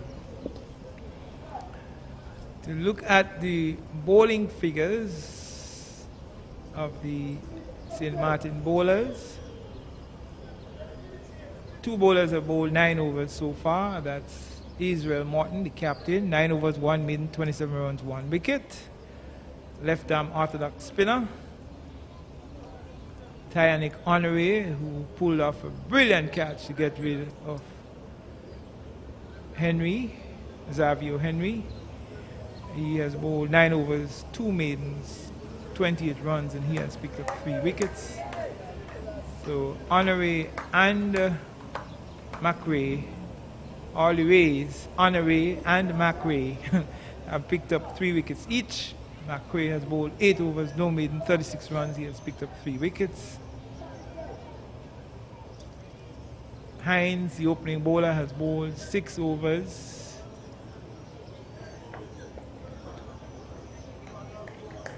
No maiden, 39 runs, no wicket. Vanty Williams is very expensive, 2 overs for 22 runs. We haven't seen him again, and it's very unlikely that we may see him again in this innings. Okay, Danny David is back into the attack. He's into his 6th over, the young medium fast bowler. He's a bit wide outside the line of off stump. It's played away towards mid-off. Extra cover moving Williams, Vanty Williams moving to his left to field to cut it off. And another single to St. Kitts. It's 216 for 7 in over number 47. At the end of this over, there will be 3 more overs left. This one is played out towards long on. The wide long on moves to his right and fields cleanly. And there is 1 run to the left-handed Francis. Takes him on to 29. Walters is the new batsman. He's on 2. Devontae Walters. A loud appeal, and he's given out like before. A delivery line with middle and off. And there was Walters looking to swing through the onside, taking on the pad. A loud appeal by the St. Martiners. Loud appeal by the St. Maarten players. And Walters seemed to have been struck between wicket and wicket, plumb in front. And the umpire took it, upheld the appeal. So Walters goes, like before, to the young left-handed medium-fast bowler, Kedani David, for 2. St. Kitts, they lose wicket number 8 with a total on 217 of the 4th delivery of the 47th over. It's a good breakthrough again by St. Maarten, not allowing St. Kitts to run away with it in the latter stages of the innings. St. Kitts obviously is the stronger team. They do have some good batters, good batsmen in the lineup. St. Martiners have held their own here. They haven't bowled too badly at all, because had they been all over the place, St. Kitts probably would have been well over 250 by now. See the young St. Martiners trying, doing their best. They're doing their utmost to restrict St. Kitts to as small a total as they possibly can, because that total could have been well over 250 by now, but St. Maarten, they have bowled well. They have not been particularly supported by the fielders. Very good delivery by David, beating the left-handed Francis outside the line of the off stump and going through to the wicket keeper, Bramble. Very good bowling by the young David. He is into the final delivery of his 6th over. A very economical approach. He's a bit wide outside the line of the off stump, but very much within the lines. The end of the over. David has bowled 6 overs, no maiden, 30 runs, and he has picked up 1 wicket. The not-out batsman at the crease for St. Kitts, Caden Francis, batting well on 29. So Francis has shown that he's a very useful lower order batsman for St. Kitts, a very useful all-rounder. 29 from 18 deliveries with 2 towering sixes. And he has been joined by Sachin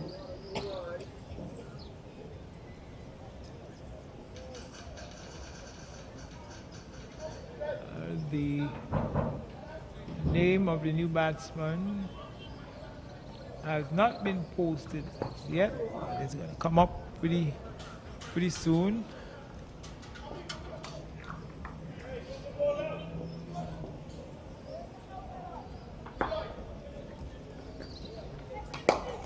This one is hit hard. Is he going to be caught?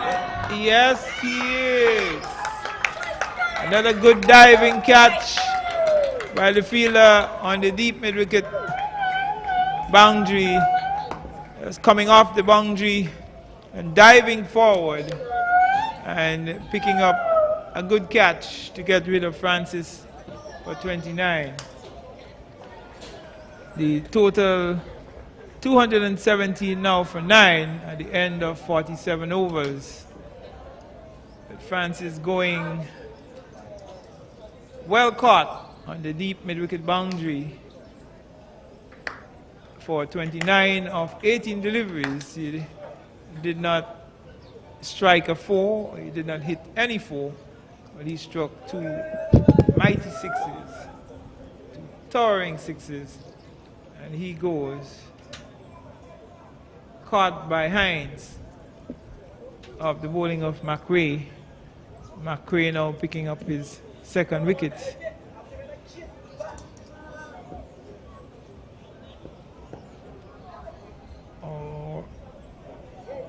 McRae now picking up his 4th wicket. Correction. So Raduma McRae, 8.1 overs, no maiden, 36 runs, 4 wickets. So he is now the most successful bowler for St. Maarten, young McRae. He has a very unique style, crouching first.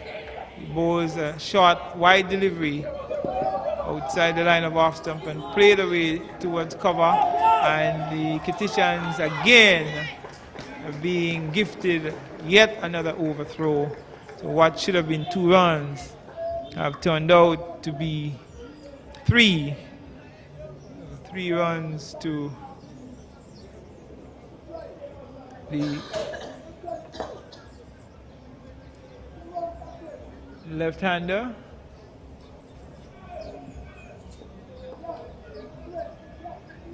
And that's Challenger. The new batsman is Kasim Challenger. He's playing out towards extra cover for a single, a bit of a bubble, a bit of a misfield, and is he going to be out? And yes, he's given out. So the Kititians attempting a second run on the misfield, and the fielder who looks like Vanty Williams recovering well and sending a good throw in to the wicket to the bowler himself, McRae. McRae collecting cleanly and breaking the stumps, and the batsman is run out. It means that the Kititians are now 220 for 9, with the batsman gone, being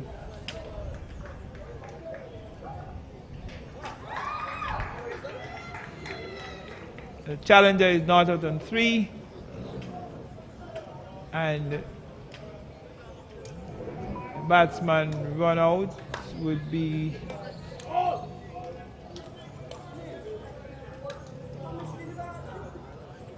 I'm going to get that for you in a while.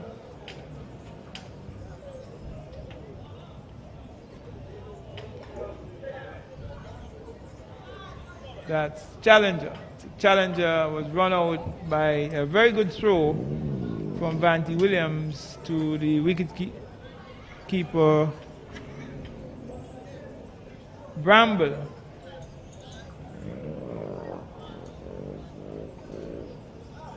For 3. The total is now 220. Well, the Kititians are all out because seemingly the Kititians are all out. They have been dismissed for 221 of 47.3 overs. 47.3 overs. They have been dismissed for 221 of 47.3 overs. That's 47 overs and 3 deliveries with a scoring rate of 4.65, and their total is 221. So it means that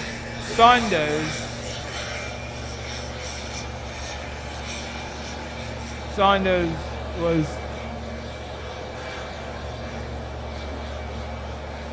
not out on 28 of 29 deliveries, 2 fours and 1 6.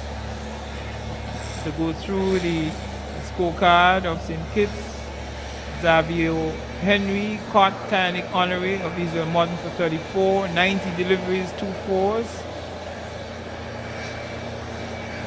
He went with the score on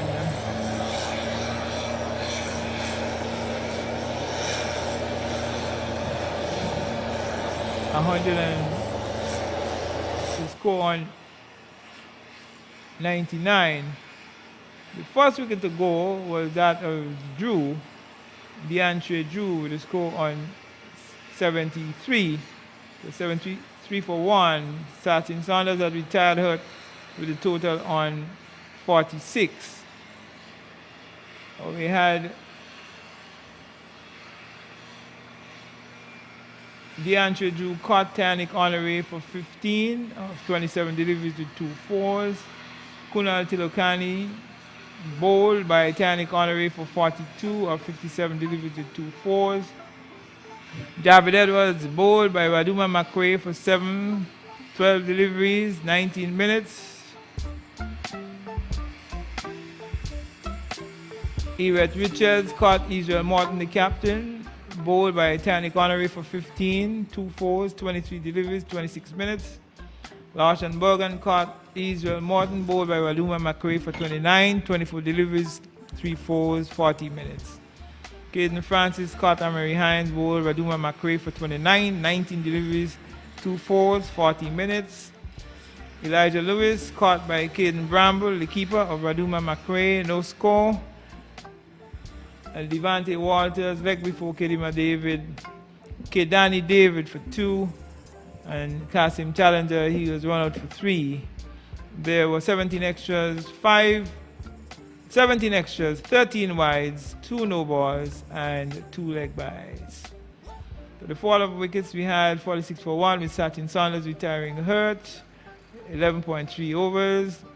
DeAndre Drew 73 for 1 in over number 22, 99 for 2. Xavier Henry 27.5 overs, 114 for 3. Javid Edwards 32nd over, that's 31.4 overs, 147 for 4. Eret Richards 38.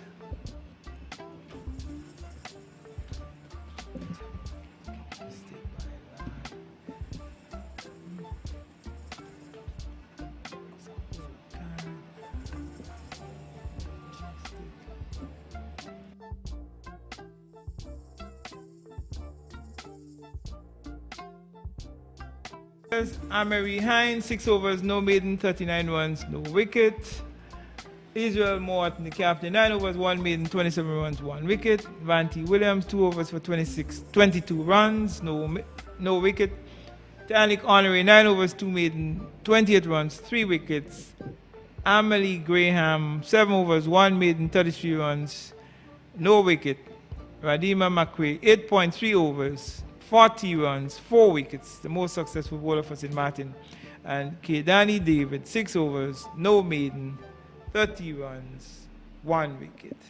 So that's the position here at Warner Park in the semi-final game between St. Kitts and St. Maarten. 50 overs encounter Leeward Islands under-19 tournament being played at Warner Park in Bastia, St. Kitts. The Kittitians have amassed 221 all out of 47.3 overs. So they failed to bat some 2.5 overs. And St. Maarten will need 222 for victory of their 50 overs at a scoring rate of just about 4.65 thereabout. Until we resume after lunch, Rodney Batiste bidding you farewell until we resume in the post-lunch period.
Welcome back to Warner Park, where we have seen the commencement of the St. Maarten innings. And first delivery played out towards deep backward square for 2 runs. A good-looking stroke by the right-handed St. Maarten opening batsman.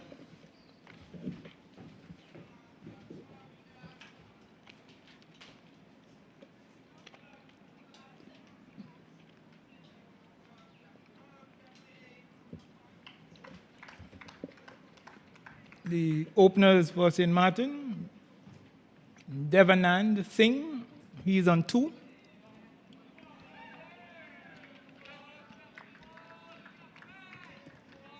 So Singh getting off the mark with the first delivery of the first over of the St. Maarten innings.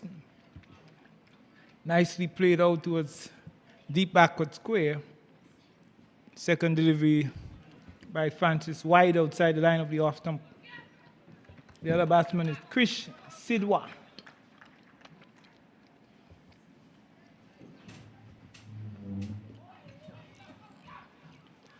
A bit wide outside the line of leg stump and signaled wide by umpire Shirlene Maloney.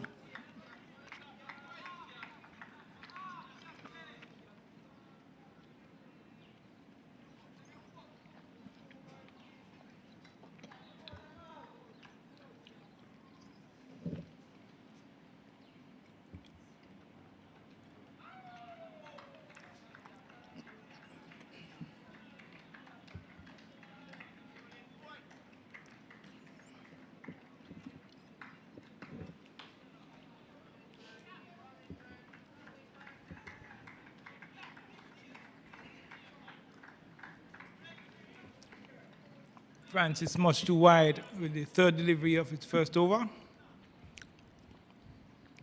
He's bowling to Singh, and Singh is playing a nice-looking off drive towards square cover. Tilokani, number 4 on his shirt, fielded quite cleanly. He got a very accommodating bounce. Very comfortable bounce, played into the turf.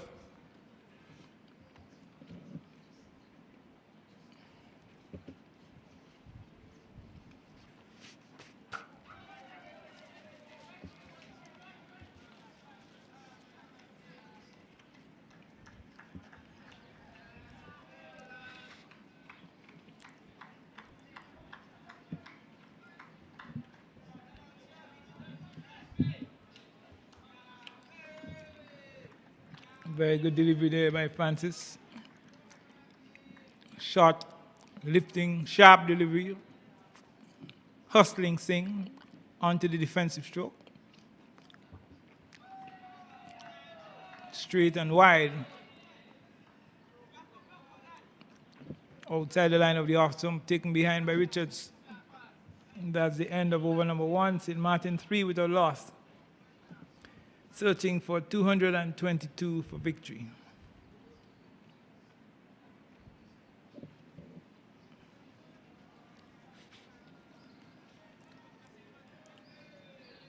St. Kitts scored 221 of the allotted. They scored 221 of 47.3 overs. They failed to bat some 15 deliveries, 2.5 overs. That's 2 overs and 3 balls.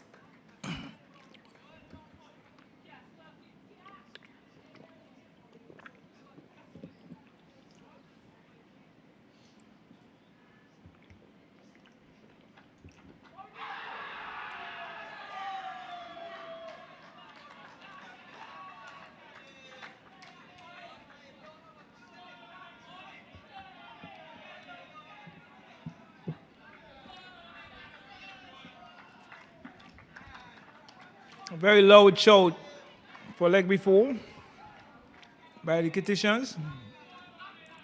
The Kittitians starting with the left arm medium fast bowler from the far end. Another loud appeal again as he is beaten on that defensive prod.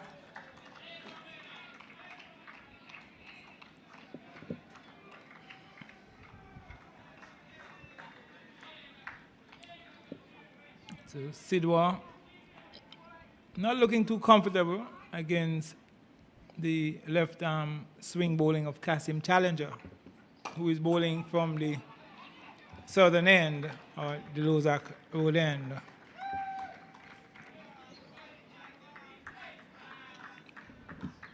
First two deliveries pitched on line with middle and leg stump.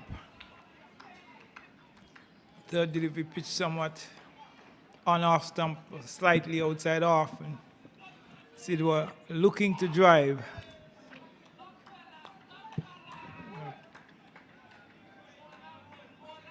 Not getting the timing that he would have liked. Challenger left arm medium fast outside the line of off stump. A tall young man, Kasim Challenger. Left arm medium fast, and he's bowling over the wicket.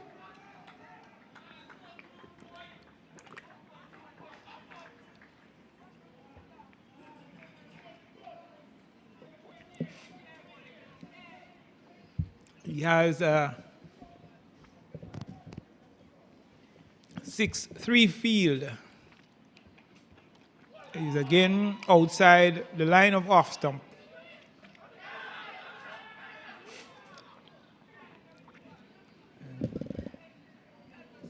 Sidwa would want to be very mindful of where he stands after playing. You see the Kitishans hitting the stumps and appealing to umpire Shirlene Maloney at square leg for a run out. So there's the wicketkeeper standing back. First slip and the second slip, which is somewhat short. And Challenger bowls a very good challenging delivery on our stump to end over number 2, pushed out towards mid-off by Sidwa.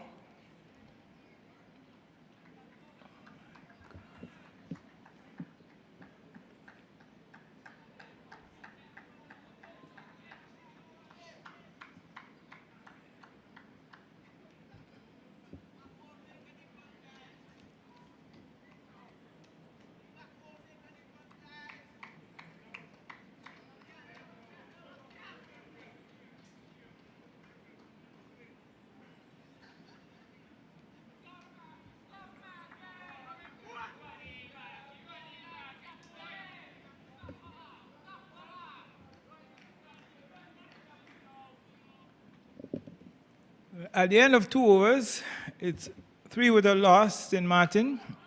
They're looking for 222. An asking rate of 5. That's a shade above 5. They are scoring at 1.38. The required run rate is 4.58. Caden Challenger, Caden Francis continues the attack from the northern end. Right arm medium fast and 2 wide outside off stump. It's marginally inside. The Kitishans have a lone slip, a gully, a slip, a third man, gully, backward point, extra cover, mid-off, wide. Very nice looking, fluent looking on drive there by the right-handed Singh up towards mid-on. Yeah. On the onside, there are 3 fielders, long leg, short, straight mid-wicket and wide mid-on. Singh is nicely in defense with his head well over the delivery and slightly angling the bat and playing it out towards Tilokani at backward point.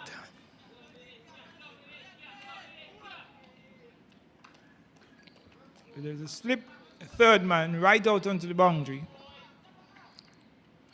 Deep gully, backward point, extra cover, and mid-off on the onside. And Singh is again presenting the full face of the bat and driving out towards extra cover and doesn't score.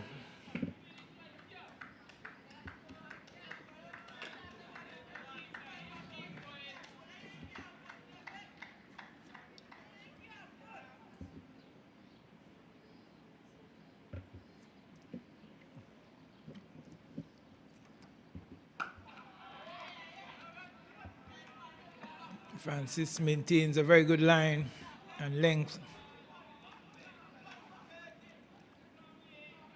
on line with middle and off stump. And at the end of the fourth over, it's 3 with a loss. St. Maarten chasing 222 for victory.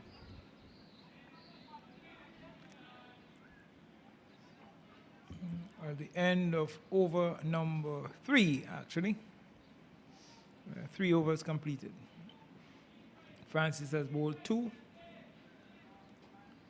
1 maiden, 3 runs, no wicket. Kasim Challenger into its second over from the southern or Lozako end. He beats Krishna or Sidwa. Krish Sidwa. Beaten outside the line of off stump, tentatively pushing forward and hanging his bat. If we look at the spelling of his name, it's K-R-I-S-H, Krish, S-I-D-H-W-A, Sidwa. That is my pronunciation from the spelling I have in front of me.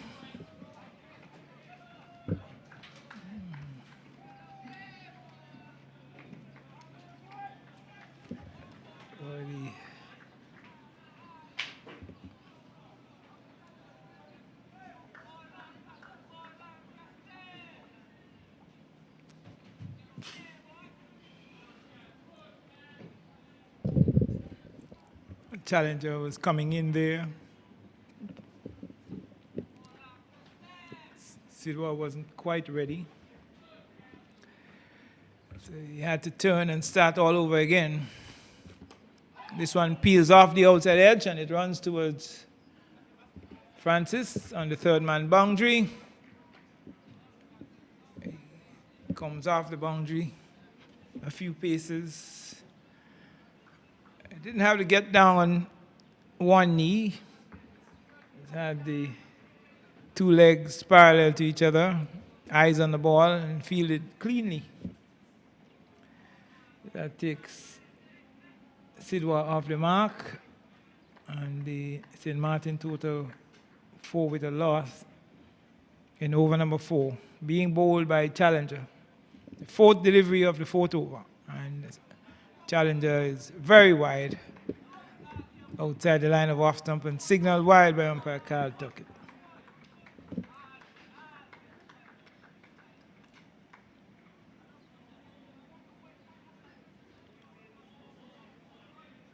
So we remind you that you are viewing and listening this live stream from Warner Park in Bastia, St. Kitts. A loud appeal by Challenger and his teammates for a delivery that was well pitched up in on the crease, but in the opinion of umpire Carl Tuckett, would have been sliding down leg side. It probably might have pitched slightly outside the line of leg stump, and with the natural swing of challenger, taking it further down leg side. Challenger thought he had his man, as Singh was coming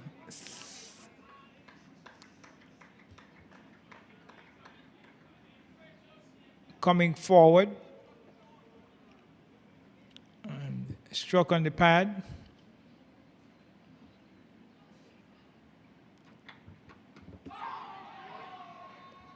Again, beaten on the stroke, but a bit too high, in the opinion of umpire Carl Tuckett. That brings up the end of over number 4. 4 overs completed. Devanand Singh not out on 2, and Krish Sidwa not out on 1. We have had 1 wide so far, 4 without loss in Maarten. They're scoring at 1 run per over. The required run rate is 4.74.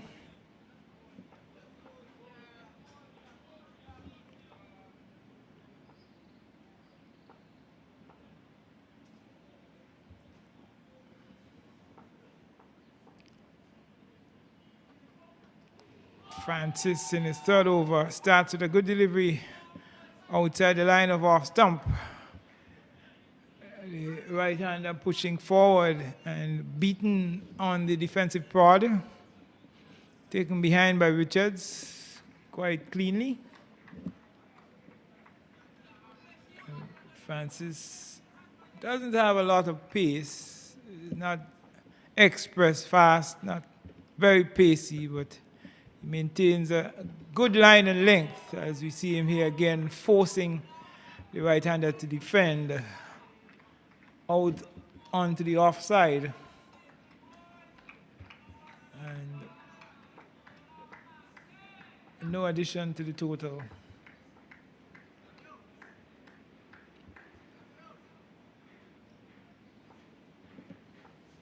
When we last heard from Connery, Nevis was skittled out. They were really bundled out by Antigua in 10 overs, 101.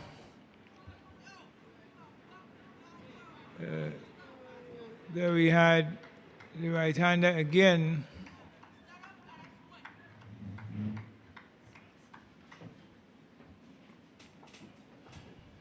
Playing tentatively outside the line of off stump. There are 2 slips in the slip cordon. And this one, he opens the face of the bat on the front foot and steers it to 3rd man for a single. So that single would take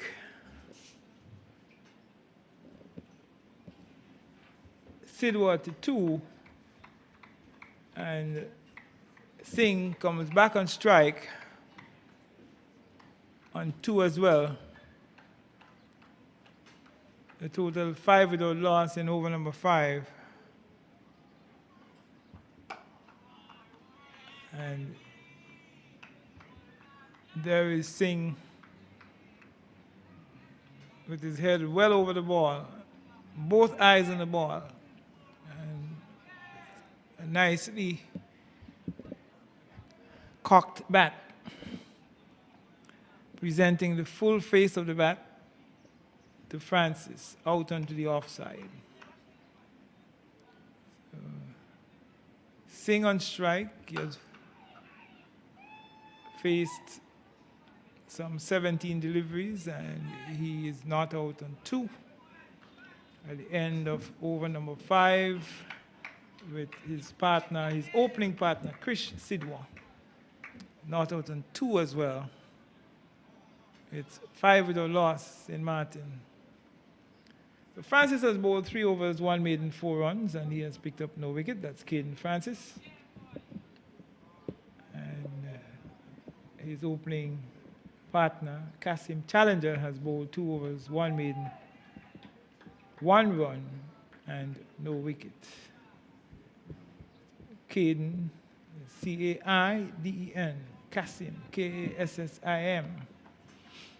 One will remember Kasim Omar, the former Pakistani left-hander, and he is taken on the pad and given out. Taken on the pad, looking to play through the onside.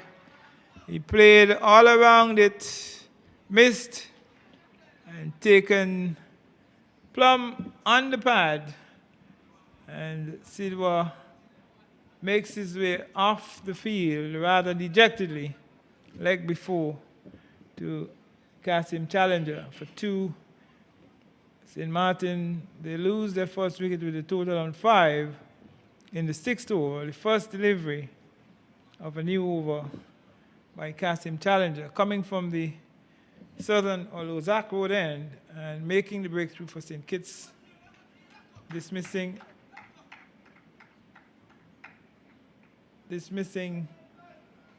Sidwa.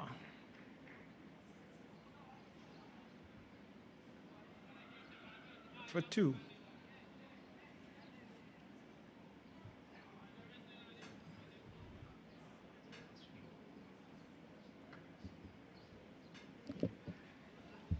A very early breakthrough here for St. Kitts. St. Kitts having scored 221 of 47.3 overs.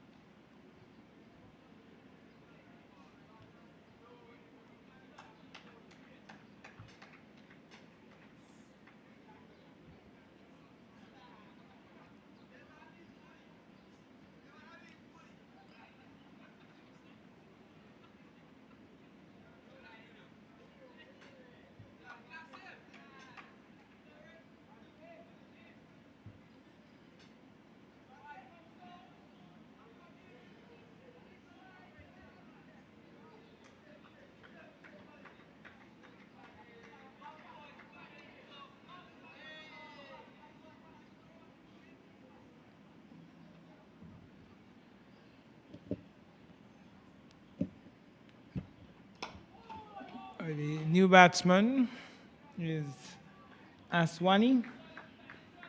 That's Chirag Aswani, right-hander. He has replaced Krish Sidwa.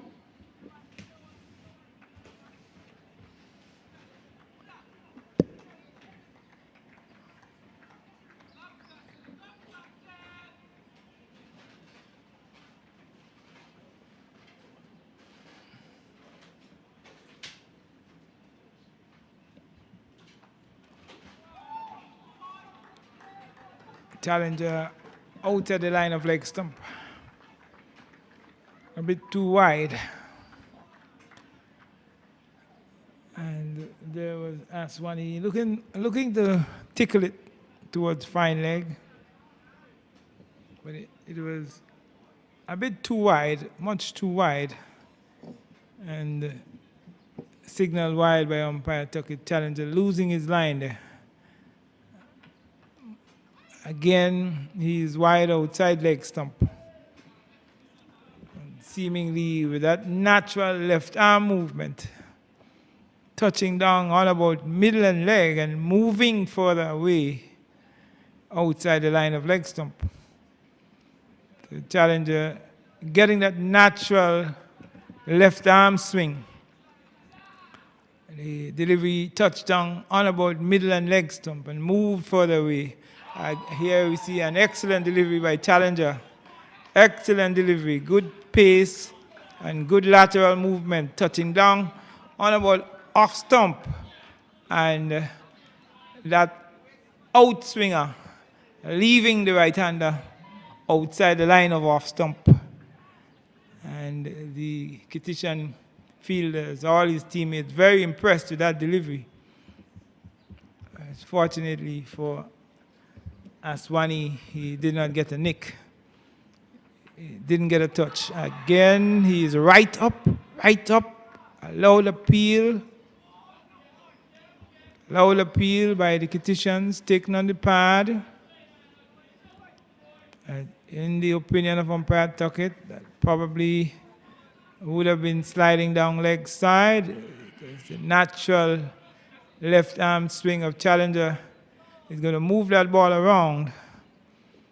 Challenger with one. Challenger has two slips, one further back and one short. So the first slip is not in line with the second slip. The first slip is about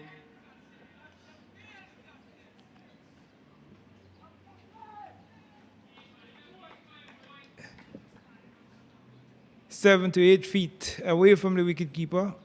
And then we have the first slip just about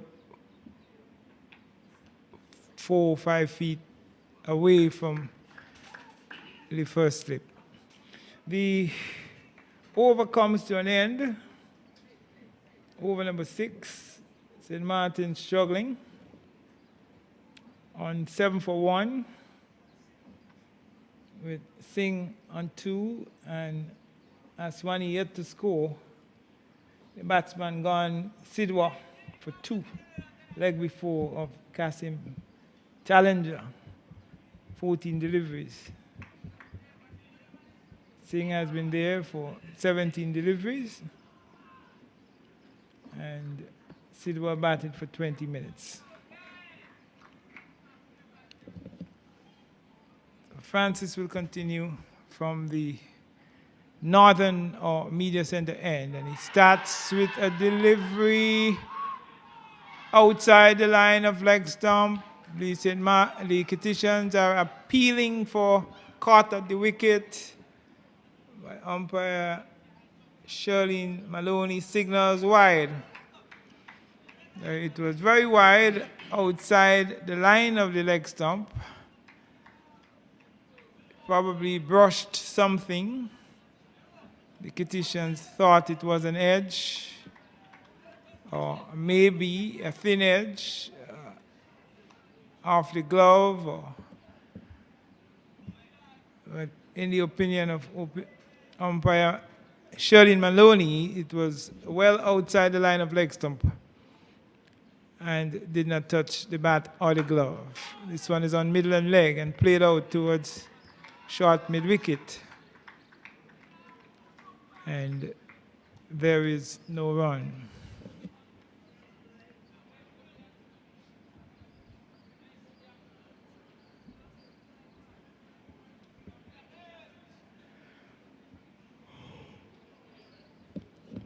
We have glorious sunshine here at Warner Park, brilliant sunshine.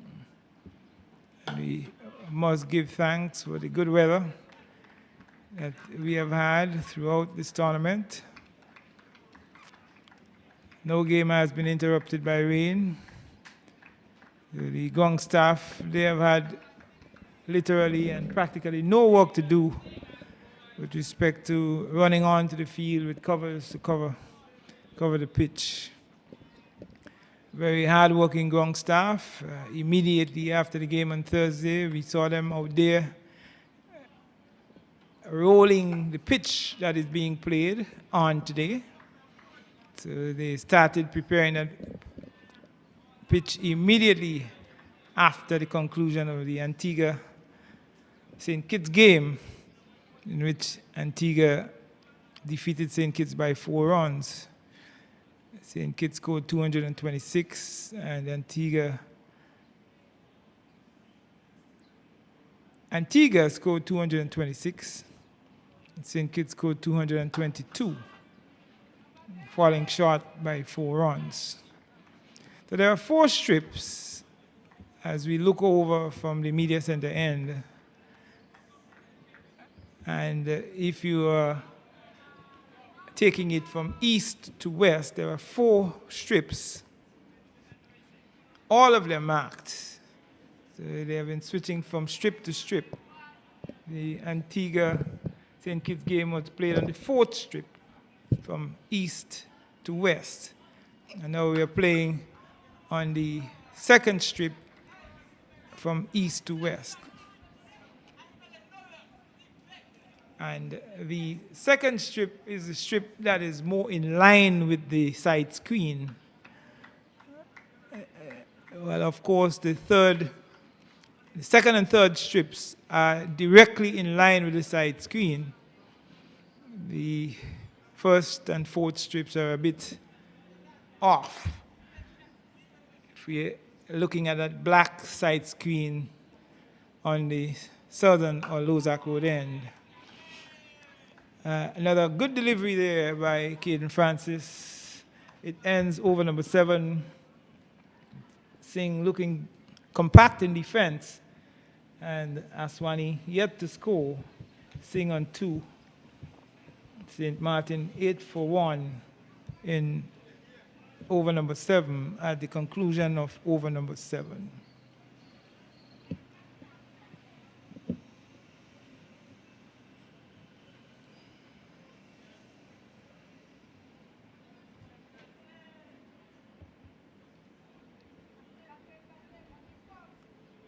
Francis 4 overs, 1 maiden, 5 runs, no wicket. Challenger 3 overs, 1 maiden, 3 runs, 1 wicket. First wicket was that of Krish Sidwa in over number 6. The first delivery of the 6th over. It was 5 for 1. Challenger continues, and there we see a lovely looking cover drive out towards deep cover into the boundary for 4. It was shot outside the off stump from Challenger, and there was the right-handed Aswani driving through the line and driving fluently through cover for 4. So Aswani opens his account with 4. He gets off the mark, and that takes St. Maarten on to 12 for 1. It was a delivery that was short, slightly offline, and Aswani took full toll of it. And you see a slight misfield by Challenger that allows the batsman to complete a single that was not on initially. Challenger not fielding cleanly off his own bowling, and allowing the two St. Maarten batsmen, Aswani and Singh, to complete an easy single in the end, with Aswani going on to 5 and Singh coming back on strike on 2, 13 for 1 in over number 8. St. Maarten, they're chasing 222 with St. Kitts having scored 221 off 47.3 overs. So the Kittitians failed to bat out the allotment of 50 overs by 2.5 overs, which is equivalent to 2 by 6, 12 plus 3, 15 deliveries.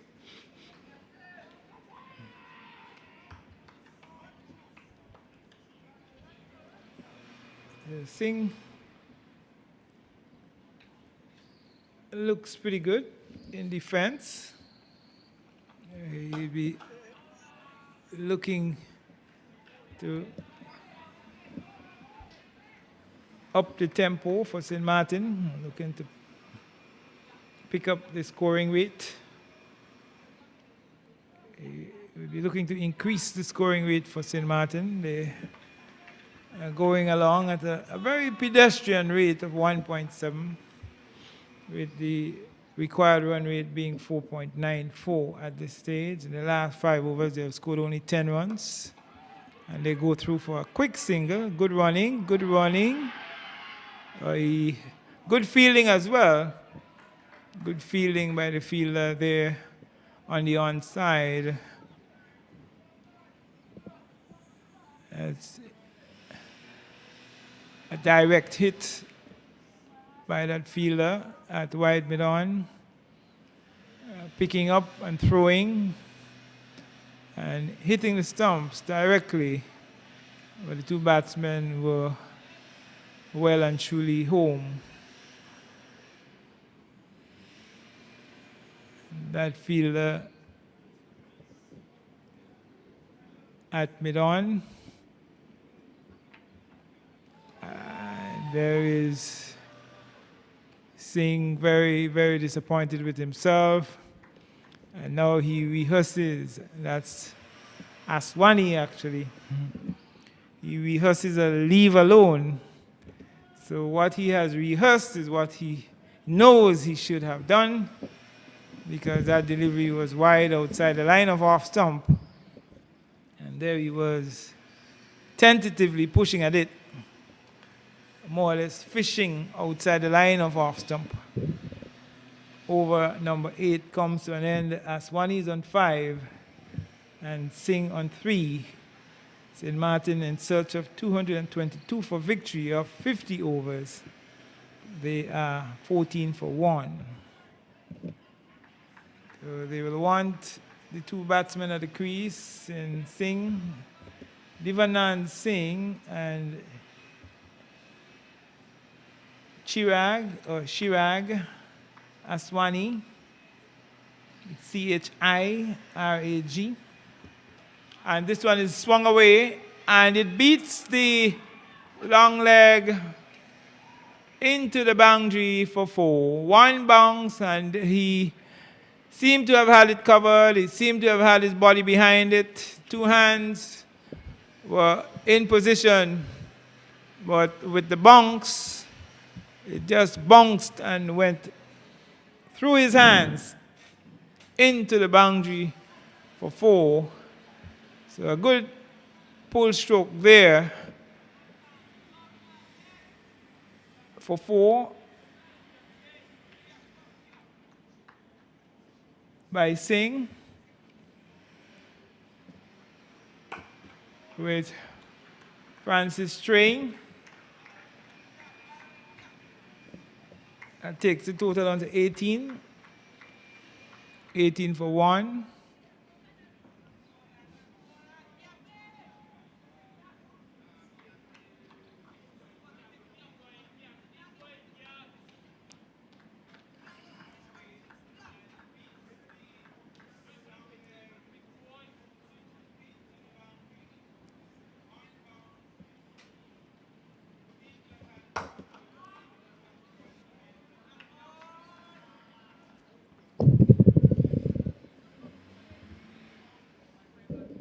Singh is on 7.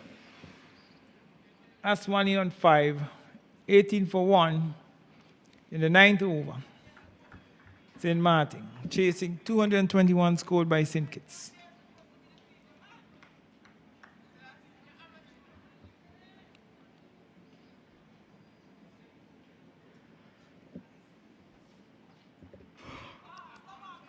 Again outside the line of leg stump, and signaled wide by umpire Maloney, Charlene Maloney, female umpire in this game. And we have had another female umpire in the tournament, umpire Thelma Gums. And she did the game Antigua versus St. Kitts on Thursday. There is Singh coming onto the front foot with his head well over that delivery and pushing it out towards cover point, where it was picked up by Tilokani coming in from point.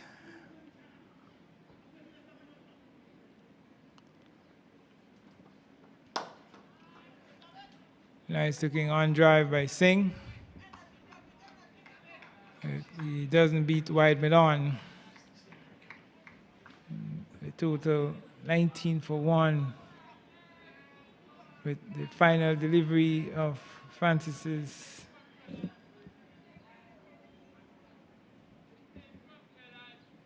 fifth over coming up. And over number 9.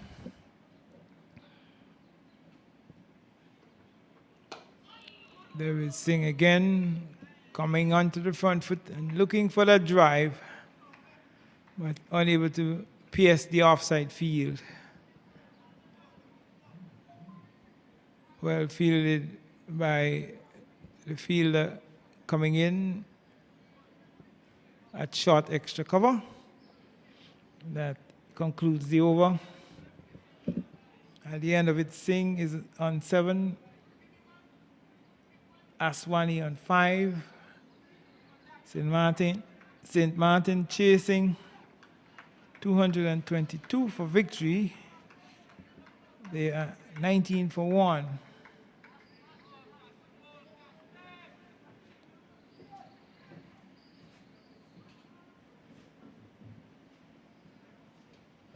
Batsman gone, Krish Sidwa. Leg before, a misfield by the wide mid-off, moving to his right. That allowed the St. Maarten batsman to pick up an easy single, a very comfortable single in the end. That takes Aswani to 6. And the total into the 20s, 20 for 1. In the 10th over, St. Maarten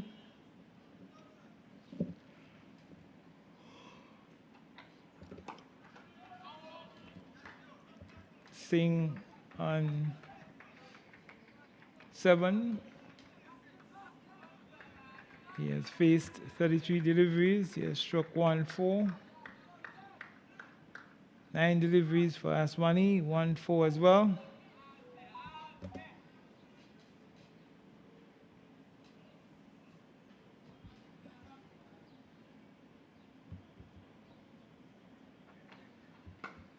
And there is Aswani leaning forward and reaching for it outside the line of off stump. It goes very close to the cover boundary, and the batsmen complete 3 runs quite comfortably. It was wide outside the line of off stump from challenger, and there was Singh stretching that front foot forward and reaching for it outside the line of the off stump and driving it through cover for 3 runs. That takes him on to 10, and the total 23 for 1. As challenger is in again from the southern or Lozak Road end.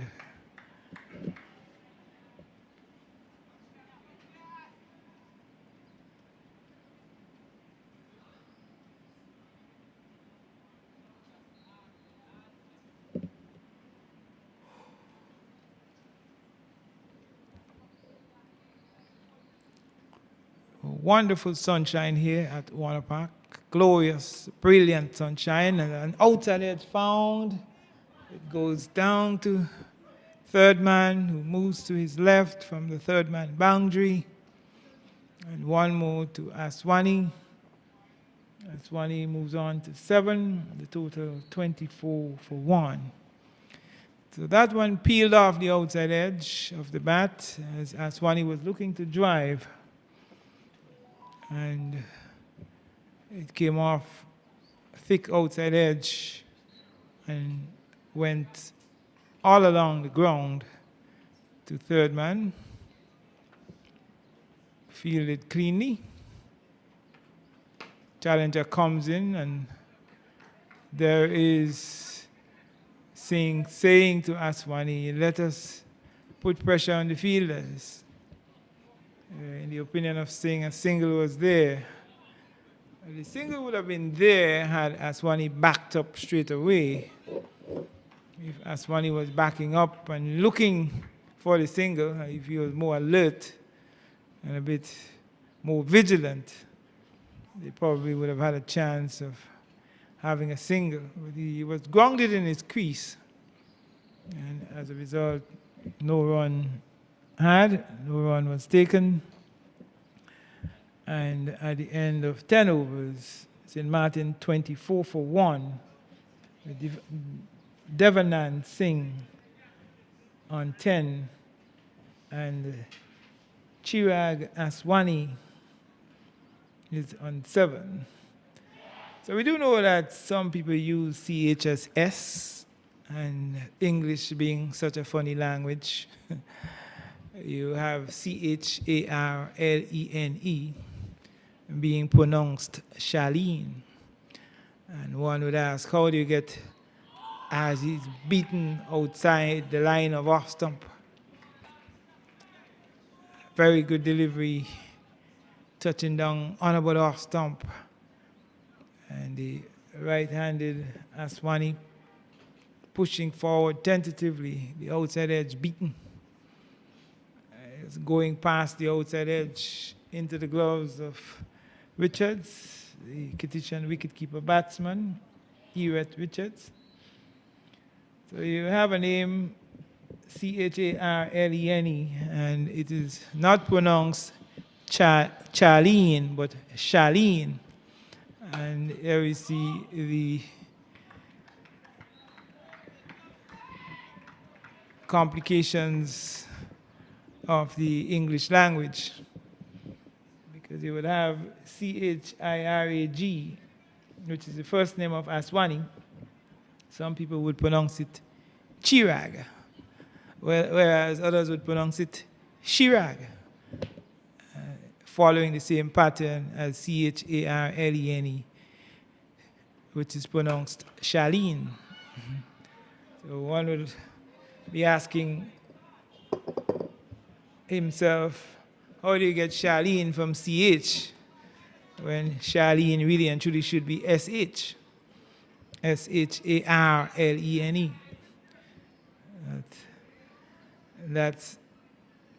Those are some of the variations that we do have with the English language being such a funny language. Francis is bowling from the northern end, and a very pleasant looking cover drive by Aswani out towards cover. Tilokani from backward point, and the fielder at extra cover moving away to his left to field. And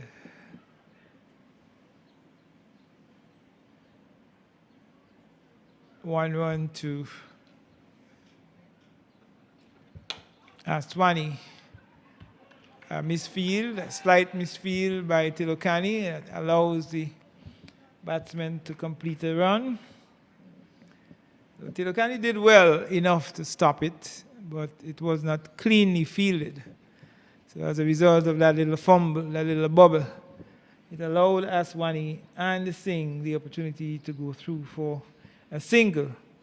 And that takes the total on to 26. And over number 11, the final delivery of the 11th over being bowled. And it was short over, middle and off. There was Aswani looking to pull through the onside. He missed the stroke and taken behind by Richards. That ends over number 11. At the end of it, Singh is on 11. Aswani on 8. And the St. Martiners in search of 222. 26 for 1. The two bowlers operating for St. Kitts, Caden Francis, 6 overs, 1 maiden, 12 runs, no wicket.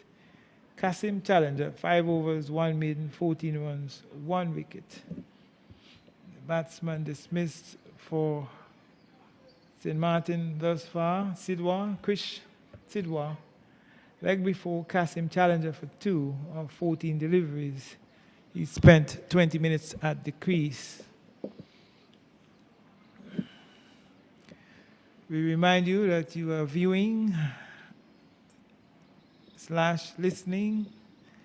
So you're viewing and listening to live streaming of the Leeward Islands Under-19 men's cricket tournament being played at Warner Park, the semi-finals between St. Kitts and St. Martin. St. Kitts batted first. They scored 221 of 47.3 overs. And St. Martin chasing 221, in search of 222. They are 26 for 1. There is a change in bowling from the Southern or Lozak road end. The Kititians introducing spin into their attack for the first time. So spin is coming into the attack for the first time. It's right arm leg spin on line with middle and leg stump, played out towards forward square. On the onside, just to the left of umpire Shirlene Maloney is the ever alert Kunal Tilokani, a shot straight mid-wicket more or less. And there we see the right arm Lashawn Bergen bowling his first over. He's in for his first spell. And he is outside off stump. And he bowls a faster, quicker, flatter delivery. Not much flight, much lower trajectory. On line with middle and leg, pushed out towards Tilokani once more at short mid-wicket. And there is no run. A wide signal now by umpire Carl Tuckett. That would take the total on to 27.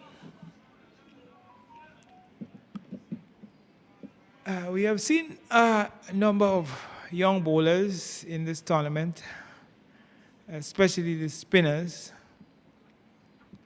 And of course, there are young bowlers who would need some work. They would need some remedial and corrective work by their coaching staff to ensure that they have the degree correct, because as they grow older and they go up to the higher level of the game, they would have to correct whatever flaws there are in the bowling. The coaching staff, the management team, and this is going to go over the head of wide mid-off and into the boundary for 4. It wasn't struck too hard. He did not try to hit the leather off the ball. It was tossed up by Bergen, and there was Singh just gently lofting it over the head of wide mid-off, who appears to be Bergen himself, and picking up 4 runs. So 4 useful runs for St. Maarten. That takes the total on to 32 at the end of 12 overs. Singh has gone on to 12. Aswani is also on 12. And at the end of over number 12, it's 1 for 32. St. Maarten, they have lost 1 wicket, the wicket of Sidwa.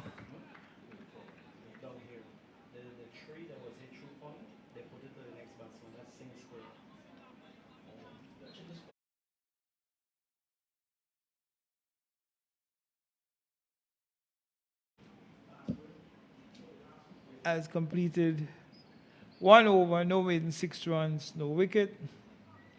Tilokani is now being brought into the attack.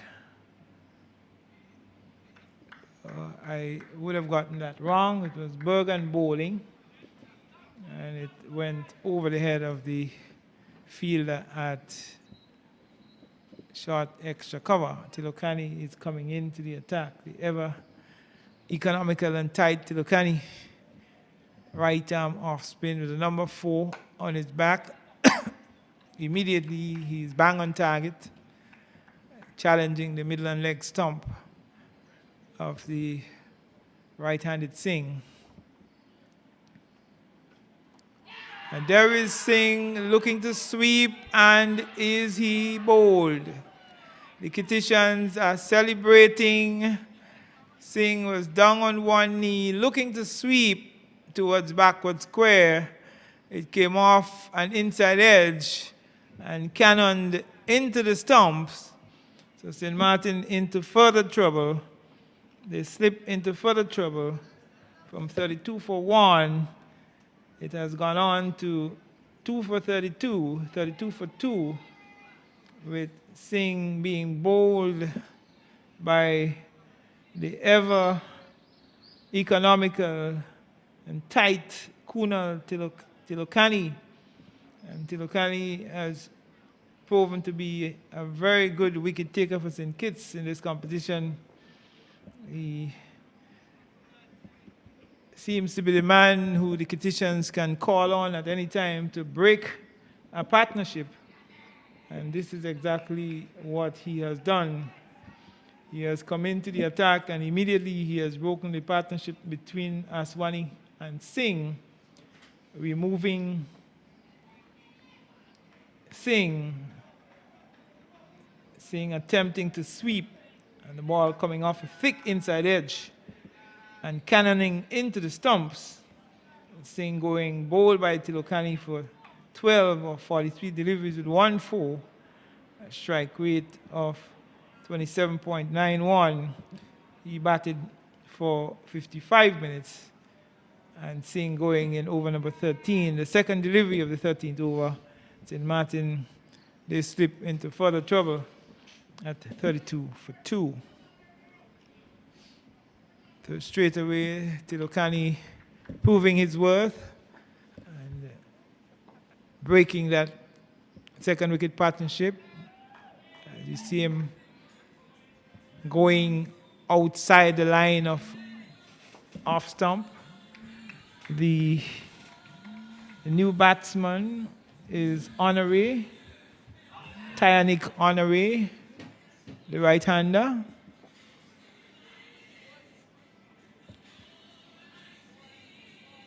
Honoré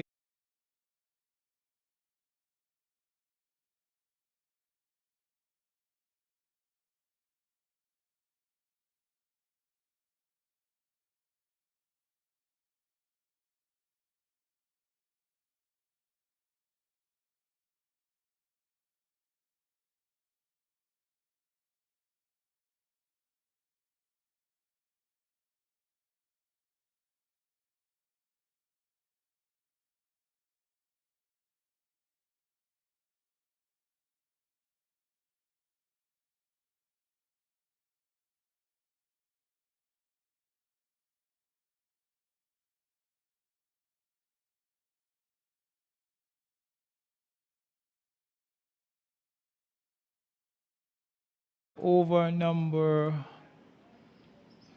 13. At the end of it, Chirag Aswani is on 12 of 18 deliveries with 2 fours. The new batsman is Tyanik Honoré.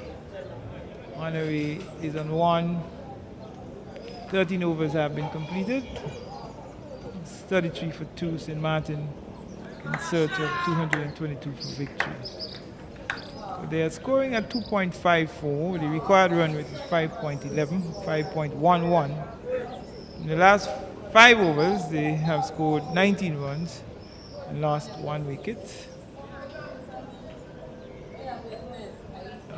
I was saying that at the lower levels, of cricket, under 13, under 15, under 17, there is quite a lot of work to be done with some of the young bowlers. And this one is struck hard and high over long on for 6. Into the stands, into the blue seats over there on the southern end, the Lozak Road end. That one was tossed up. And there was the right-handed Honoré hitting hard and high over long on for 6. And that takes the total on to 39. So that was a wonderful stroke by Honoré, with Bergen tossing up and inviting the drive, Honoré helping himself over long on. And here he is going again over straight mid-wicket for yet another 6. So Honore is counter-attacking here for St. Maarten, and he has struck Bergen for 2 sixes in this over, taking the total to 45 for 2. The 4th delivery of the 14th over, going for 6. And Honore is in a no-nonsense mood here. So he has pushed on in very quick time to 13 with 2 sixes. And here we see him going again. Is it going to clear the boundary again? We are going to wait for the signal from umpire Carl Tuckett. It comes for yet another 6. So Honore is really launching an all-out attack here on Bergen. And he has struck him for 3 sixes in this over, with one more legal delivery left. That has taken the St. Martiners into the 50s. The 50 coming up. It's 51 for 2. And Bergen would want to be very mindful of his line of attack. He would want to pull back his line and show that he doesn't give Honore that drive, and he beats Honore outside the line of the off stump with a good comeback delivery at the end of the 14th over. So some 18 runs coming off that over there by Bergen, with 3 sixes, 2 over long on, and 1 over straight mid-wicket. Bergen now 2 overs, no maiden, 24 runs, no wicket. There is Honore wearing number 14, Tyanic Honore, on his back and launching an all-out attack on Bergen.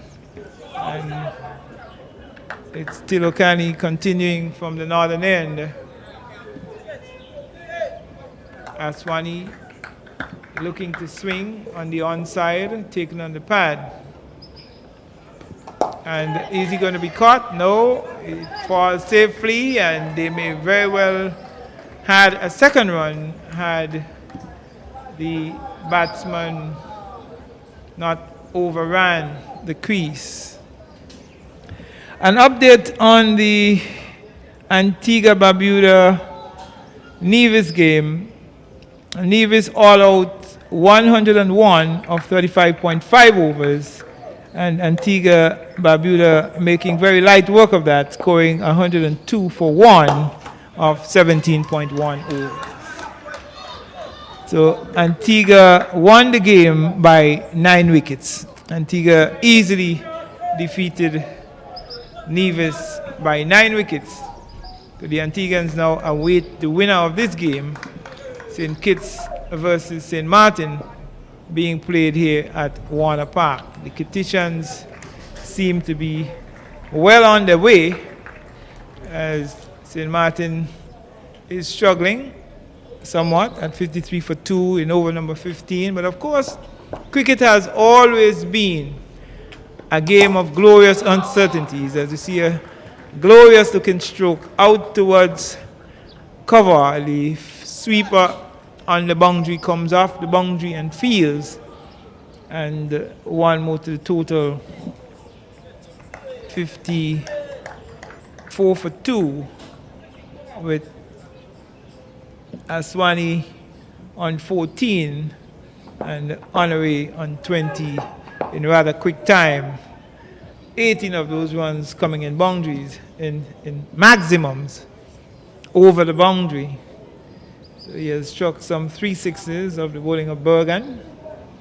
We saw him launching an all-out attack on Bergen in Bergen's last over. Here we see a big heave attempted. It came off a top edge and it flew towards the third man boundary for 4. So So there was Aswani or Honoré looking for another big heave. So he's saying to himself that we cannot stay here, stick around and push and prod all afternoon. We have to keep the board ticking, keep the scoreboard ticking. And there he was looking for another big heave over, long on, long off. And it came off a top edge. And there is no slip. Vacant third man empty, vacant, no one there. And it flew towards the third man boundary for 4. That takes Honoré on to 24 from 11 deliveries with 3 sixes and 1 4. It's 58 for 2 at the end of over number 15. So Bergen is going to resume. Right arm leg spin, taking on the pad. And Bergen is bowling from the southern or Luzak wood end. There are some of the younger players, some of the young spinners, some of the young bowlers on some of these teams in the islands, be it Leeward Islands, Windward Islands. Young bowlers just coming into cricket and learning the trade, learning the craft. Some of them are fast learners, some are quick learners. This one is played in the air. Sachin Saunders, who is on the long off boundary, comes off the boundary, but it was nowhere near him to go to hand. Saunders is able to take the field for St. Kitts after suffering a hamstring, pull muscle, right thigh. So the coaching staff of the various teams, they would want to work on some of the young bowlers. And this one is hit hard and high over mid-wicket for 6 more. So Honoré is in a no-nonsense mood, and he is scoring his runs in 6s maximum. That's his 4th 6. So he probably would have heard about the West Indies captain Hayley Matthews' exploits against Thailand, where she scored 70 of 29 deliveries with 4 sixes and 11 fours. And here he is again, lofting hard and high over extra cover into over the boundary for 6 more. So Honoré continues to score his runs in maximums. He continues to score in 6s. That's his 5th 6. So he has scored a high proportion of his runs, a high percentage of his runs in 6s. He has moved on to 36 from 13 deliveries with 5 6s and a 4. The St. Martiners have gone on to 71 for 2 of 15.5 overs. 1 delivery left in the 16th over. So Honoré is counter-attacking here for St. Martin, and I'm pretty sure that at the rate at which he is scoring, and having a discussion now with his partner, Aswani, he may very well be saying to Aswani, we have to have the confidence, we have got to back ourselves and believe in ourselves that we can challenge this 221 scored by St. Kitts.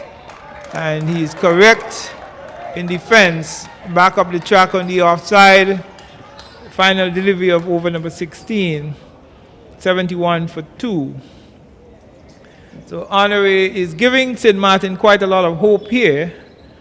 We saw him in the St. Kitts innings taking a brilliant running diving catch to dismiss the Kittitian opener Xavier Henry for 34.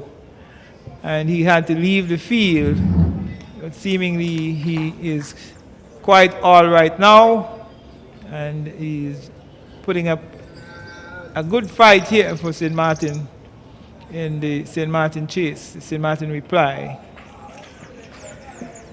So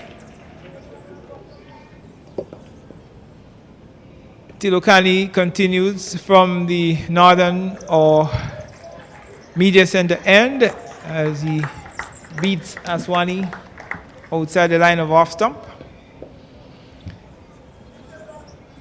So, and there we see Aswani opening the face of the bat quite nicely and steering it to third man. Honoré doesn't seem to be interested in hustling back for a second run at all. He has already settled on a single as he just trotted up towards the striker's end. Total has gone on to 72 for 2. So we would like to appeal to all the coaches, all the management teams, the coaching staff, and here is Honoré hitting out towards deep mid-wicket. It is fielded quite well. One bounce, a good, comfortable, and quite accommodating bounce to the fielder on the mid-wicket boundary. Honoré going aerial again and getting a single. That takes him on to 37, and the total 73 for 2. It's very much in the interest of Leo. Is he caught? He drops it. My goodness. A dolly, an easy of a catch. An easy catch. Just played away off middle and leg straight into the hands of the fielder at short mid-wicket. He seemed to have had it covered. He seemed to have had both hands. He got both hands to it, but was unable to hold on. He floored it. So a chance for Aswani.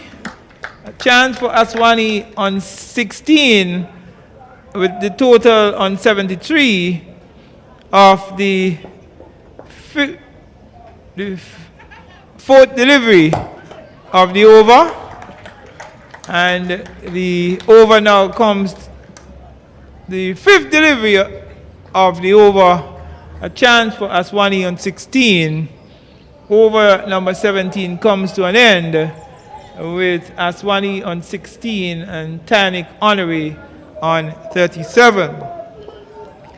So I'm pretty sure that my good friend Calvin James, who we usually refer to as CJ, if he's listening to me, would quite agree with me that there are young players who come into cricket and they take a while to learn. They take a while to grasp the technicalities of the game and to pick up the little bits and pieces of technical skills.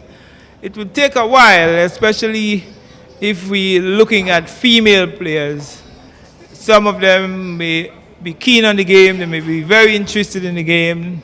They may want to bowl off spin, they may want to bowl leg spin, they may want to bowl fast, whatever they want to bowl. It goes both ways, both genders, whether it's male or female.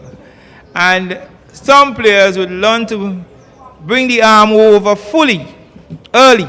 There are others who would take a bit longer to learn to bring the arm over fully. So it would look a bit as though the bowlers who are just learning would take a while to really get the arm over fully. We know about the law of the game. You have to get that arm completely over a certain degree, to a certain degree. And if you are not getting that arm fully over, there are umpires who are going to call you, as we saw the former West Indies player Jermaine Lawson being called for throwing. And we have had incidents of even the great Mutaya Muralitharan being called for throwing. And I viewed a video with Mutaya Muralitharan. His two arms are not straight like yours and mine. So there might have been a bit of a challenge there. But nonetheless, if you are not getting the arm fully over, you are not bowling at the right degree, the ICC would recommend that you leave the game for a while and have some remedial work done on your action. So that is something that needs to be done early with our young players. Players who are struggling with getting the arm fully over, because cricket is all about bowling the ball. You have to bowl the ball, and in order to bowl the ball properly, you have to turn your arm over fully at a certain angle, a certain degree. And if you don't get it right, your action will become suspect. And there are people who know the game so well that from the time your action is suspect, they pick it up immediately. There are umpires who would probably give you a chance and would allow you to persist and allow you to continue. Other umpires would be a bit less lenient and would tell you, well, you need to correct that action. You need to fix your action. You have to have your action fixed. So I am saying that bowlers who are struggling with their actions, the coaching staff need to take them aside. They need to work with them and ensure that they bring the arm over fully. And when they come into a game, it doesn't look as though they are not bowling the ball. We want our bowlers to bowl the ball. The ball has to be bowled, and in order to bowl the ball, the arm has to go fully over at a certain angle or a certain degree, as is recommended by the ICC, the International Cricket Council. So that is something that would coaches, members of the coaching staff and the management team would want to work on the young players as early as possible, to have that remedial work done, to have corrective action taken as early as possible. So you don't allow them to leave under 13 struggling to bowl the ball. You don't want them to go on to under 15 struggling to bowl the ball. We are talking about cricket. The ball has to be bowled. And in order to bowl the ball, the arm has to go right over, completely over. You don't want them to be playing under 17 cricket and struggling to bowl the ball. Whether you're bowling off spin, leg spin, medium fast, right arm, left arm, that arm has to come right over. So the coaching staff, it is their responsibility, it is their duty to work on bowlers who are struggling with their actions and ensure that the actions are correct so that they can work on that. We don't want to lambaste anybody or criticize anybody. It's all about a learning curve. It's a learning phase, it's a learning stage, and the game is learned over time. So as time goes by, the young players, once they're willing to learn, they will learn. And here is where the coaches do come into play. So that's the significance of coaching. You have coaches on teams in order to correct technical deficiencies, to correct technical flaws.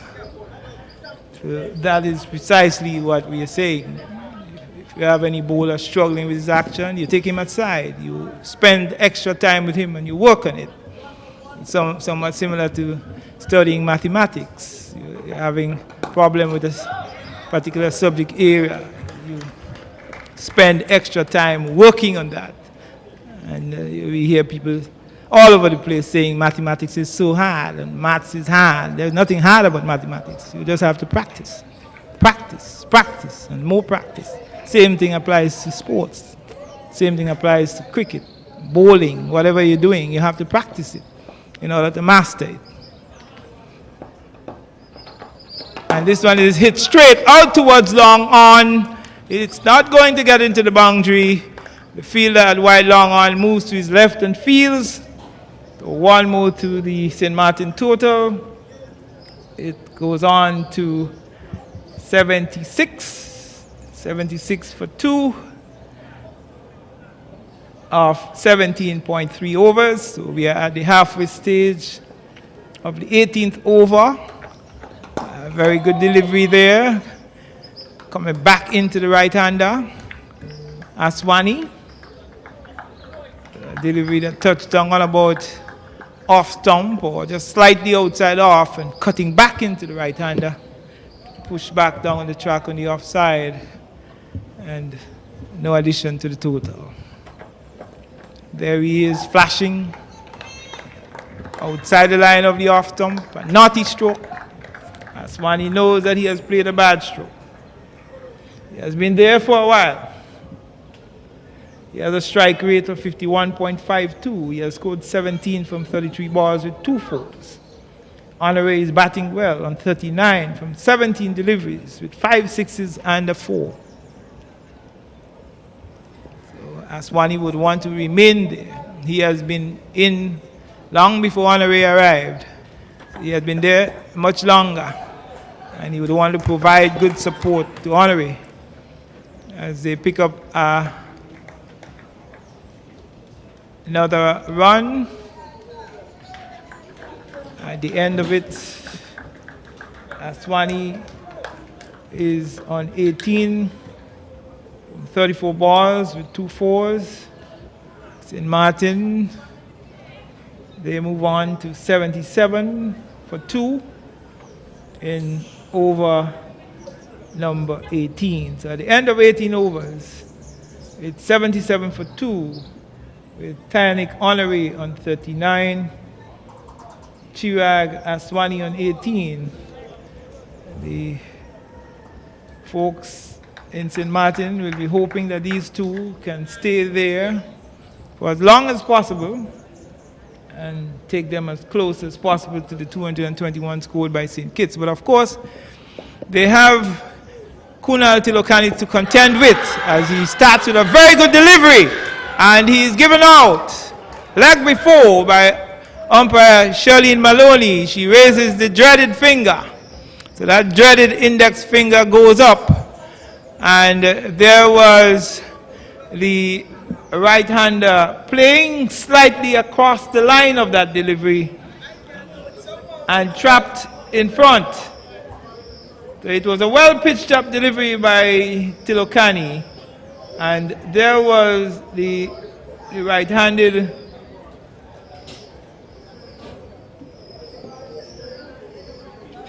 the right-hander was looking to tuck it away on the onside, playing across the line, and that was Aswani, and he was struck plumb in front and trapped leg before by Tilokani. Again, Tilokani continues to prove that he is a very penetrative bowler for St. Kitts. He continues to pick up wickets here for St. Kitts, trapping the right-handed Aswani leg before for 18. Plumb in front. It did in fact look adjacent, quite plumb from our vantage point, and the batsman Aswani was not playing straight, he was playing across the line of it, and umpire Charlene Maloney had no hesitation in sending him on his way, lifting that dreaded index finger. So St. Maarten, they have lost their 3rd wicket. They have slipped into further trouble on 77 for 3 of the first delivery of over number 19. Say a very pleasant afternoon to the people of St. Maarten. St. Maarten folks, they love their cricket. This one is swept away down towards fine leg 4-4. A badly lined delivery by Tilokani. Tilokani losing his line and straying outside the line of the leg stump, and helped on its way to the fine leg boundary by the new batsman, the captain Israel Maarten, for 4.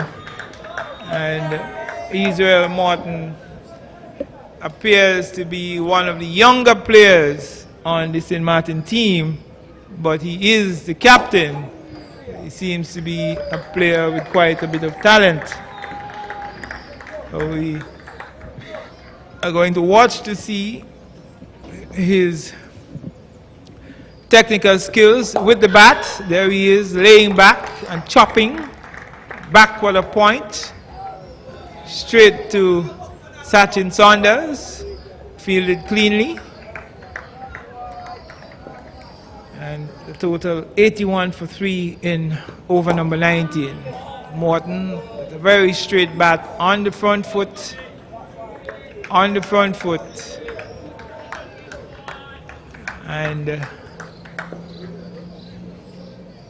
played out back on the point. And this one is cutting back in, and he is given out.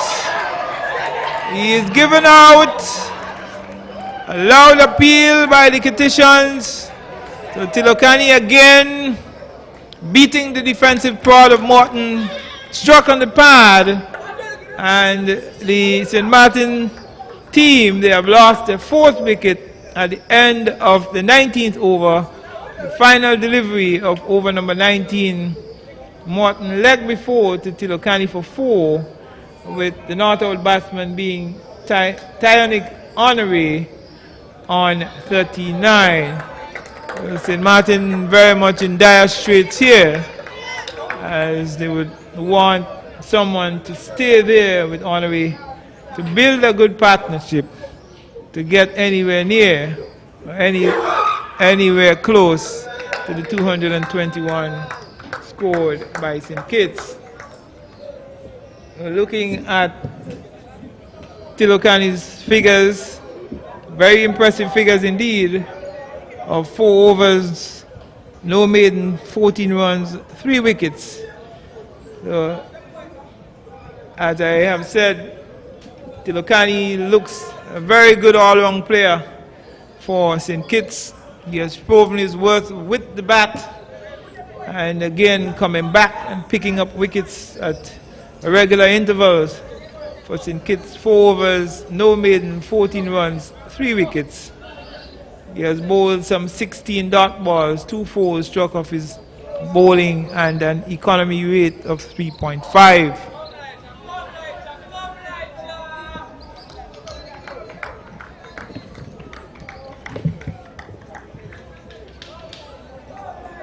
The bowling will be picked up from the far end, southern Olozak Road, by the left-arm medium fast.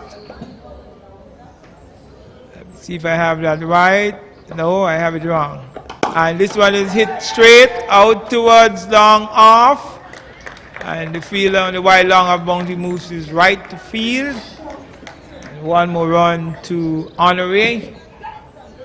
Honoré would go on to 40. He's now into the 40s. He has a very impressive strike rate of 222.22. All the twos, 222.22.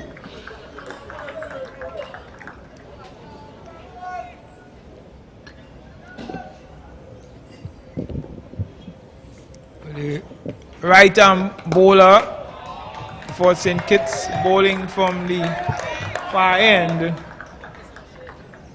is Elijah Lewis. So Elijah Lewis, he has replaced Larshan Bergen, who has had 3 overs for 37 runs. Very expensive, some 5 sixes being struck off his bowling. No maiden. 5 sixes and 1 4. He has bowled 1 wide and bowled 10 dot balls. So the bowling has been picked up from the southern Olozak Road end by Elijah Lewis, and he is into his 4th delivery, pitched up to the new batsman. The new batsman is Jaden Bramble, the wicketkeeper, with the number 76 on his shirt. So Bramble will want to stay there with Honoré, who has been batting well. He is on 40. Bramble will want to stay there for as long as possible with Honoré to build a partnership that may take the St. Martinez as close as possible to the Kititian total.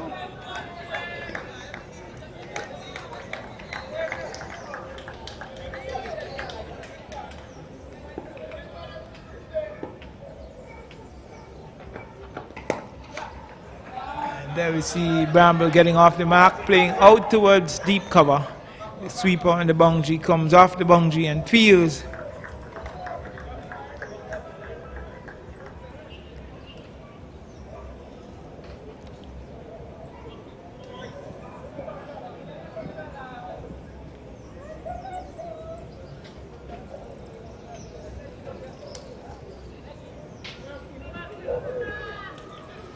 And there is 1 run to Bramble.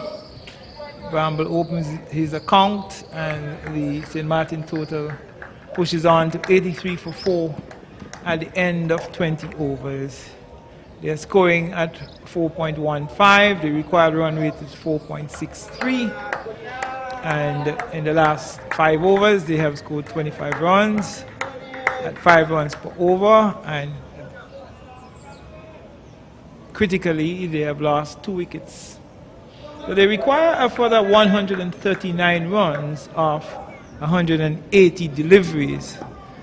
So the number of balls is not really an issue, but as to whether they have the batsmen with the technical skills and the capabilities to get the remaining runs, that is the question. This one is nicely played and it's going to run out towards long leg for 4.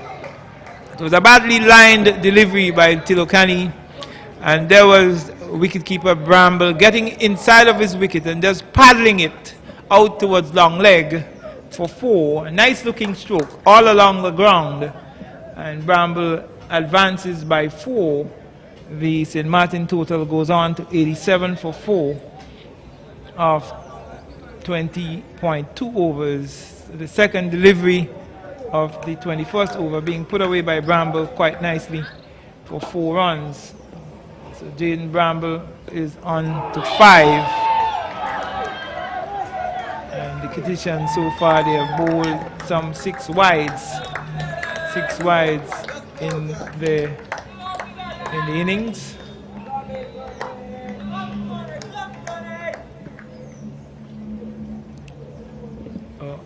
Honoré is on strike to Tilokani, and there is Honoré hitting backward of square into the boundary for 4.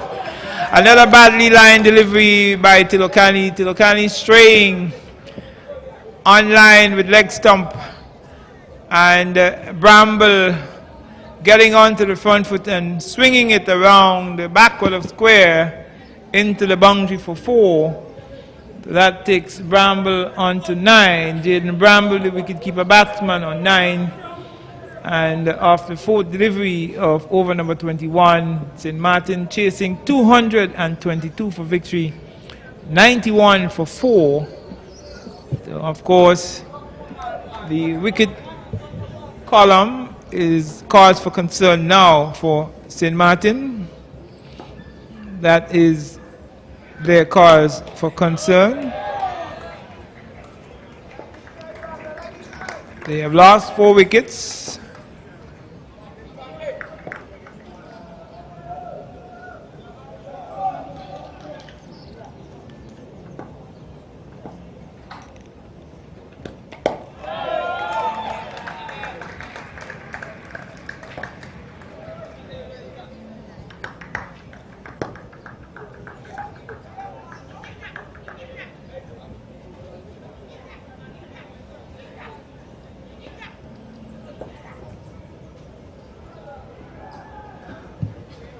The end of over number 21, at the end of it, the wicketkeeper batsman Bramble is not out on 9. Honoré is not out on 40, and his 40 has come off 18 deliveries with 5 sixes and a 4. Bramble has struck 2 4s in his 9. He's on strike, and that one is short outside the line of off stump, played away towards deep cover. The sweeper on the boundary moves to his right and fields, and there is 1 run to Honoré to take him on to 41. Bramble coming back on strike on 9. The total advances to 92. 92 for 4. The Kittians are making a slight adjustment to the field.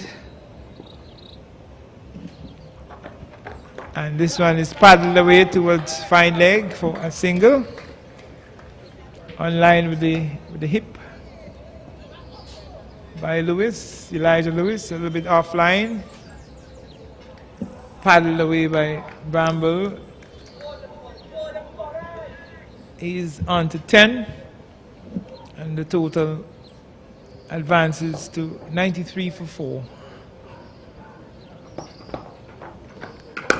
Big full toss, hit away over the straight mid-wicket boundary for 6 by Honoré. Honoré is not going to miss out on that.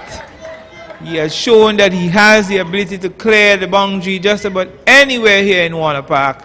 A very strong man. And that's his 6th maximum. That's 6 sixes for Honoré. And that takes him on to 47.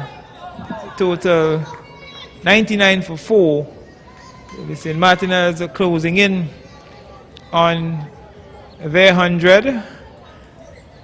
And it's Lewis who comes in from the southern or Lozak Road end, and the 100 now comes up for St. Martin with a gentle push into the offside by Honoré to take him closer to his half century.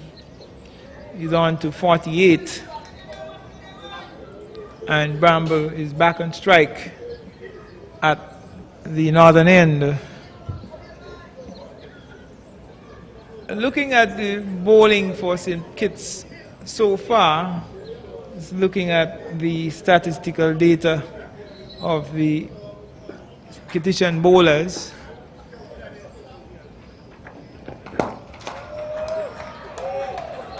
Caden Francis, the opening bowler, 6 overs, 1 maiden, 12 runs, no wicket. 31 dot balls, 1-4, 3 wides. Kasim Challenger, the left-arm medium fast bowler who has come into the Kittitian team, 5 overs, 1 maiden, 14 runs, 1 wicket, 23 dot balls, 1-4, 2 wides. Larshawn Bergen, 3 overs, no maiden, 37 runs, no wicket, 10 dot balls, 1-4, 5 sixes, very expensive, 1 wide. As we see over number 22 coming to an end, the St. Martiners bringing up their century, bringing up their 100 in the 22nd over.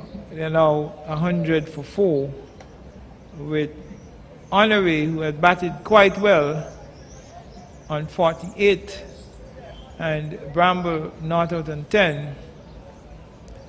Bramble would want to lend some good support to Honoré, who is closing in on a half century. Kunal Tilokani, very impressive as usual, 5 overs, no maiden, 22 runs, and he has been the most penetrative of the Kittitian bowlers. He has picked up 3 for 22 from his 5. No maiden, 20 dot balls, 4 fours coming off his bowling. And Elijah Lewis has bowled 3 overs for 15 runs, an economy rate of precisely 5. 1-6 coming off his bowling, and 8 dot balls. Tilokani in his 6th over continues from the media center or northern end, and he bowls a very bad delivery outside the line of the right-hander's leg stump.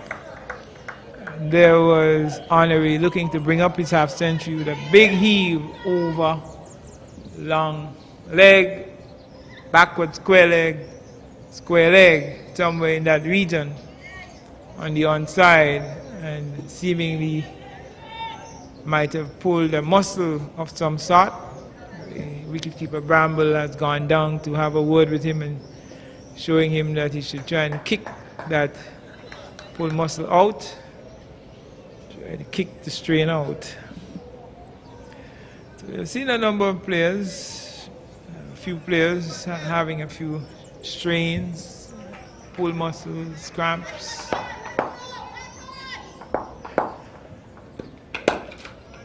And he is favoring that right leg again after playing that stroke. You can see him favoring that right leg.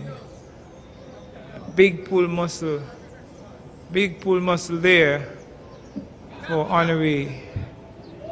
So here we see the significance or the importance of fitness for cricket. Of course, you can be very fit and still have a pull muscle. It's not impossible. You can be very fit and still have a thigh strain. It's not impossible. My good friend Calvin James would stress the importance of fitness. Fitness, dieting, and staying fit for all levels of cricket. Is there going to be a run out at the non-striker's end? And he has dived in. Wow, the single was on, but there was a bit of hesitation between Honoré and Bramble. And as a result, Bramble had to dive for his crease. And if the return was a little bit more accurate, Bramble would have been long gone. He would have been way out of his crease had the return been a little bit more accurate. So Bramble is on 12. Honoré, who is one shy of his half century, on 49. And his half century, if it comes off the next delivery, will be coming off 24 deliveries, because he has so far faced 23 deliveries for his 49. 36 of his runs coming in maximums. And here we see him hitting hard, and he brings up his half century through cover, hitting over cover. And we see him really struggling with that right leg. It can be a cramp, it can be a pull muscle of some sort.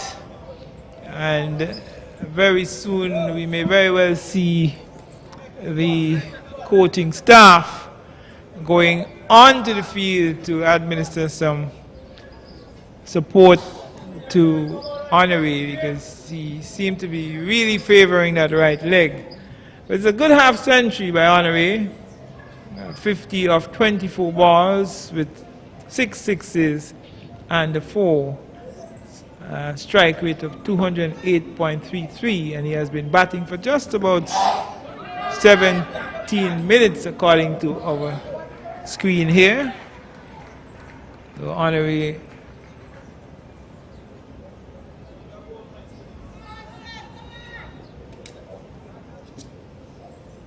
has brought up his 50 of 24 deliveries. We see the St. Maarten physio going to have a word with Honoré, or to administer some therapy, maybe do some stretches, and apply some spray or some sort of rub down. We see Honoré lying flat on his back and the physio attending to him. So he's favoring that right leg very much. It looks very much like a pull muscle or a strained thigh. Probably the back of the thigh, the right leg is lifted into the air. He lies flat on his back. And we see the physio doing a bit of a stretch with that right leg for him. St. Maarten would not want to lose Honoré now. They wouldn't want him to be retiring hurt at this time. And he has rolled over onto his tummy. Physio is rubbing that right leg, and trying to see if they can relieve some of the aches and pains there. So at this stage, it's 23 overs completed. St. Maarten chasing 221. They are in search of 222 for victory. They are 103 for 4 with honorees standing out for St. Maarten on 50 and the other not-out batsman Jaden Bramble, the wicketkeeper, on 11.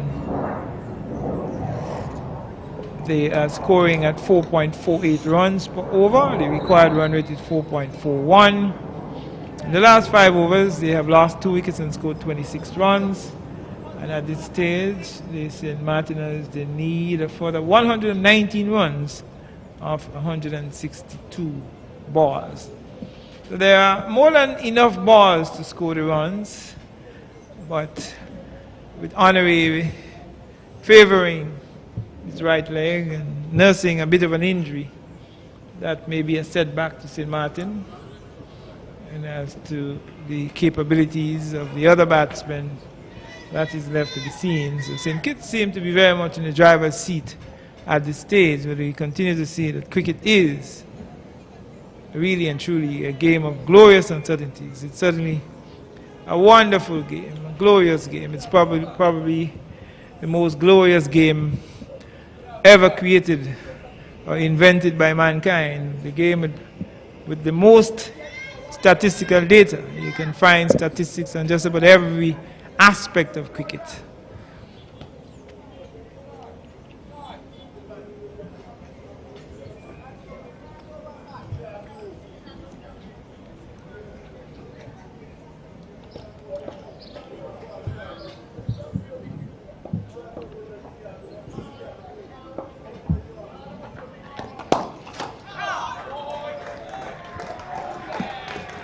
Lewis continues from the far end, and straight away it's played out towards long off wide by Honoré for his 51st run. And that takes the total onto 104 for 4.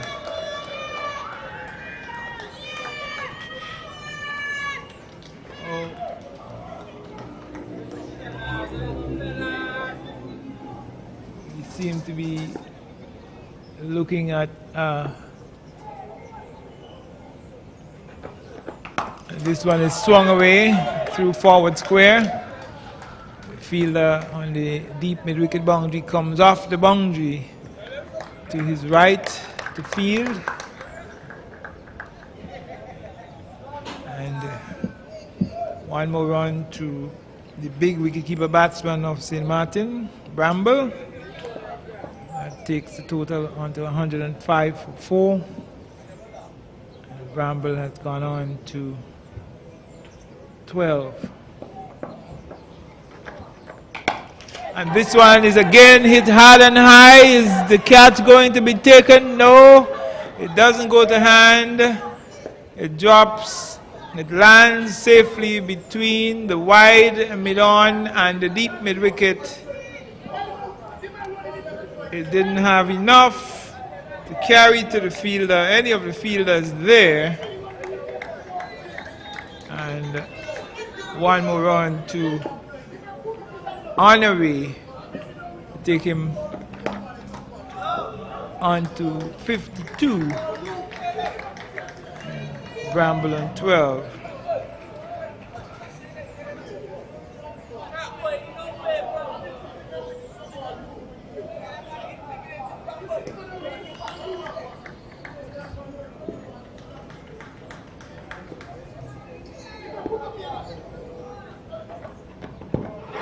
Loud appeal, somewhat stifled appeal by Lewis and company.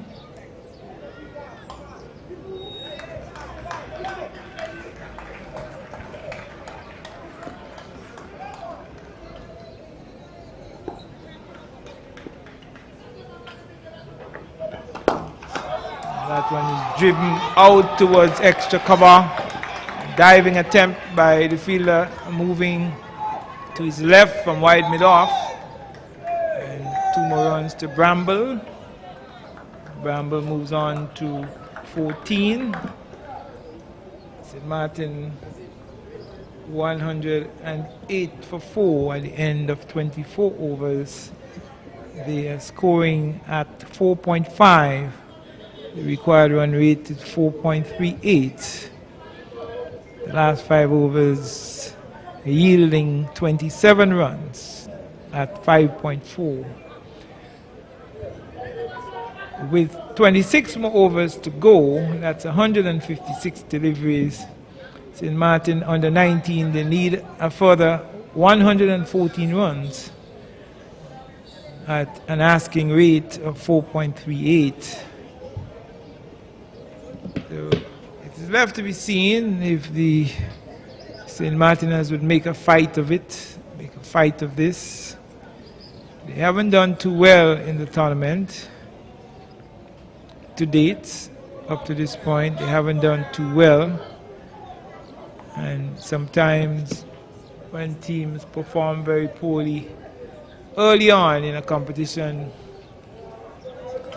they then motivate themselves, back themselves, and say that we have to redeem ourselves. We have to salvage some pride. And they may very well be fancying their chances. But of course, Tilokani and the Kitishans would have other ideas, but this one is swung hard and high onto the players' pavilion for 6 more by Honore. So Honore continues to dish out sixes here. It's his 7th sixth. His 7th sixth. 7th maximum. And that pushes his total onto 58. So he continues to score in maximums. Only 27 deliveries, 58 runs, 1-4. Very impressive strike rate of 214.81. And Honore is really taking the fight to the Kitishans here. And we see a slight conference, a bit of a conversation between Tilokani and the Kitishan captain.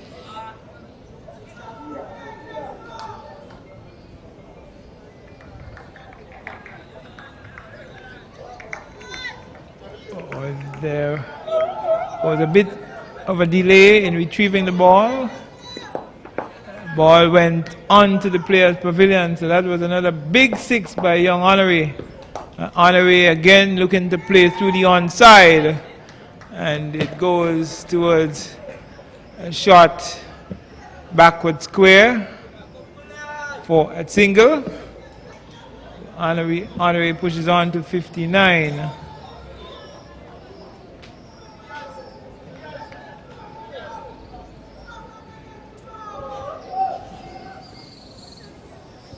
The total 115 for 4 as we approach the halfway stage. So, a mid-wicket conference between the 2 batsmen, Bramble and Honore. Tilokani goes in and bowls to Bramble. Bramble is playing and missing outside the line of off stump. A loud appeal by the Kitishans. The appeal is turned down by umpire Charlene Maloney. Tilokani in his 7th over. This one is turned away, backward of square. There should be at least 2 runs here, as it's a challenging run for the fielder at backward square. They turn for the 2nd run, and had Bramble not been ball watching, had Bramble been paying attention to his partner and turned quickly, they should have been able to complete the 3rd run, but they only got 2 runs, and there is Bramble pushing forward, prodding forward, beaten outside the line of the off stump, beaten in the flight, well taken behind by Richards. Slight appeal, stifled appeal by the Kitishans, appealing for catch at the wicket. There we see Bramble looking for the drive. It comes off the thick inner portion of the bat and trickles between the stumps and the wicket keeper to a short fine leg position. That brings up the end of over number 25. So we are exactly at the halfway stage. St. Maarten searching for 221 for victory at the end of 25 overs. Honoré, who has been scoring the bulk of his runs, the majority of his runs in boundaries, he has so far struck some 7 maximums. That's a total of 42 runs in boundaries. In maximums, that's in sixes. Tyaric, let me get it correct. Tyanic Honoré. So the St. Martiners viewing or listening would be very proud of this young man. He has batted very well so far for his 59 of 28 deliveries, 1 4 and 7 sixes. Not out with him is Jaden Bramble, the wicketkeeper, on 16, correction. You see another nice looking on drive by Honoré. That brings him 1 more run. He's now into the 60s. He's on exactly 60. And the the St. Maarten total moves on to 118. 118 for 4 in over number 26. So St. Maarten would be looking to put up a good show here. They would want to salvage some pride. They would want to make amends for their poor showing in the earlier stages of the competition. And they would want to give St. Kitts a run for the money here. And this one is hit, but is there going to be a run out? Yes, he is! Brilliantly fielded and a direct hit. Running out Honoré. So the Kittitians have gotten rid of the dangerous Honoré. Again, hesitation in the middle between the 2 batsmen, Bramble and Honoré, hesitating in the middle, and a brilliant bit of fielding by the fielder at mid-on, fielding cleanly. 1 bounce to him, and he fielded cleanly. He had all 3 stumps to shy at, and he seemed to have been very good at pelting or stoning mangoes. And he was very, very accurate with that throw. He rocked the stumps back and finding Honoré well short of his ground. So the St. Maarten team, they have lost wicket number 5 with a total on 118. The first delivery of the 26th over, bowled by Elijah Lewis, and we will tell you very shortly who that fielder was. And the fielder running out, that's going to come up on our screen very shortly. Fielder effecting the run out, to run out Honoré. Honoré run out for 60 by DeAndre Drew. Brilliant fielding by Drew to run out Honoré, the danger man, for 60 of 29 deliveries with 1 4 and 7 sixes. A very high percentage of his runs coming in maximums, from 42 runs coming in sixes. And is he going to be caught? Yes, he is! Pushing gingerly and tentatively there, and caught a short extra cover. So the St. Martiners lose yet another wicket. St. Kitts making further inroads into the batting of St. Maarten. They slip to 118 for 5 to 118 for 6. The third delivery of over number 26. That delivery was well flighted or well pitched up by Elijah Lewis. Elijah Lewis is bowling right and medium fast. He's not fast by any means, just gentle medium, and probably holding it back. A bit of a slower delivery. And there was Bramble gingerly and tentatively pushing forward, not getting the right foot out, not getting that left foot out to the pitch of the delivery, and lifting it and offering a very gentle catch to the fielder at short extra cover, who held on to it very well. Bramble caught by LaShawn Bergen of Elijah Lewis for 16 of 27 deliveries with 2 fours, a strike rate of 59.26. So St. Kitts continue to pick up wickets here at Warner Park in this semi-final game of the Leeward Islands under 19 men's tournament being played at Warner Park. So St. Kitts continue to pick up wickets and make further inroads into the batting lineup of St. Martin. St. Martin not showing much resistance with the exception of Tyanic Honore, who scored 60 in quick time.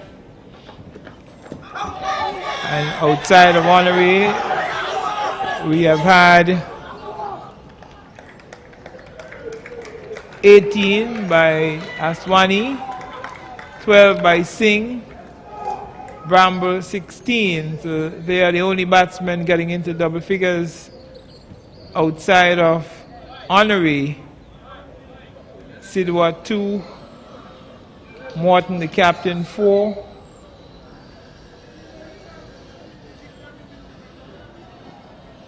And the Kittitians are very much in the driver's seat at this stage. The new batsman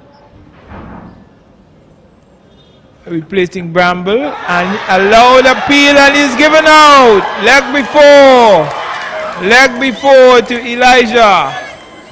The batsman does not seem to be pleased with the decision.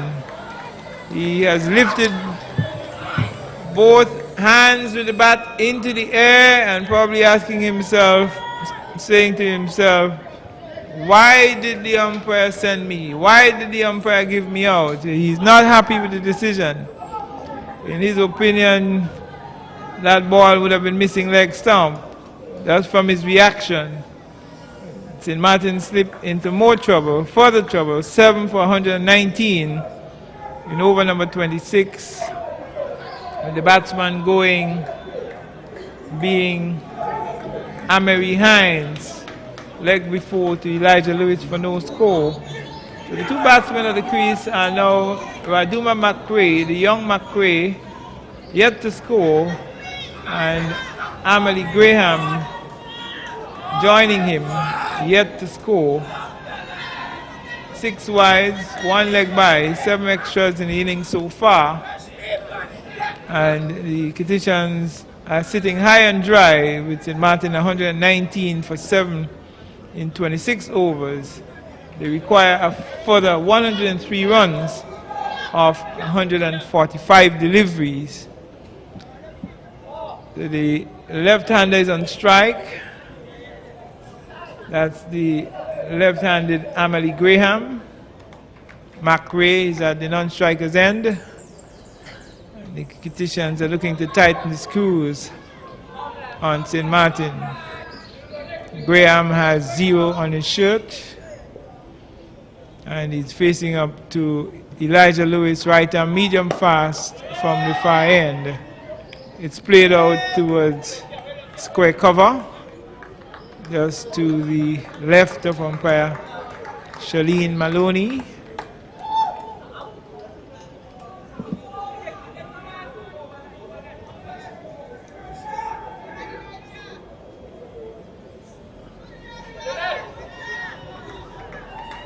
That completes over number 26.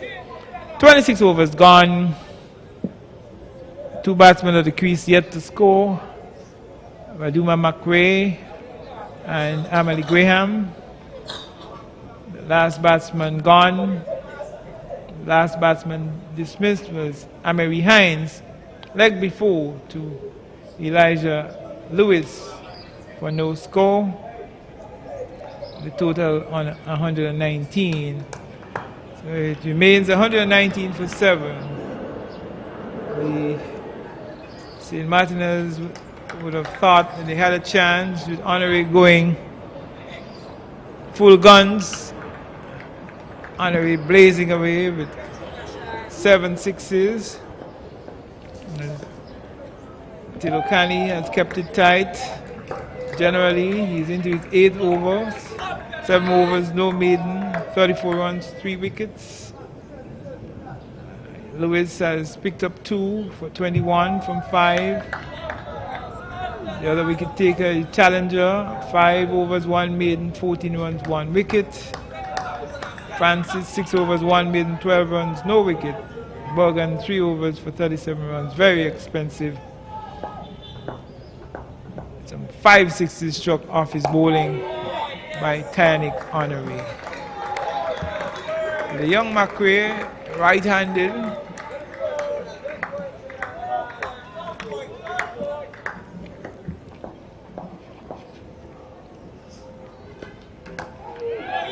opens the face of the bat and steers it to short third man, where it is well fielded by the Kittishan left-handed opening batsman Sachin Saunders, who happens to be the son of Steve Saunders, the former Kittishan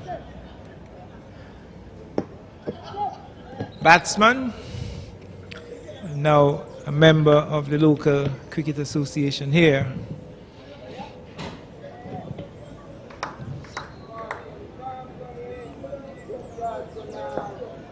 Again, we remind you that we are streaming live, and he bowls him. A beautiful delivery by Tilokani, well flighted on about middle and leg stump, and there was the left-handed Graham pushing forward tentatively. He played all over it, and Tilokani disrupting his bails. Amalie Graham bowled by Tilokani for no score. He failed to trouble his scorers.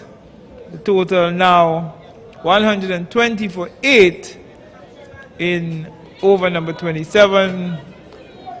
The Kittitians are very much in the driver's seat. They're sitting high and dry, with St. Maarten needing further 102 runs of 140 deliveries, but only 2 wickets in the wickets column. And we see the young David making his way out for St. Maarten. That's Kedani David. The very young players,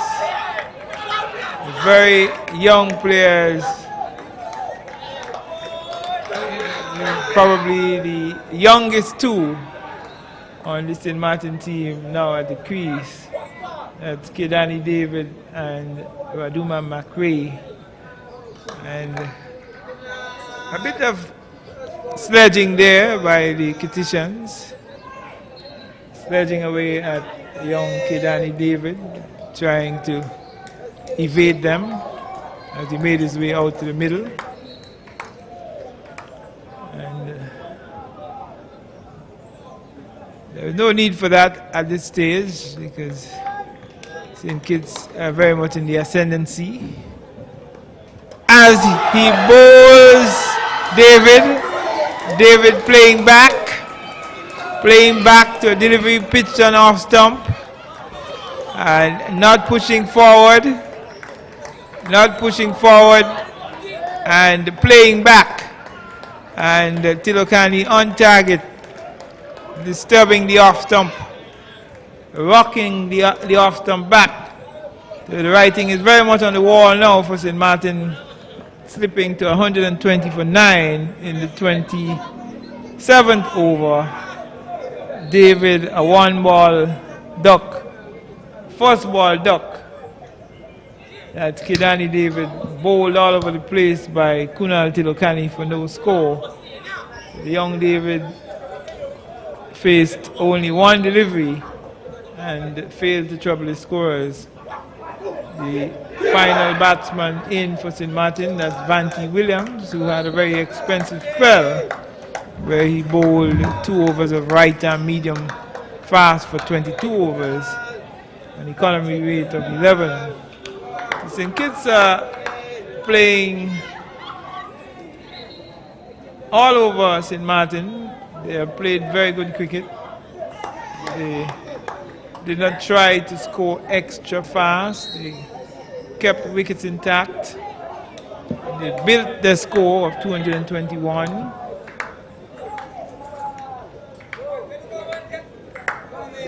Built their score 221 of 47.3 overs. St. Kitts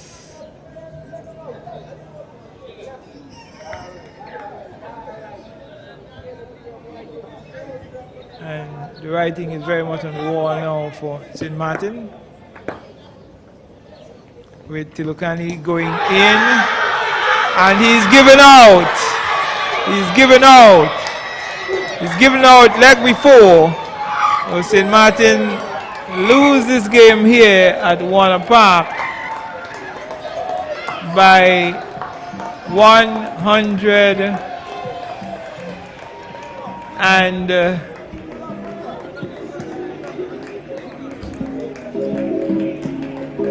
it will be 101 runs.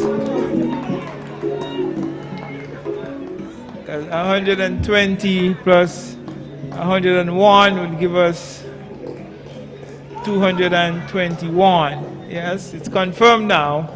St. Kitts defeating St. Maarten by a wide margin of 101 runs. A delivery pitched up on about middle stump, and there was Vanti looking for the big heave and taking on the pad.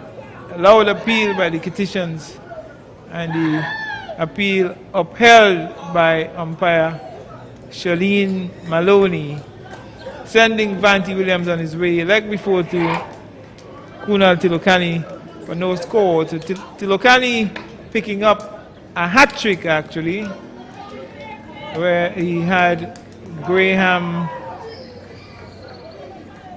Amalie Graham was bowled by Tilokani for no score. Kedani David bowled by Tilokani for no score. First delivery, and Williams' first delivery as well, bowled leg before.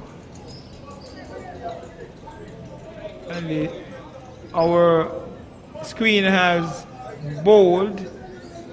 Vanti Williams was leg before. That has to be changed from bowled to leg before. Bowled for no score. And St. Maarten finishing on 120 all out of exactly 27 overs, scoring at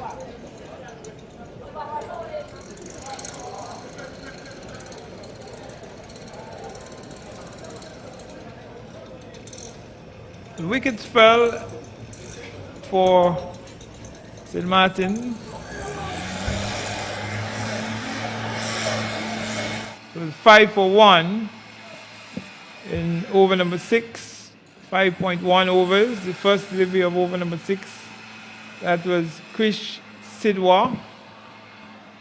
Sidwa was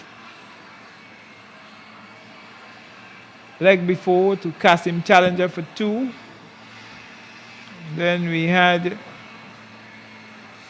Devanand Singh going in the 13th over with a score on 32. So with the total on 32, Singh went. In the 13th over, Singh scored 12 with 1-4, 43 balls, 55 minutes of batting. And then we had 77 for 3 with Chirag Aswani going in the 19th over. Aswani scored 18. 35 deliveries, 2 fours, 56 minutes, 51.43 his strike rate. Then we had Israel Maarten going at 81 for 4 in over number 19. Maarten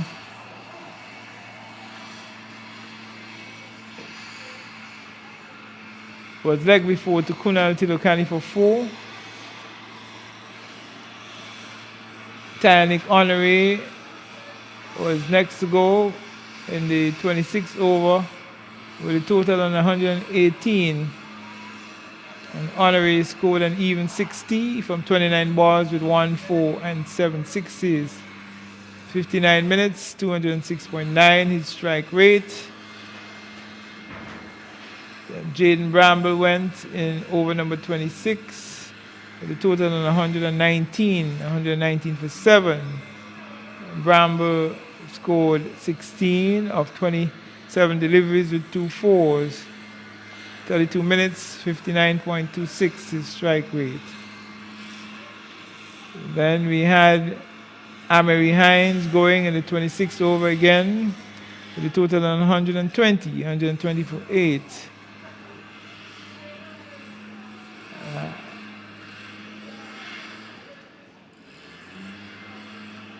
Hines was leg before to Elijah Lewis for no score.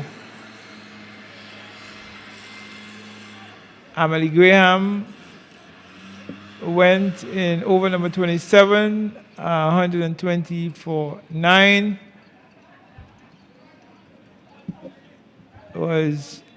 Amelie Graham was 120 for 8 in over number 27. Then we had Kedani David, first ball duck, 120 for 9, 26.5 overs, and if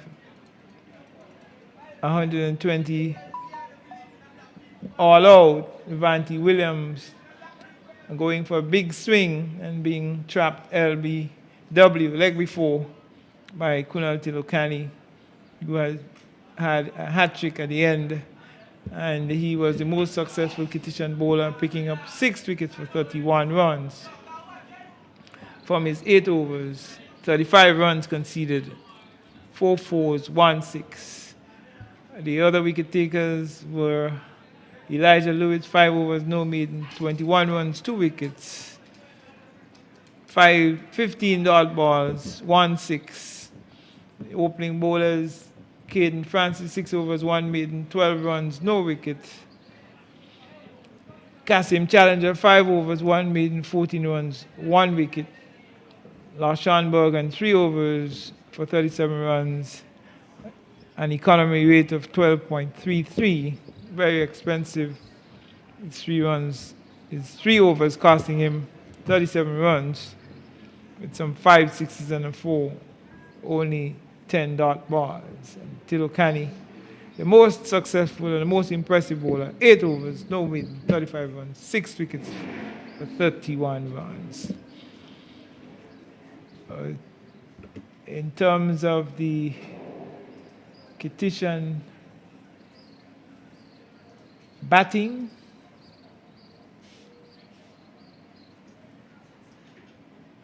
in the first innings, we had Xavier Henry scoring 34 from 90 deliveries with 2 fours, 111 minutes of batting, strike rate of 37.78. He was brilliantly caught by Honore. Sachin was not out. Sachin Saunders was not out on 28, 29 deliveries, 2 fours, 1 6. DeAndre Drew, he was bowled by Tanik Honore for 15, 27 deliveries, 2 fours, 35 minutes, 55.56 his strike rate. Kunal Tilokani was the top scorer with 42, so undoubtedly Tilokani would be the man of this match. He's top scored for St. Kitts and then came back with 42 from 57 deliveries with 2 fours. Came back and picked up 6 wickets in the St. Maarten innings. He was bowled by Tanik Honore for 42. Javid Edwards was bowled by Raduma McGray for 7.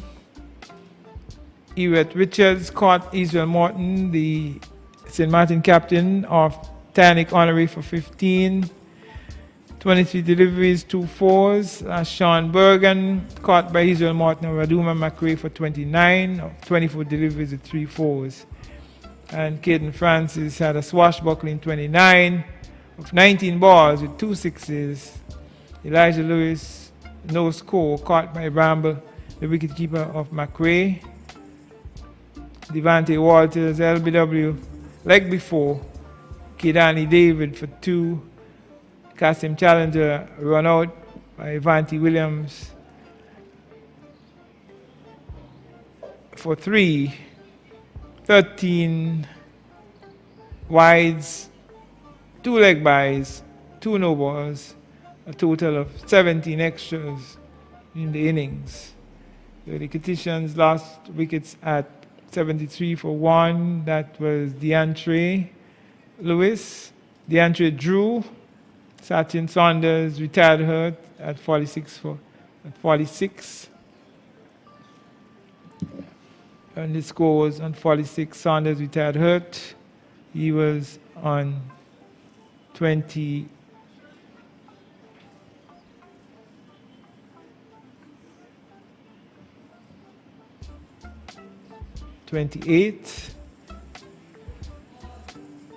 And the third wicket fell with the score. The second wicket was that of DeAndre Drew in the 22nd over, 99 for 2. Then Xavier Henry in the 28th over, 27.5 overs, 114 for 3. And Javid Edwards in the 32nd over, 31.4 overs, 147 for 4. Then Ewart Williams in the 39th over, 168 for 5. Tilokani in the 41st over, 40.3 overs, 214 for 6. Then Lawson Bergen in the 46th over, 45.4 overs, 214 for 7. Elijah Lewis in the 45th over, 217 for 8. Devante Walters in the 47th over, again, St. Kitts losing another wicket, 217 for 9. Then Caden Francis in the 48th over, the first delivery of over number 48, 221 all out, with the Kasim Challenger remaining not out. And the Kittians 221, Kasim Challenger was the last batsman dismissed of the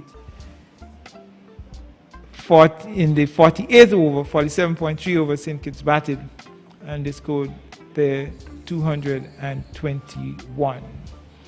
The most successful bowlers for St. Martin were Raduma McRae, 8.3 overs, no maiden, 40 runs, 4 wickets, 25 dot balls, 1 4, 5 wides. And we had Titanic Honorary, 9 overs, 2 maidens, 28 runs, 3 wickets, and 34 dot balls, 1 4. The other wicket takers were Kedani David, 6 overs, no maiden, 30 runs, 1 wicket. And Israel Morton, the captain, 9 overs, 1 maiden, 27 runs, 1 wicket. Hines bowled 6 overs for 39 runs, no maiden, no success. Avanti Williams, 2 overs for 22, quite expensive. Amalie Graham, 7 overs, 1 maiden, 33 runs, no wicket. That's the bowling stats for St. Martin. And St. Kitts scored 221 all out of 47.3 overs, setting St. Martin 222 for victory.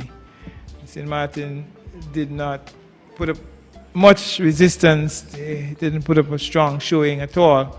120 of exactly 27 overs. St. Kitts winning by 101 runs.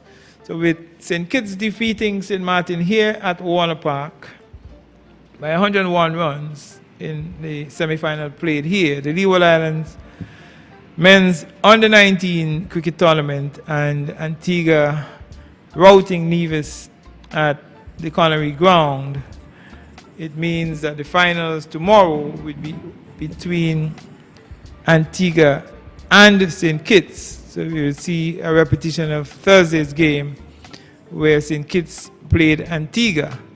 And of course, St. Kitts will be looking to turn the tables on Antigua tomorrow. So until we resume here tomorrow at 10 a.m. when we come back here for the final game, Antigua versus St. Kitts, we remind you that the streaming is live on the Leeward Islands Cricket Board's Facebook page, and it is also on YouTube and Channel 40, cable Channel 40 here in St. Kitts, the television channel on YouTube. So on behalf of our producer Andre Huey and his wife, who's also very much part of the production team, and our camera lady, Miss Natasha Morris, I hope I have it right. Yeah, this is Rodney Batiste bidding you farewell from Warner Park until tomorrow's final at 10 a.m. Do have a very blessed evening.